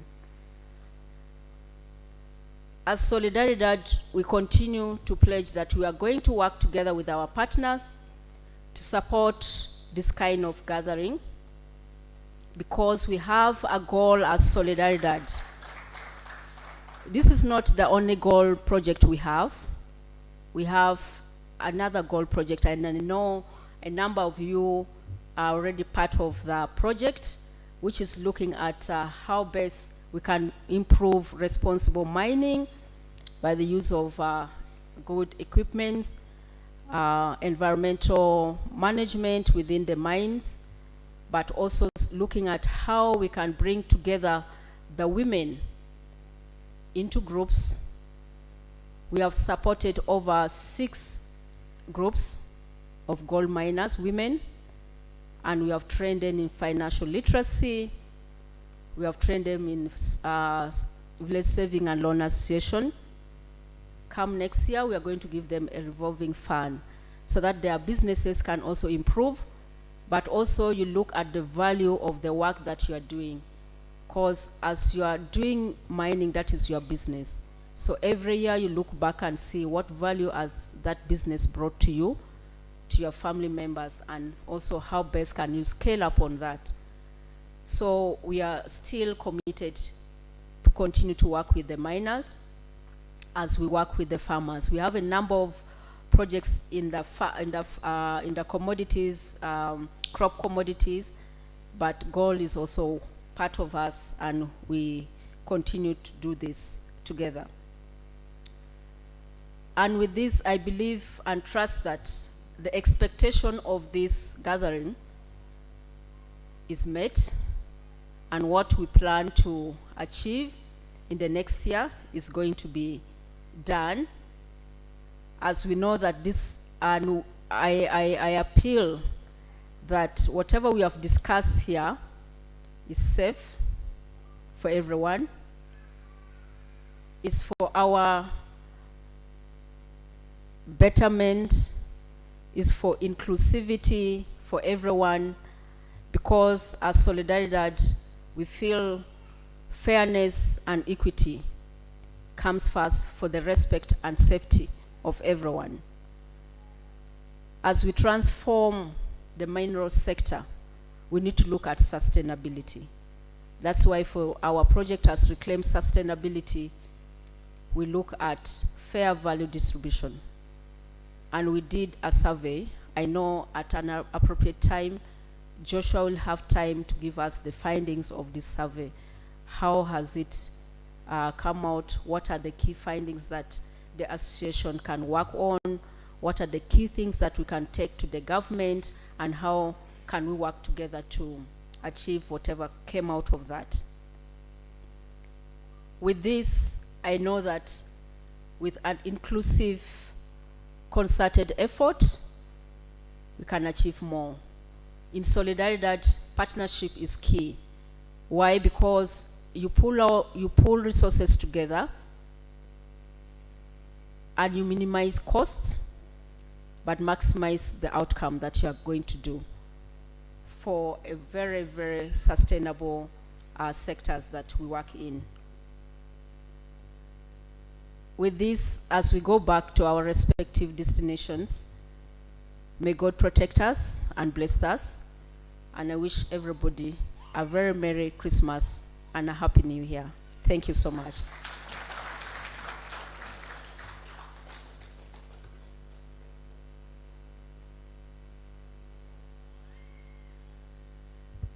Thank you.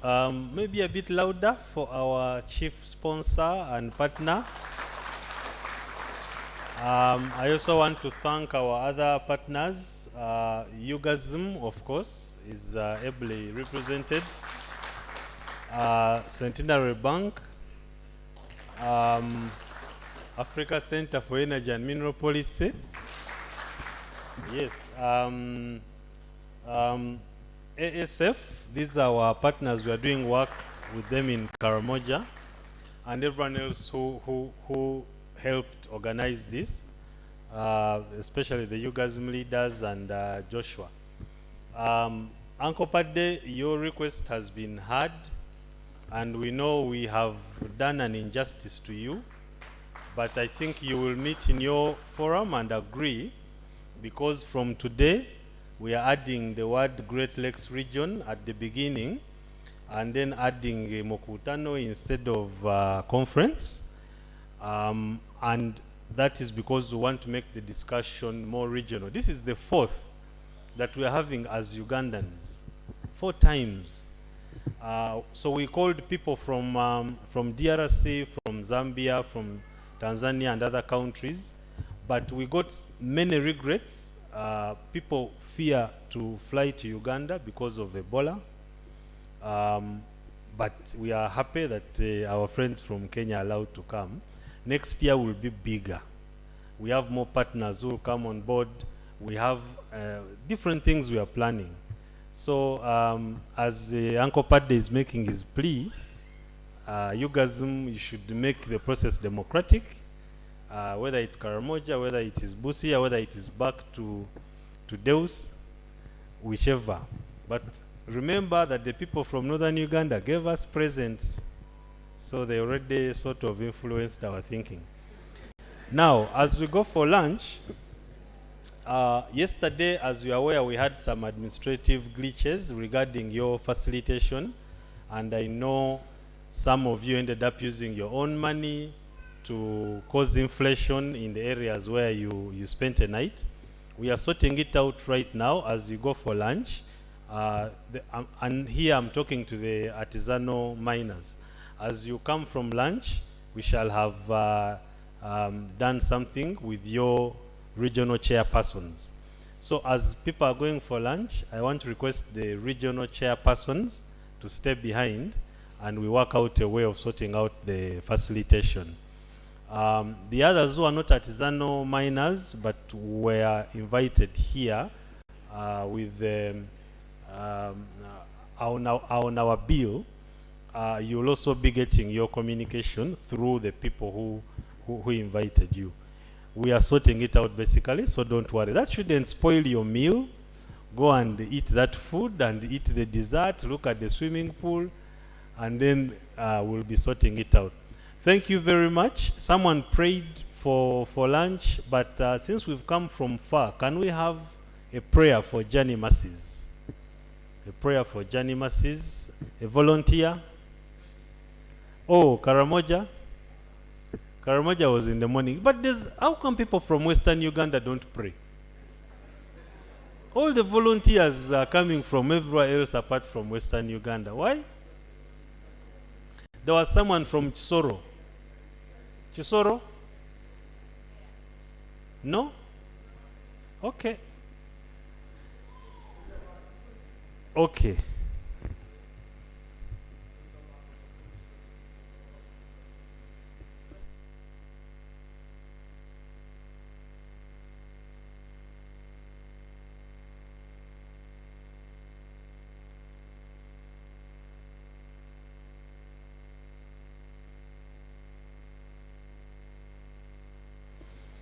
Thank you. Bon appetit, safe journey back. You'll be getting the communication on your facilitation. Thank you. Regional chairpersons, can we meet on this table?